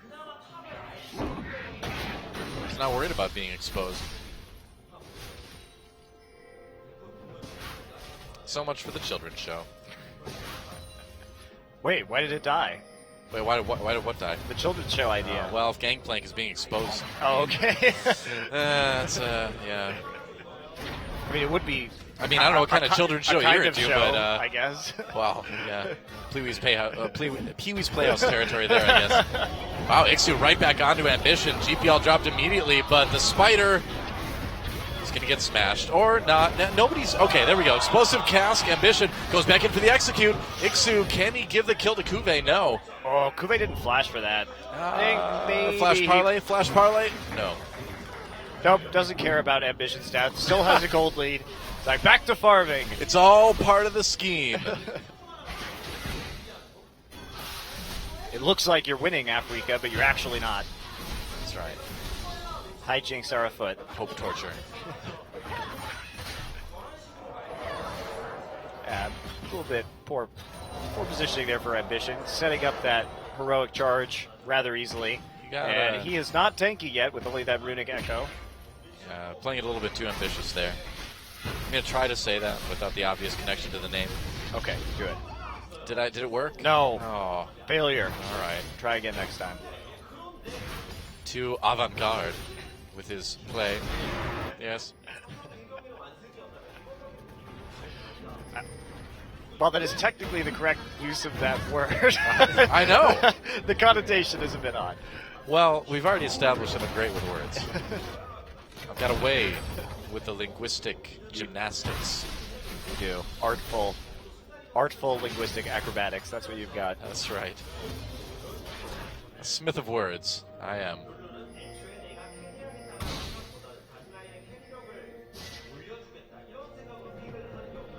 And more farming. Yeah, more farming. But like we said, it's okay. It's okay for Samsung, and Afrika's still not finding opportunities to take this dragon, which is really what they need. Afrika can get all the ganks they want. They still have to make plays as a team in the mid game to get enough of a gold lead to actually win. Well, going back to Monte Cristo's 20-minute theory, they've got 7 minutes left, 6.5 technically. What do they have to do in those next 6 20 minutes to 25 minutes, I think, is Oh, where they're okay. actually going to peak. It's not like they can't win after that, but I think it would require a lot of mistakes from Samsung, considering that if they try and run in with their Sivir against Crown, they're going to be sprinting directly towards a Petrifying Gaze and a whole Olivia. lot of Gangplank barrels. Yeah.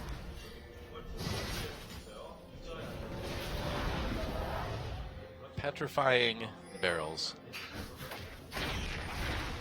So scared of barrels. Yeah.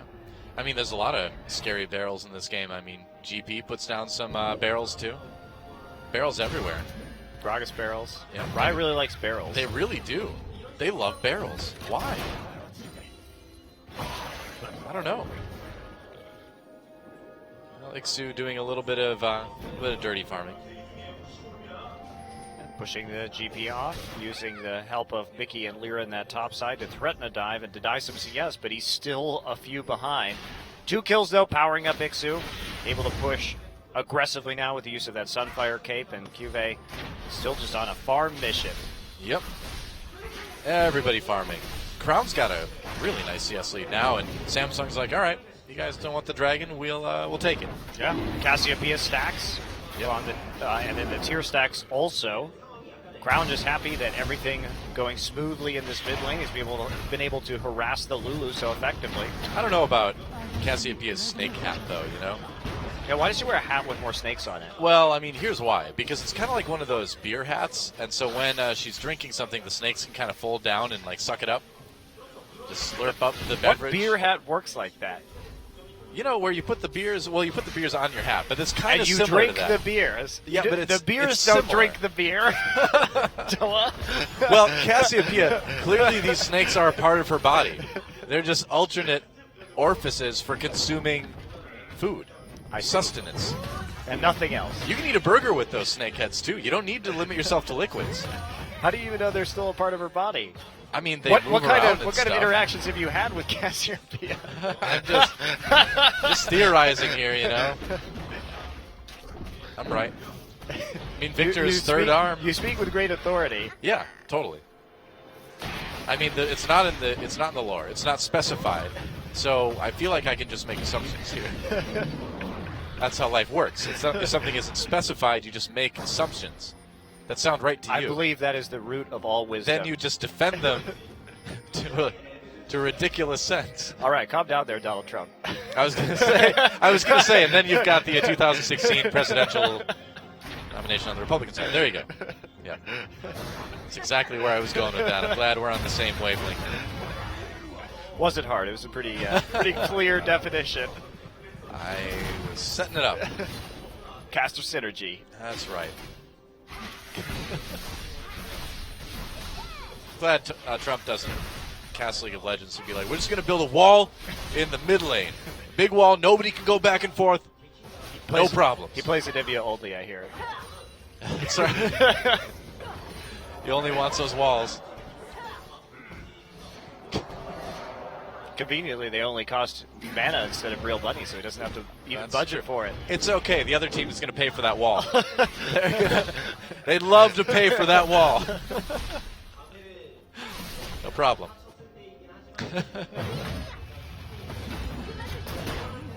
Well, so Farm Fest continues. Farming continues.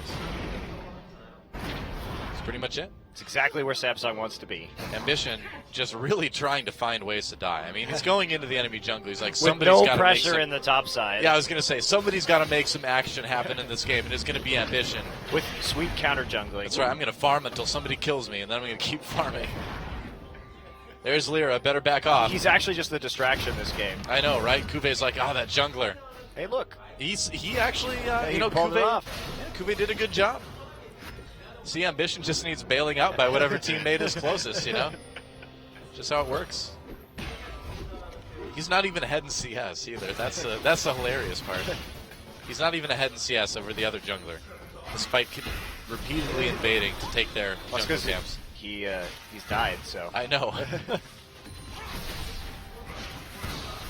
The plan may need a bit of reformulating.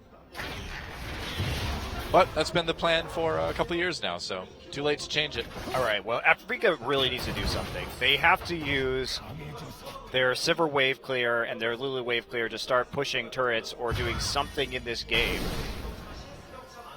Even with Sivir's strength in the late game, or renewed strength now that those ricochets crit, and she is definitely much more of a late game threat than she used to be. You have to actually start to get a lead because you simply cannot get in range as Sivir against a Cassiopeia Gangplank combination. I mean, what team do you not want to be against a Cassiopeia? A team that's goal is to run straight at the other team. Yep. And now they're going to lose a turret. Yep. Ambition there with Wraith just zoning out. First turret of the game in 20 minutes. And it goes in favor of Samsung. Crown under pressure, though. There is the Whimsy. Going to back off. GP ult does nicely and giving Crown the chance to move away. They didn't finish off the turret, but they're going to get a lot of damage down. Onto the top side now that Ixu attempted to come down and make a play in the mid lane. It's been 20 minutes and nothing has happened in this game, Doa. Yeah, well, I mean, we've talked about things. We've made things happen. We're the real. We're going to nominate ourselves for MVP of this game. I think so. I think that's great. When they ask us, when the OGNPA comes over, we're just going to say us. Monty and Doa for MVP. We were the ones making that game entertaining. Yep. She's going to be like, what? Monty? And I'm really like, Jinja. Monty and Doa MVP. Jinja means really in Korean, by the way. I know. I'm just telling the fans. I'm telling the fans.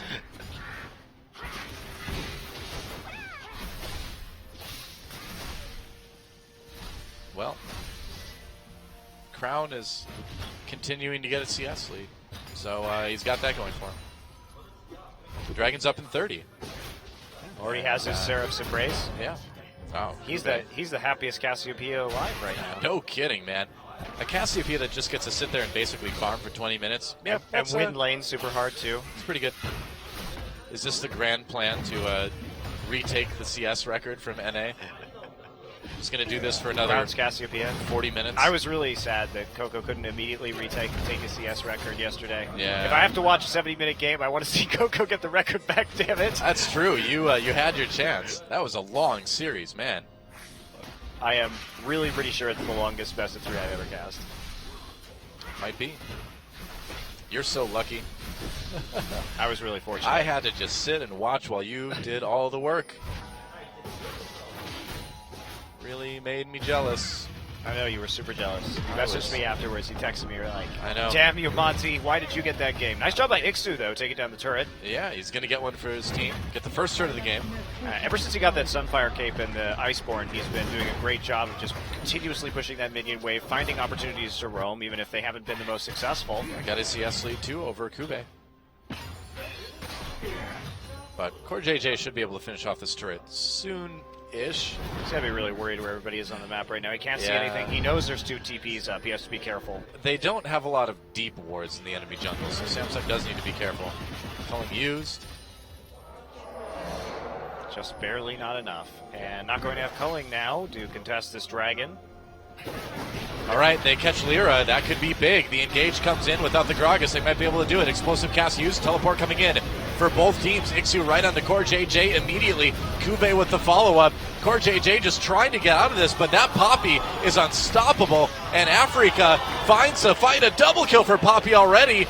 And they may get the full ace here. Crown on the run. I don't think he can get out of this one. Turns around for the ultimate. Ixu still alive for the moment. A kill for Crown, but that will be an ace for the Africa Freaks, and just like that, They were find the team so fight. much faster on that, turning it around. Wow. Samsung thought they had the drop, but they didn't respect the double TPs from the Africa Freaks. They got there a lot faster. Crown was delayed, and frankly, just great synergy between Ixu and Mickey, because Ixu came in, he stunned the Lucian, Core JJ immediately, forced the flash, immediately ulted him, and then he got in the middle of 3 members of Samsung, and that's when the Wild Growth came through for a 3-man knockup, and that's really what sealed that fight. Well played by the Freaks. Let's watch it again. And they think they have Lyra right here. Lyra's going to drop the cask on himself, but they just can't kill anybody due to the amount of crowd control, and it really was Ixu here. Great play, sticking on top of Core, huge knockup combination, and all the CC has netted a couple kills before this game, or before Crown even really starts to get to this team fight. Remember that Ixu's Poppy was banned in game number 1. It's been his best champion this season, and Well, here's why. here's why indeed. So 4-1 and 3 now on that. early Poppy. Baron, and that's what the Africa Freaks need. They fought in a power spike. Samsung could have just left that alone and kept farming. There is no reason for them to fight at the present time when they are so powerful in the late game. I mean, they thought they had a pick onto Lyra, but just got turned right around, and it seems like Kuve's teleport was just a little bit late, too. Yeah, it wasn't good, and they just weren't at the proper place in this game yet to actually make that kind of aggressive play. And now with a 5,000 gold lead and a lot of Baron time still left to play with, Samsung has to hold on and hope that they can just weather the storm for the time being, just keep going back to their lanes and clearing. I mean, Samsung's strength in the late game is still the same, right? Yep. I mean, they've still got that They can issue. still come back from this. Right, I mean, and Africa still has the issue, too, where if they're the ones initiating the fight, it's going to be very difficult not to just get ulted by Crown and blown up. So Samsung's If Crown is still in there. this one. Yeah, if Crown is there. Samsung's still in this one, despite the pretty big gold deficit. And we'll see how much Africa can get. Wow, Ambition gets jumped on. He was on his own in the jungle, and Africa catches him right away. Whoops. I don't know what he expected with that minion wave pushing up all the way to the tier 2. I don't know either. Africa definitely going to come and meet that wave with the Baron buff, considering that was the best wave for them to go in on. Still a lot of damage. Try and knock out, take this inhibitor right away. Oh, goodbye. Knocked away, and that's going to be an inhibitor turret taken by Africa Freaks, and they're just going to keep bulldozing their way right into the base. And in a 4v5, Samsung can't fight this right now. Huge play. Get the inhibitor, and now that's an 8,000 gold lead all of a sudden for the Africa Freaks. Things are Ace of very the Baron different. into a whole host of turrets and an inhibitor. And Mickey just picking up the death cap after that Baron take, that successful fight, so that Lulu's doing a decent amount of damage. What a big misplay from Samsung. All they had to do in this game was keep doing what they were doing, waiting. Okay, Ambition, whatever you say. See, when you send the spider into the bush to check it, you don't walk in right after the spider. That kind of defeats the purpose, doesn't it? I think you're right, Doa. Yep. I think you may be onto something there. Pro tip. Let the spider check the bush. You won't die. Fair enough. So Samsung needs to turtle for a long, long time. Either this will be a fairly quick Africa win, or it will be a fairly slow Samsung win. I suppose the silver lining here for Samsung is that they will have a lot of farm pouring into that top lane with the super minions there. It's true. And then if they could just turtle up and keep the remainder of their turrets alive, it's not like Africa is going to be able to close this game super quickly. They don't have a lot of dragons at the time being. They also are going to have another 4 or 5 minutes before the Baron comes back. 4 minutes. So there's a lot to work with. Some time that Samsung has been given. Now Crown doing a lot of damage to Ixu. Even burns the ultimate for the slow. Doesn't dodge the Poppy ult, though. I didn't want to commit a flash to that. Oh, he didn't have flash. Yeah. But probably should not have in any case. You got the damage down. You're forcing the Poppy back. Mickey now here trying to make another attempt. Crown. I feel like Crown wishes he had his ult right now. No, it's fine. I think so. Yeah. They're not going to get turret damage down. Crown's zone control against a Lulu Poppy is Getting a bit low. not going to be too scary. Well, just swap him out with GP. Doesn't matter. Still has wave clear. Oh, they are nearly cocooned. Takes a lot of web to wrap up Gragas. So those cocoons are costly. Hook onto Wraith. Flame misses though. They're going to take the turret anyway, and now the Sivir ult used. Africa just trying to scare Samsung away. Another turret pushing that gold lead another 1,000 forward to 9. Africa doing a very good job of methodically closing this game, finding those points of weakness, getting enough damage down.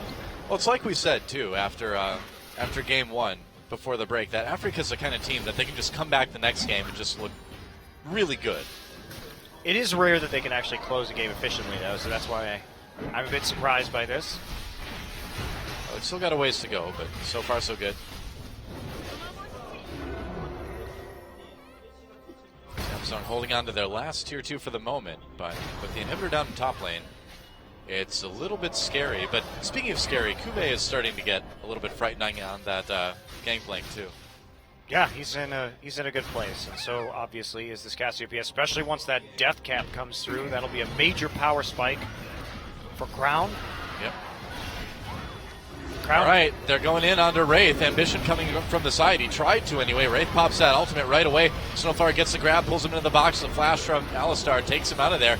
Meanwhile, Ixu just impossible to deal with on the side of the fight. I'm not sure why Crown had to use his flash and his ultimate at the very start of that fight. We didn't actually catch how he used those abilities. But that means they're not going to be available on this next push coming in from the Freaks, and they've got enough HP to shove right off this turret. Probably. Ixu is the MVP of this one right now. Really doing work on that Poppy. And there goes the last tier 2 turret. Now what do you do? Now you're pushed all the way back to your base. You've already lost an inhibitor. You might not get to that late game. It's just amazing to me that Samsung made the decision that they did to commit to that fight. Yeah. There is absolutely no reason to do that against Africa's composition with your composition. Well, there's a Play reason. it cool. You're like, wow, we're winning these lanes. Great. There's a reason they're in 6th place. This is one of those reasons. They beat the Rocks Tigers, Noah. I don't get it. And they looked really good in the last game. Struggling this time around. Yep. Now with a 10,000 gold lead, Africa should have a pretty hard time losing this one. Although, I mean, to be fair, Samsung does have one of those team compositions that can just win a late game team fight and then just bulldoze the map. Yeah. The burst is crazy. Yeah, they could still win. It's unlikely, but they still have the ability to do this one. Bug Splat! Oh, yeah. Send that air report. Let them know. Let Microsoft know. Well, Samsung wasn't playing their team composition correctly, and then the game decided to give up on life. That's what happened. It's okay, guys. Just an observer bug. You can see Ixu right there. Yep, still in the game. We'll just get back in there, too. Been a lot of bug splats this year, hasn't it? It's an infestation. It is. Absolute infestation. Even at IEM, they're everywhere, Yeah, Noah. that's right. It's a worldwide. it's another bug spot. Oh, we're double bug splatting. Trying to get back Double in there splat. again. Yeah. It's getting What messy. does it mean? Double splat all the way. It's so beautiful. It's not beautiful. See if we can go for the triple splat. Well, if you can read lips and speak Korean, you might be able to get an idea of what's going on in this game. I like our ref peering through the back of the chair there. Soon. It's kind of creepy. He's totally photobombing right now. I know. Oh, we're back. Okay. Back in the game. Big team fight happening. We're watching from Gangsplank's perspective, and he's obviously dead. Looks like a win so far for Samsung. A bunch of kills coming in. Crown doing double work. kill for Crown. Yeah, let's figure out what happened there. So kills on both sides. It looks like They denied the Baron. it's actually Africa winning that team fight. Baron was denied for the moment, yeah. But can the African Freaks just win right here? It's only Core JJ left. Inhibitor has respawned, and there are long timers. Gotta buy about 30 seconds if they want to have a shot in this one. They can't kill the Oh, Nexus Ixu's turrets. TP is down. If Ixu's TP had been up, that would have been... Okay, so we're going to go see what happened right now. Snowflower's going to hook up Spiderling. Whoops, Ixu gets another nice engage and a knock-up. Ixu's been so good. Nice wild growth follow-up, too. Yeah, that synergy between Poppy and Lulu that they've been using has been on point. Definitely a strong aspect of the win. Mickey actually gets taken down there with a nice petrifying gaze, but the squishy Cassiopeia, not much of a chance. And Ixu Teleport just barely leads. coming in. Samsung trying to stop this Baron. Ixu turns right around, though, on this one. Songyun backs off to safety. Cube. Cube very low. Mickey gets the kill. This Gangplank may do damage, but he is not very tanky. Core JJ completely caught out. Oh, Corge. Goodbye, Corge. Yep. Well, they tried to stop that without everybody actually being there. Crown and Ambition and, well, Wraith is still on the run. He's on the Stampede, I guess. Crown on his own gets knocked straight up in the air by the hammer. That snake is flat. Ambition's like, I made a few mistakes this game. Not quite an MVP performance this time around, as 3 members of Samsung are down. Can Africa end it right here? Yes. Okay. So So far, far. supportal combat. Meanwhile, the game is actually ending. There goes the second Nexus turret. Ambition doing what he can, but what he can do is not much. And there goes the Nexus. So just like that, Africa Freaks tying up this series 1-1. Ube back from the dead, but the Ghost can do nothing but watch. That is it. We are all tied up. African Freaks did a great job of snowballing that game, actually. That's something that we don't see from them very frequently, but even at that early stage, once they got the ace, once they got the Baron, they methodically pushed down all the towers that Samsung had, and Samsung fighting in a power trough. That's how badly you can lose if you draft a composition like this and you decide to fight at the wrong time. Such a bizarre loss for Samsung. They really kind of they're the ones who lost the game. I know. They also not only chose to fight at the wrong time, but they also team fought poorly, just straight up. Crown just wasn't there. It looked sloppy and unplanned. And Ambition going in and dying a bunch in the enemy jungle, and not even getting a CS lead for it. It was kind of the Ambition of old, showing back up again. Ixu and Lyra working together quite well to get a lead in that top lane. And Ixu's my MVP. Yeah. Easy. Props to him and for Mickey with the follow-up Wild Gross. Great engages. Yep. And so, we're going to go to game 3.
Well, they said they wouldn't give Montinai the MVP, so we gave it to Iksu instead. And to be fair, he was pretty good on that Poppy. He definitely deserved it He by was the okay. end of that game. 93% kill contribution. That's okay.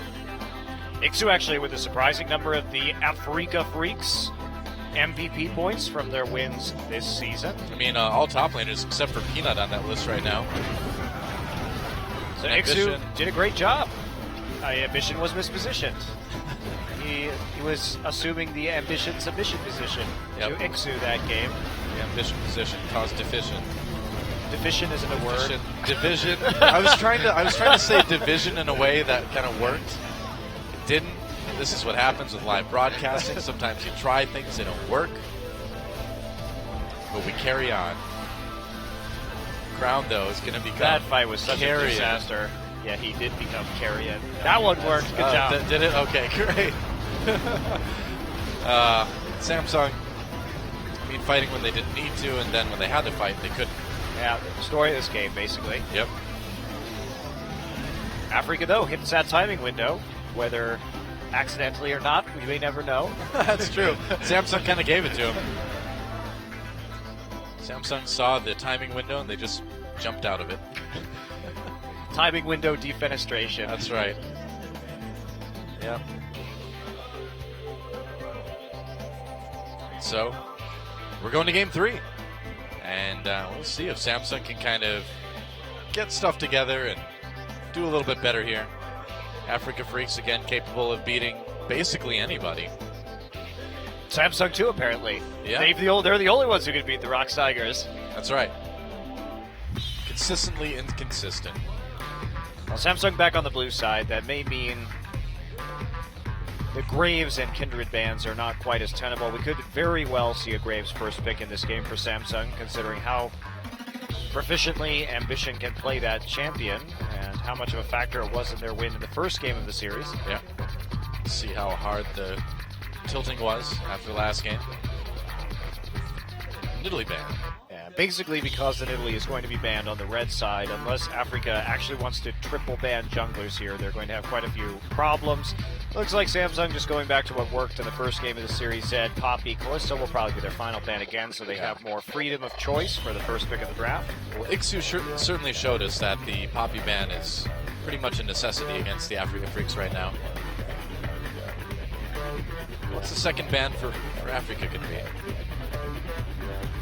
Graves. All right, not even going to let Samsung get a chance to first pick that. But now the Cassiopeia or the Azir are going to be up. Perhaps they're not quite as afraid of the Cassiopeia, but that was a team misplay, and Crown was certainly doing really well in the mid lane on the Cassie. Yeah, he was dominating that lane. It just all turned around when they were in that bad team fight. A lot of powerful picks up. What's it gonna be? And then Azir. So back to the Azir. This seems smart to me. Probably. Ban out the Azir for the entire series. Corki's Corki. still going to be the first pick. They can take away, obviously, the Kindred early if they would like to. Will Africa actually go through with this Soraka, though? No. I don't know. This is Iksu trolling. Okay. They took the Gragas Kindred in the first round last time. Trundle Gragas. Remember that Gragas is a flex pick for the Freaks. Yep. So is Trundle now. Yeah, I think it's smart to grab the Kindred. Yeah. Again, But- Ambition had an awesome game on Kindred in their But win over the Tigers. I like Africa's draft again on the red side. They take Gragas Trundle, and that means that they have two immediate answers to a Kindred. Kindred's just going to be locked in for Ambition no matter what. It is true. I mean, you kind of are obligated. No, you're not. I mean, well, if you can't play Nidalee, Graves, Ambition's a good Lee Sin player. Ambition it's been a little while since we've seen him Ambition can play try Elise the Lee again. Sin, though. Just not his Elise wasn't great last game. but Yeah. I believe we can make Ambition's Elise great again. Make Ambition great again. There you go. That's our plan. Just as Elise or just Ambition in general? No, just as Elise. The rest of Ambition has been great. All right. Make Ambition's Elise great again. That's a little bit too long. We got to shorten that somehow. Make Elise great again? No, Elise is already great. I think we need to make Blitzcrank great again campaign. That's what I'd be in favor of. Maybe Africa going once more for the Lulu. They played the Lulu in the previous two games. Lulu Lucian. This will be a new AD carry to couple with the Lulu. It was Kog'Maw in game number 1 and Sivir in game number 2. I think Lucian's a safer choice overall. And it takes it away from Core JJ as well. And very deceptive draft from the Afrika Freaks. No one knows where anything is going. Nautilus not really going to be an option against Afrika's lineup. They will simply flex the Trundle into the top lane and pick a different support. Braum, really low priority in this game. The Alistar was snatched up first by Samsung. So does Samsung take a mid laner and put Corki at AD carry? Or do they go ahead and grab an AD? Looks like they might be picking the Sivir here. Ooh. So Nautilus isn't an option, huh? Huh? It'll be tough. They're definitely picking into a matchup that will struggle in the late game because Ixu will play that Trundle in the top lane They're now. going for it, though. Sivir Nautilus, last 2 picks for Samsung, and this is game 3. Well, they're running with a pretty standard double AD carry, jungle and AD carry composition this game. They needed something for that front line because unless they flex Corki into the AD carry role, they wouldn't really have a whole lot to work with besides that Alistar, and that makes team fighting pretty difficult. So I assume we will just see a support pick come out. Yep. Now what about the Rammus here though? Against this triple AD. No, Corki does do a decent amount of magic damage, I suppose, but Rammus, obviously highly survivable, but yeah. I don't think you would take I think you just take the Trundle into that top lane and try and set up a split push against the Nautilus. You certainly, okay, you can play the Trundle support because obviously that ult is still going to be powerful against a Nautilus with a lot of items, which is what they're going to do, but I just feel like it limits your options too much. If you have that Trundle, at least you can win the split push battles too, and you don't have to commit quite so hard. Well, the Freaks agree. No, they don't agree. They disagree with me. Well, no, I think Trundle should go top lane. No, I meant they agreed as in they didn't pick Nautilus. They agree that Nautilus isn't the greatest pick. They don't agree with you saying Trundle should go to the top lane, though. I just think a last pick support right there is perfectly justified. You can have more protection for your Lucian if you grab Lucian Braum. Strong lane combination as it is. So I'm a bit confused by what they were doing because now they don't have a split push element besides the Lulu, which obviously is not the strongest split pusher in the game and has to itemize for that early Lich Bane to have really any effect whatsoever. I mean, does either team really have a strong split push element? No, but they could have. Afrika could have. That's the thing that's annoying, Doa. But they're going to play for the disruptive team fights. All right. Playing for the team fights. I'm not going to complain about this. But they could have played for the team fights anyway. Oh, well. I'm sad now. I'm sorry that you're sad. Don't worry, it'll all be over soon. Theoretically. That's what I thought yesterday, Doa. Who knows? It is Season 6. Who knows? Kuve, Mission Crown, Core JJ, Wraith. Can they get the win? Can they move themselves up into 5th place above SK Telecom? Let's get in the game and find out. Mother Nature, everybody wants to rule. Well, the throne has certainly been contested in SK Telecom's case. Samsung taking on the Afrika Freaks. And we've made it all the way to Game 3 in our second match of the evening. Ambition back on that Kindred that he had such an incredible game on versus the Tigers, but some good answers to the Kindred over on the side of the Afrika Freaks.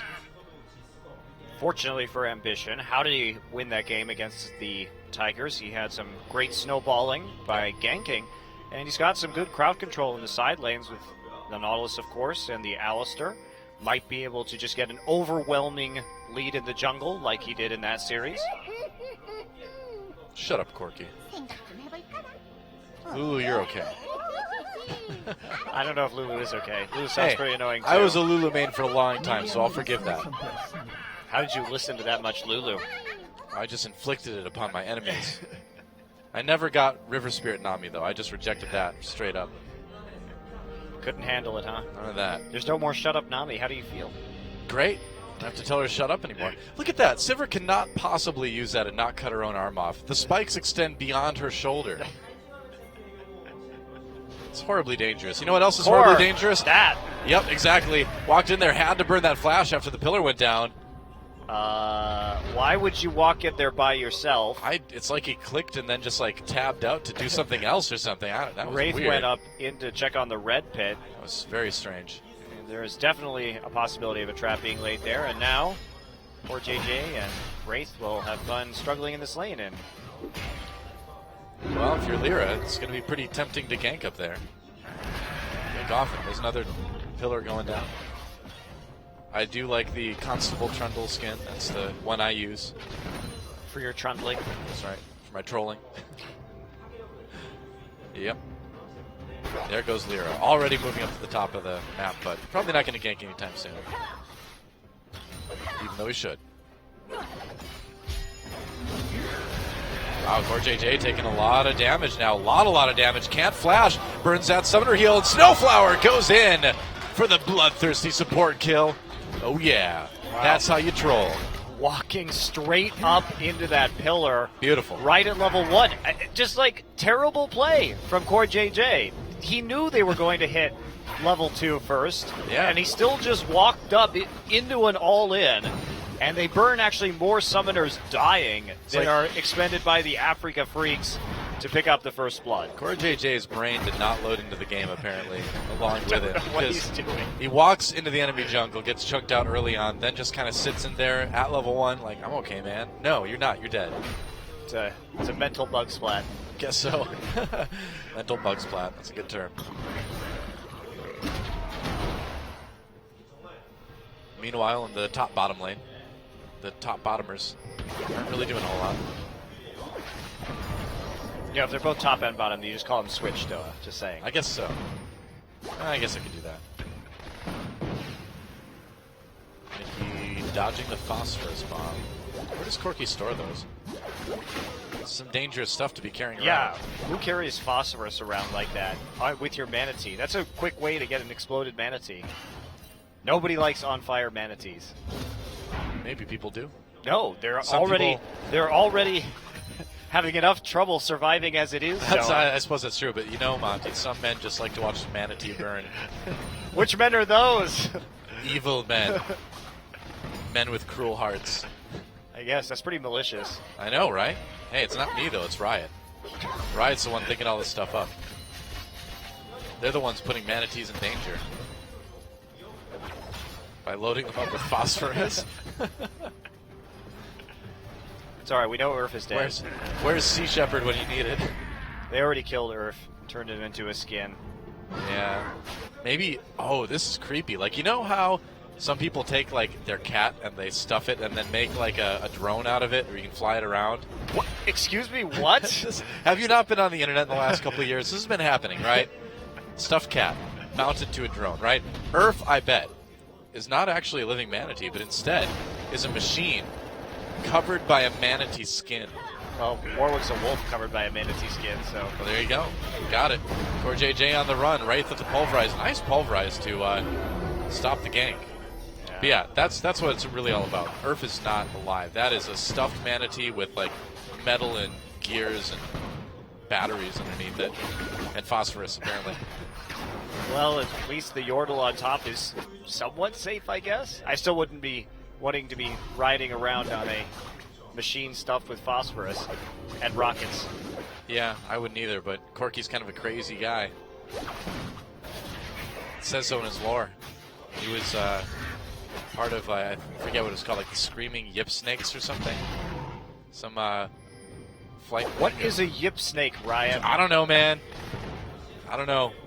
It's a snake that does not sound very threatening. Mickey nearly ganked, but not. Snowflower can just chase CoreJJ away. Man, that's on you.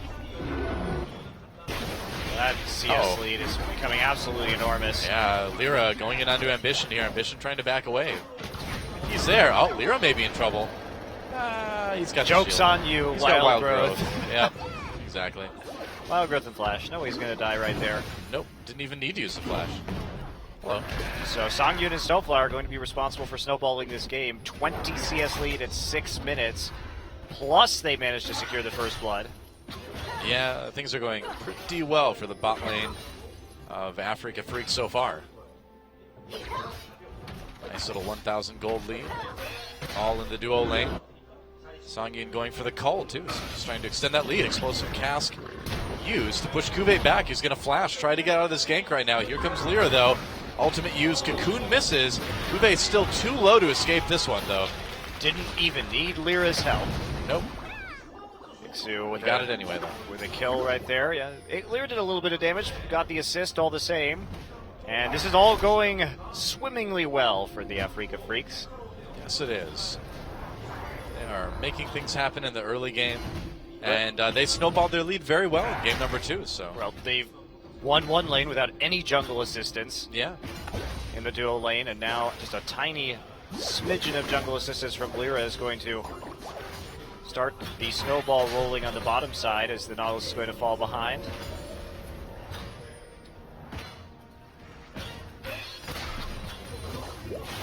Each of Lucian's gunshots with the skin sound like kind of synth stings from the 1980s. Oh, I have been listening to him. It's like he's got a keytar actually. He's just jamming the keys to shoot bolts of energy. Which skin is this? I haven't even noticed. It's the Project Lucian. Ah, okay. Yeah. It looks cool though. Acting like you didn't notice. That's what you do to be cool. You act like you don't notice things that Yep. are cool. That's pretty much right, yeah. High schooler's guide to being cool right there. Finally got it. I turned 30 this year, but I know, I didn't- finally nailed high school. Yes. I was missing that out on that one too. Oh man. Maybe it was all the staying inside at the recess and playing Magic the Gathering. Maybe that did it. Well, it certainly got you your current job, so It did. I'd call that a win. It did. Although later in high school it was just skipping to go skateboard though. After I moved to a place where nobody played Magic anymore. Well, I had to like go to a different town to play Magic. They didn't allow Magic in your city? That's right. To put a ban on it? Anyone who used Magic was thrown into the town jail. Yep. It was called Salem, Massachusetts. That's right. That's right. I was wondering why they were yelling "Burn the Witch" at me all the time in high school. Now I get it. It finally makes sense. Yeah. I was always correcting them. I was like, "No, you mean burn the warlock." Like, what's a warlock? Like, well, it's a male witch. Like, we didn't know that. We should. Educating people on Witches and warlocks. witches and warlocks, sorcery, as it were. Yep. It's begun.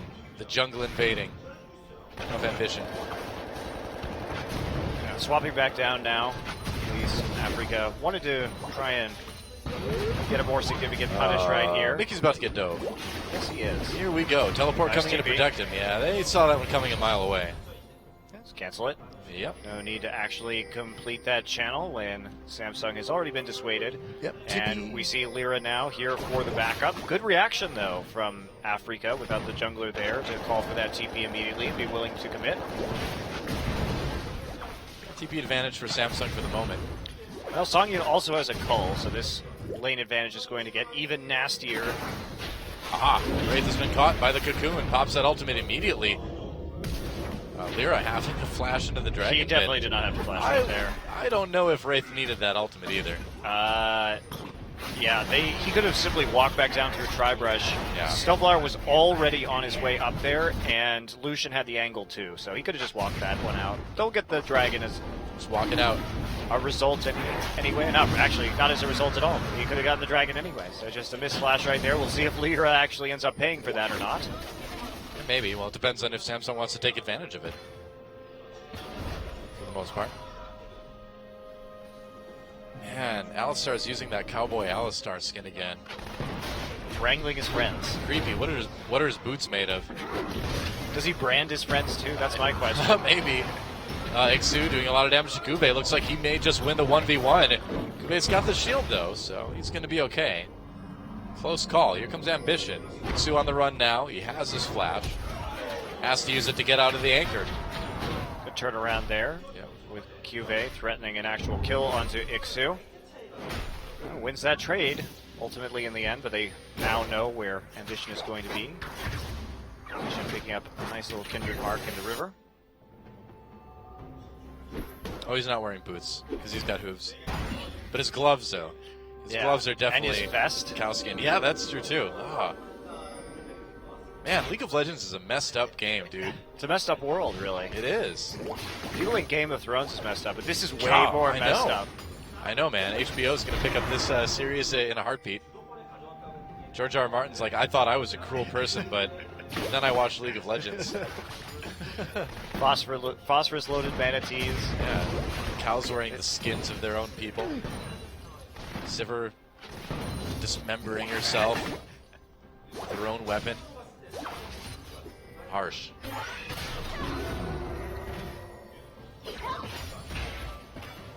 That's some terrifying stuff.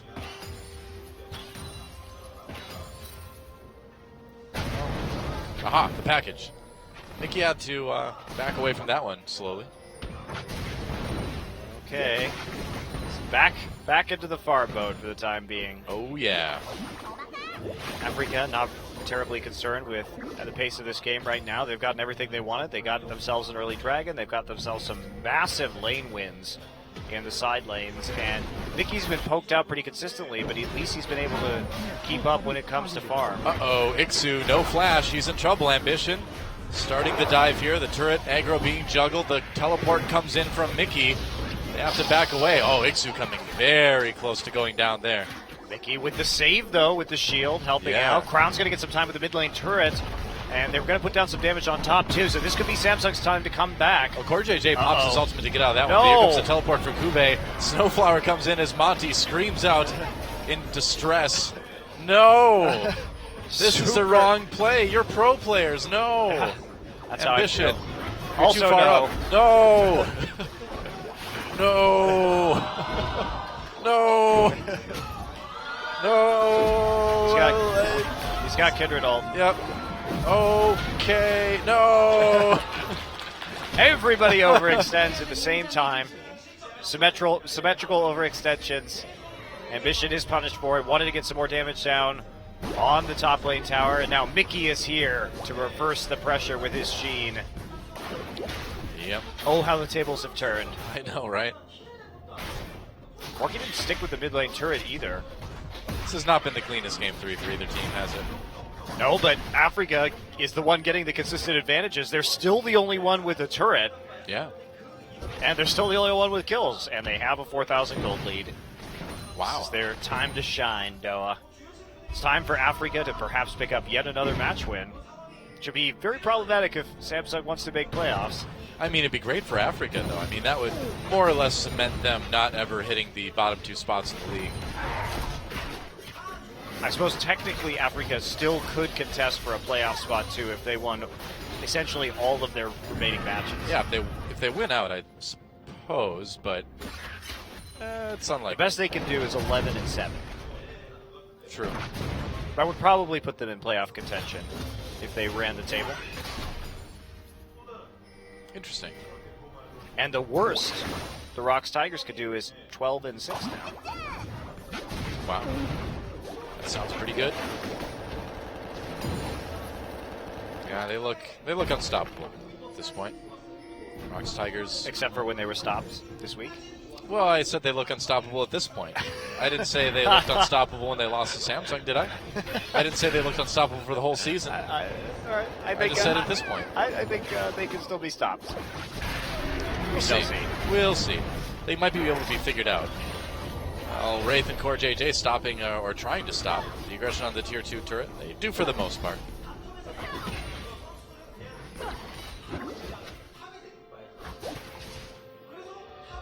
All right, more time to play around the bot side. This is what they should be doing. They have that Essence Reaver completed first. They have that huge CS lead. They just need to really power through, zone them off the turret, continue to take objectives. Yep. Mickey now here.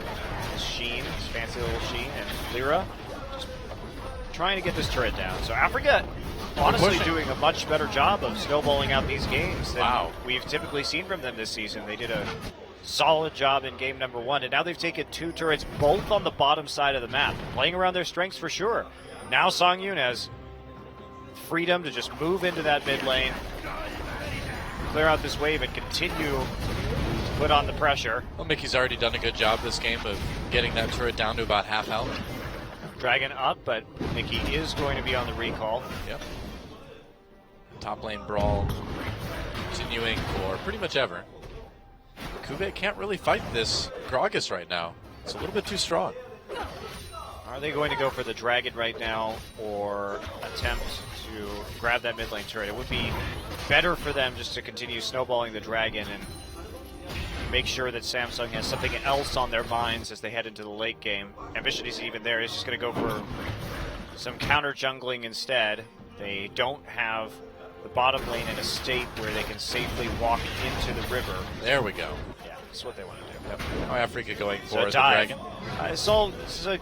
It's a good play so far. Wraith and Ambition are here, but there's still the Body Slam and Explosive Cask available for Ixu. Yep. Playing boldly, actually. See how long He doesn't have stay TP alive. to come save him this time. He's waiting for Snowflower to arrive. Man, he's actually held off 3 members of Samsung for a while now, and that gank is just done. Well, use that flash pretty early on, and there's still a lot of disengaged tools for the Gragas. Songyun getting chunked out in a big way. Yeah. I wonder how much money he's sitting on right now. He's had that Essence Reaver for a little while. So Mickey and Crown just deal damage to each other.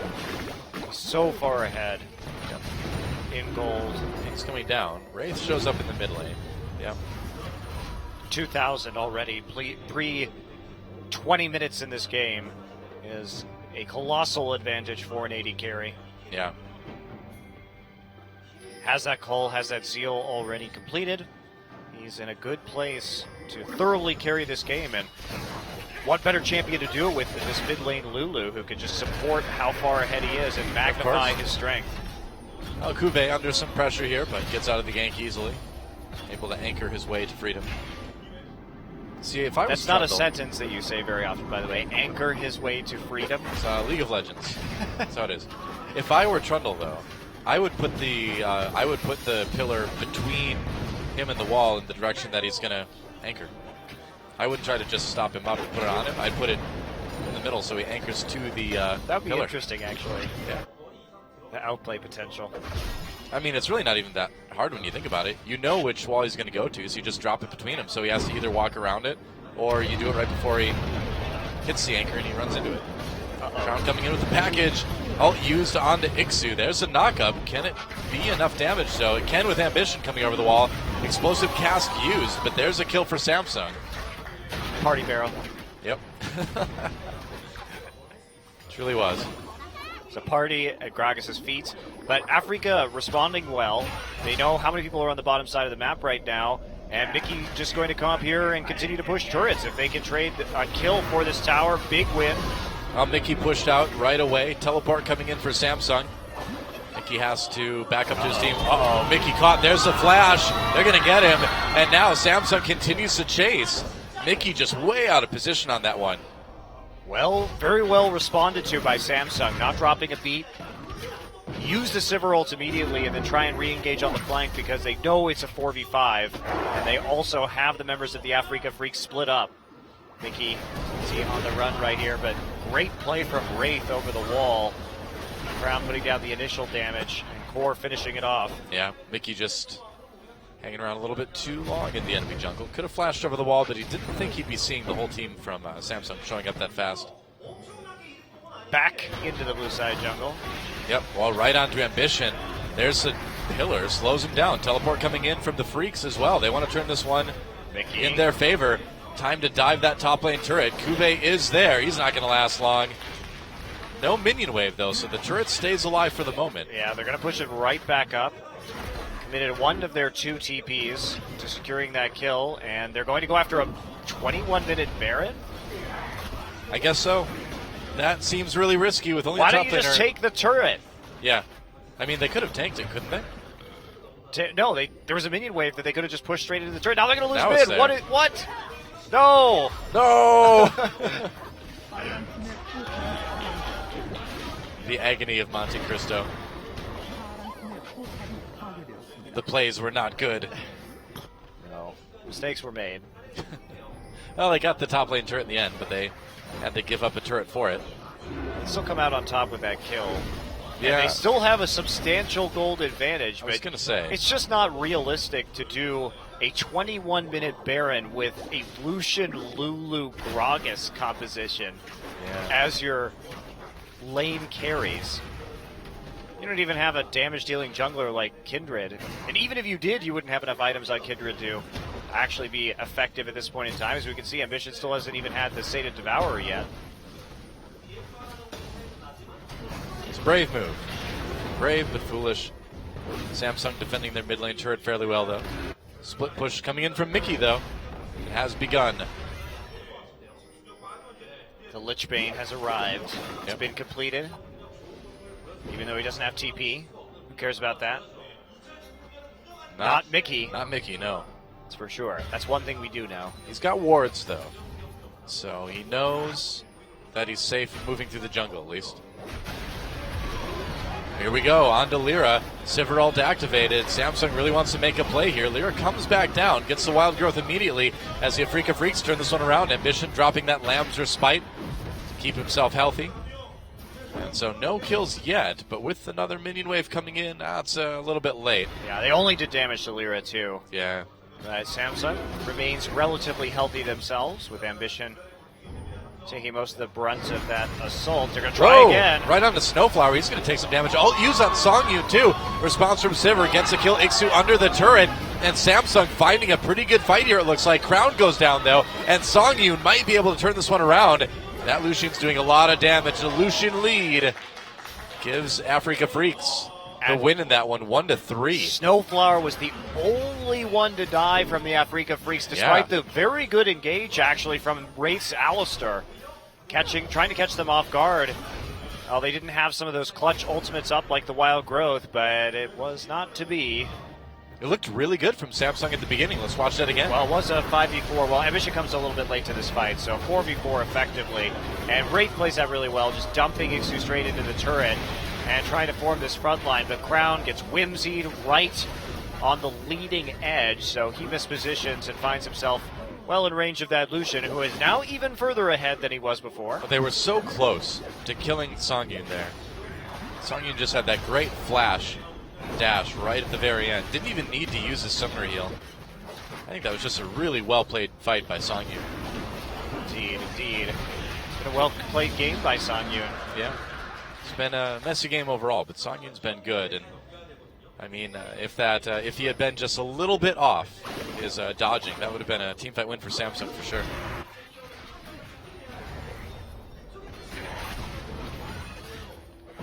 Well, back to the mid lane wars. Yep. Mickey back down the bot lane. Still doesn't have teleport. Still doesn't care. His job is just to push minion waves into the inhibitor turret, force somebody to go back down, and then the rest of his team might finally be able to crack the excellent wave clear that Samsung has in the mid lane with the combination of Corki and Sivir. That's the and idea. Kindred. So much range. That's the plan. So much AoE. Look at that minion wave. Didn't even stand a chance to the might of the Corkster. The Corkster. The Corkster. Riding on the stuff manatee. Yeah, Brofist. Wow. Mickey's actually made a lot of headway into this. He's done more than just pushing minions into that turret. He's auto-attacked it. He has with his purple power. Yep. He's a Minnesota Vikings fan? What? Is that what they call Vikings fans? Well, their team Is that colors their are slogan? purple and gold. So they say purple power? Yeah, or a purple people eater. Yeah, I'm not a Vikings fan. I don't know. I'm a Packers fan. It doesn't make sense to me. Wouldn't that make you a purple people eater? Well, yeah, we eat the Vikings for breakfast Exactly. as the Green Bay Packers. Yeah, So I think that makes you a Packers fan. I'm a Packers fan. So you're a purple people eater. In certain games during the regular season, yeah. Never the playoffs. Haha, Vikings. You'll get there someday. Don't worry. I don't think they will. Well, they do once in a while. Super Bowl, though, that's right out. More Minnesota fans. Yeah, I know. I'm not really too sympathetic. Do they have anything going for them? I think their hockey team's pretty good from time to time. Basketball team. Timberwolves are okay. You know, the people are nice. It's a nice state. It's just not a good football team. Oh, Mickey's here with his Lich He Bane. really wanted that turret. And he almost got it. It's okay. You could- One you could more taste whimsy. it. One more whimsy, and he's going to nail it. You could taste that turret. It didn't taste good, but that's why he wanted to kill it. Did it taste purple? Maybe. Well, I don't know if everything tastes purple to Lulu. Some things do, obviously. What is she referring to when she says that? I don't know. That's a creepy part. Hey, the mid lane's turret down. Songyun finally did it. Mission success. I mean, she turns people into cupcakes sometimes. Perhaps to consume them. Another dark part of Riot. Lulu's lore is pretty dark. Turns you into cupcakes, devours you. Well, she's actually insane. Like, I know, you truly told insane. me. Yeah, I know. The darkest League of Legends lore, though, is by far Lee Sin. I think. He's one where accidentally kills his whole village, blinds himself. It goes badly for Lee Sin, is what I'm saying. And his answer to that is just to find people and kick them over walls. Or into their friends. I wish Oedipus was that way. It would have made a much more dynamic ending to that play. I guess. I don't know. Blind yourself and then start flying through the air and kicking people. That would have been way more exciting, man. I don't know if the theater in the round supported flying kicks, though. I don't know if it's got the space for that kind of thing. Ancient Greeks not known as martial artists. Yeah.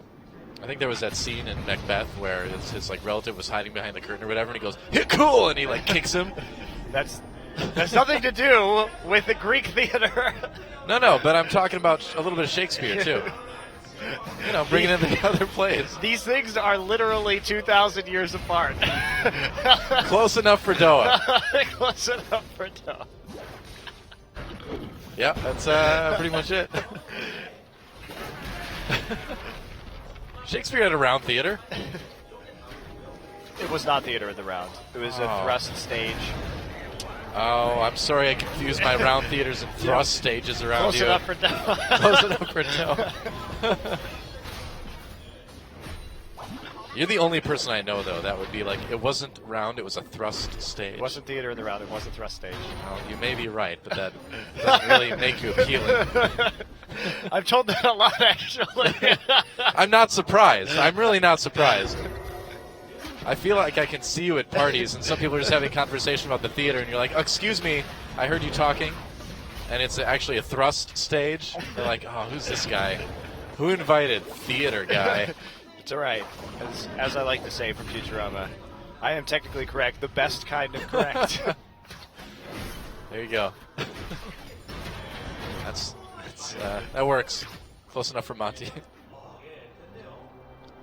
Well, in the meantime, farming has happened. Buffs have been taken. Fights have not happened. Baron has lived. Dragon has lived. I think if you're the Africa Freaks, you just stack to 5 dragons. There's absolutely no reason to do anything else at this stage besides make sure that Samsung can't get a tricky Baron on you. Yeah. You've got number 4 coming up in 5 seconds. So fight now. Mickey has TP should he need it. Ambition is going to be caught out. Not much damage coming out of Lyra, though. The first rule of Don't Fight Club is don't fight. It's a pretty simple club. It's only got one rule, really. Samsung doesn't want to let Africa take this dragon. Oh, you've thought of more rules? Hold on. Okay, dragon going down. Nice zoning by Snowflower. They'll get that third dragon. Teleport coming in for Samsung. That's an odd time to teleport. Well, they just want to push the mid lane afterwards. I guess so. I mean, Africa does have to filter through a relatively small choke, right? Taking some damage. Ixu coming from the side. That's a good place to be if you want to get a nice explosive cask, but that teleport was not good. Yeah, that's right. Samsung. All right, and Africa just pushing him back. Ambition gets locked up. They're going to go in onto Ixu. Meanwhile, Silveralt used. Kube going really deep, but Songyun just getting all the time in the world. Look at that. So many auto attacks. Mickey as well. They're fine. They got low health, though. The poke was real. And I thought Songyun was going to be able to do a little bit more of that fight. They're going to lose their mid lane turret. Yeah, they tried to engage and follow up But the rest of Samsung, they didn't even have to drop the Lamb's Respite. No. They are a bit antsy about overstaying, though, as everybody coming out of the base. And they're correct not to push that Tier 2 tower right now with both teleports still up and everybody recalling. Real possibility of a dangerous situation developing if they continue to overextend. So take those minor wins where you can. So as I was going to say, Doa, as we look at a Baron here, they're actually just going to start it. Okay. Why would you do this instead of just wait for 5 dragons? I don't know. Africa is impatient. They've decided to play it freaky. They don't have Snowflower's ult. No, they don't. But that's okay. They're just going to chase away Ambition anyway. They get it. the Baron. And Ambition, they get him too. Lamb's Respite going to delay the inevitable. Goodbye. Thanks for the heal. And Core JJ on the run. Flash body slam. Core JJ just soloed by Ixu. And the reason why they did that, Doa, was because they saw Nautilus on the opposite side of the map with no TP. So that is the actual reason. I think you're right.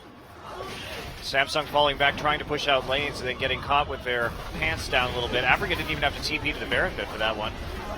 Yeah, and this is going to be possibly an inhibitor for Africa. Yeah, good call there from the Africa Freaks. Their closure has been very clean in the last 2 games. Yeah, cleaner last game than this one, but they may just be going for the win. I mean, it's still 20 seconds. Are they actually going for this? Wow, they can kill the turrets quickly. First Nexus turret going down not so fast, though. I don't know about this. This may backfire. They get the second one. Not too long to Ambition's back, but with those kills, I think that's going to lock it up. Yep, and it looks like the Africa Freaks should have Game 3 all taken care of. Ambition back, but it's a bit too late to do any good. And the Africa Freaks take down Samsung 2-1.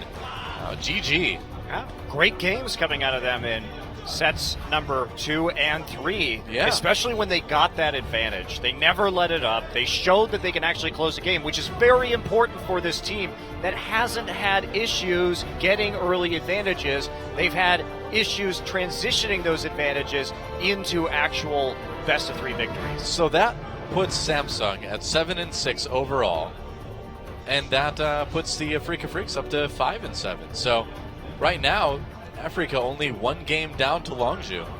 Yeah. It'll probably be... Yeah, with 1 less match played, too. Yeah, that race for the 5th seed is going to come down to the wire, I think. With CJ, SKT, Samsung and Longzhu all jockeying for position right now and within a game or 2 of each other each. Yeah. Violence erupts in the Africa booth. No, I'm just kidding. They're all happy. It's a good time.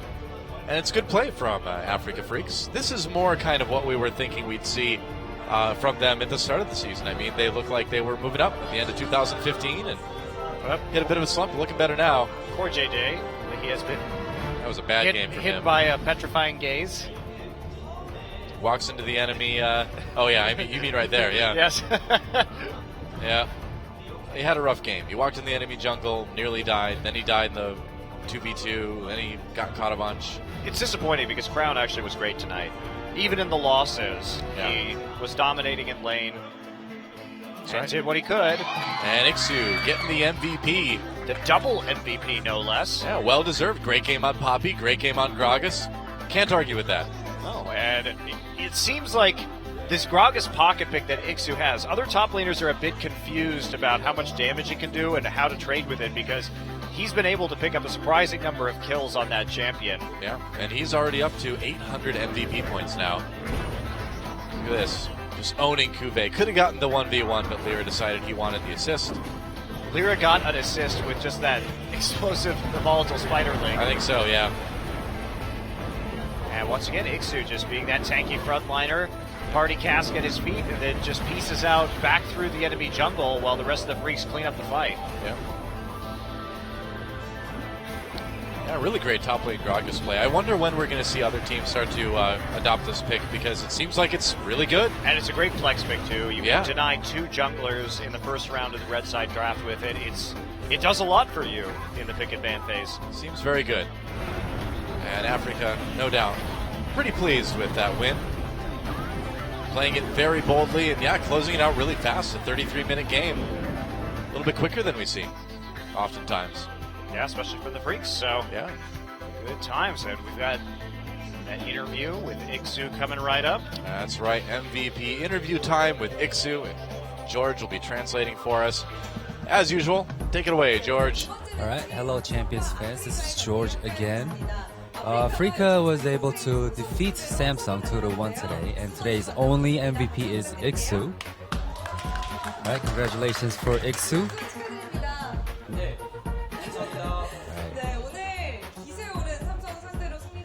All right, you won against Samsung, who was in a very high spirit. I couldn't even dream about defeating Samsung, who defeated ROX. Our head coach actually said, let's be positive, and I think that actually helped. It feels like it is in chaos because everybody's defeating everyone else. Were you in any mental pressure? Before the game started, my heart was beating very, very hard. I know on the second set you got MVP with Poppy. It feels like Poppy is almost like your lucky charm. Does it feel like you're gonna win whenever you pick Poppy? I think he's my very good friend who make me able to carry the game. I know Kuve also favors Poppy as well. So were you worried about him picking Poppy? I actually didn't think too much about that. Actually, what I was worried about is that Samsung is actually really a good team. That's what I was worried about. And on the second set, you guys banned Kindred and Graves. It feels like that was one of the crucial moments of ban pick. Whose idea was that? I think our coach was in the same team with Ambition when he was in CJ. So he actually ordered us to, go with that idea and strategy. I know all of you, like all the players, show real high respect when you talk about Ambition. It felt like after you guys won the game, the head coach was, giving you guys sermon almost. What was it about? They said, "Let's go, Africa." Is that it? Yes, that's it. Next game is against KT, where Hachani is playing, who is your former head coach. Last game, it felt like he actually figured out how you guys play. So, how are you going to play this time? So it is going to be a match against our the player who betrayed us. Say something to Hachani. I know Hachani, we didn't play very well against you, but we really want to win against him as well. And someday, when Someday had interviewed, they said Iksu is going to be an easy person to play against, but I really want to beat him as well. All right, that was it for Iksu and Africa. Congratulations for MVP and Africa. That is it for me. Thank you. Take it away. All right, thanks. I will take it, George. And so, will you take it away? I will take it away, off to Awesome Town. And so, where the buildings are Transformers. That's right. Be careful. They might do it in the morning, and then it's a rough wake up if your room is transforming around you. SK Telecom, rough wake up for them as they are 2-0'd by the ROX Tigers. ROX Tigers looking extremely good in that one.